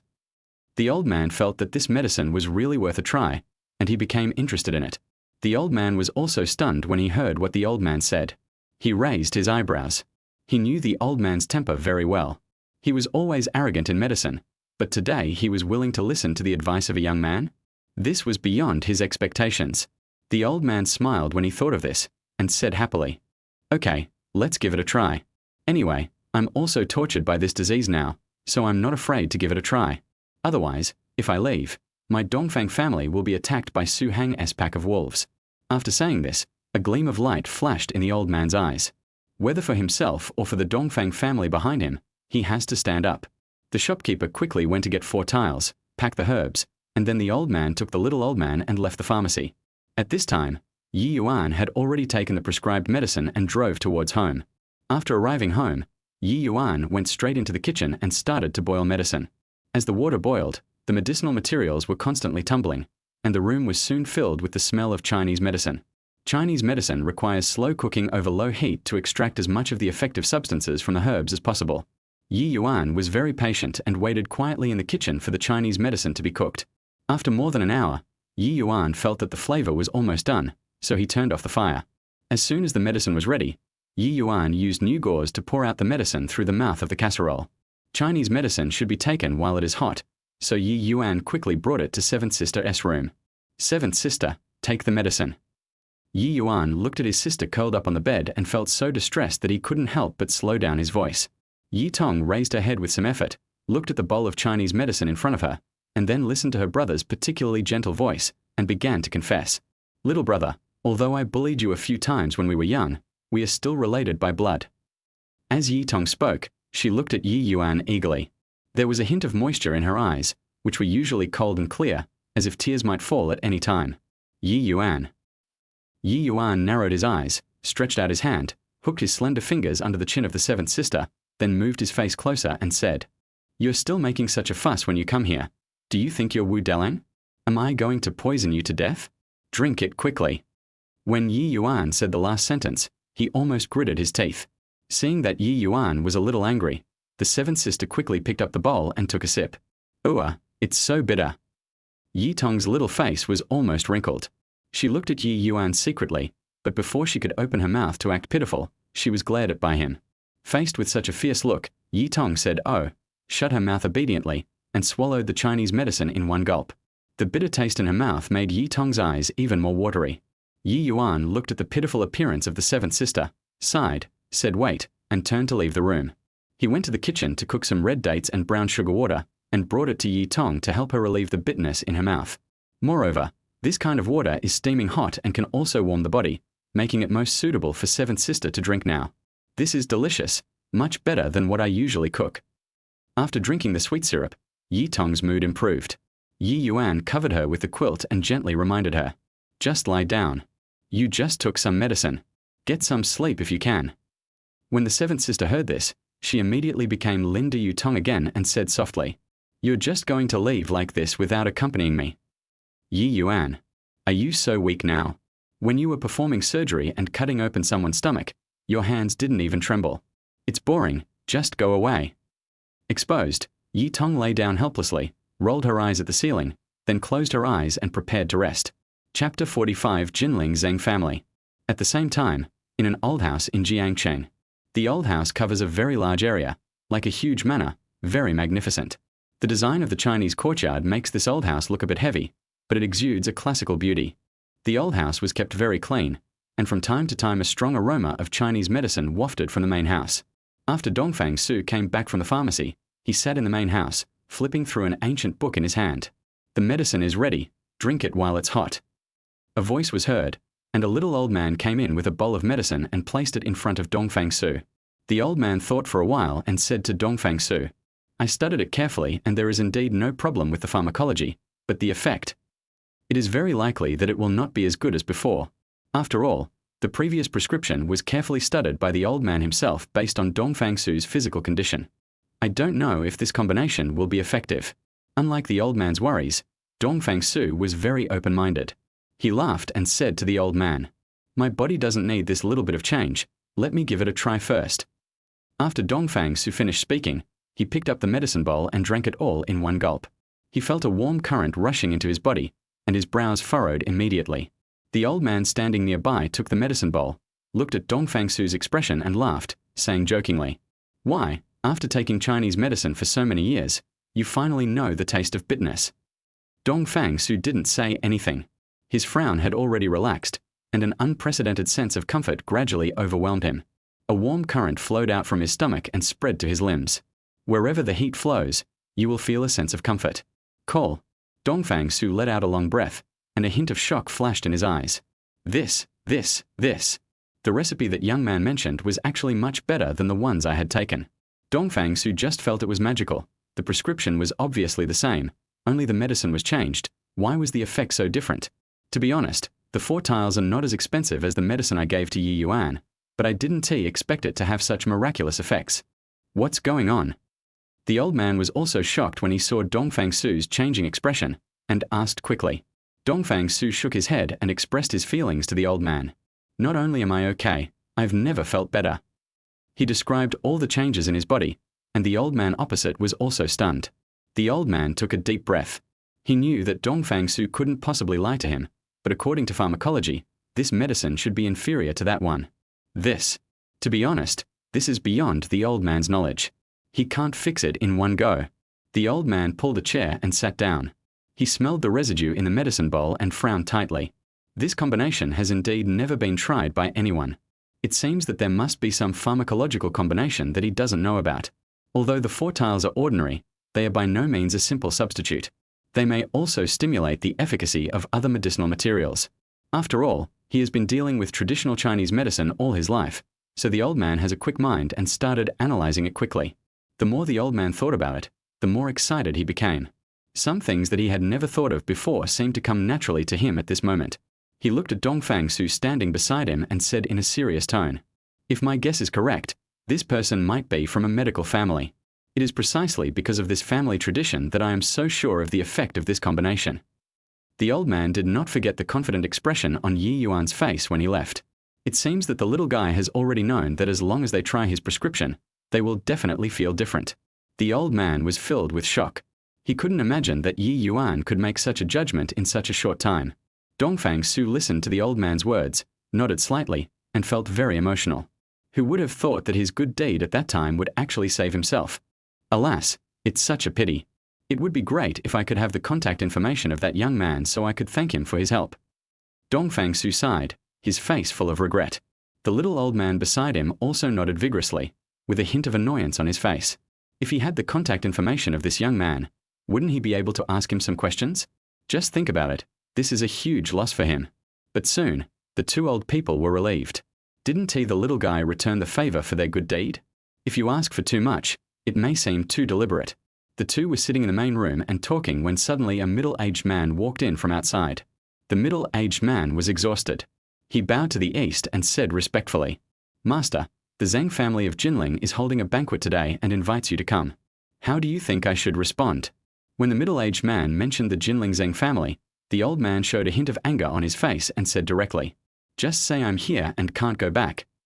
After finishing speaking, the old man sneered. What a hypocrite. Would the Zheng family be so kind to invite me? Who knows what bad ideas they might have? As long as the old man is still alive, he will never allow any family or noble family to target the Dongfang family. The middle-aged man nodded and walked out while keeping his head bowed. At the same time, Jinling International Hotel.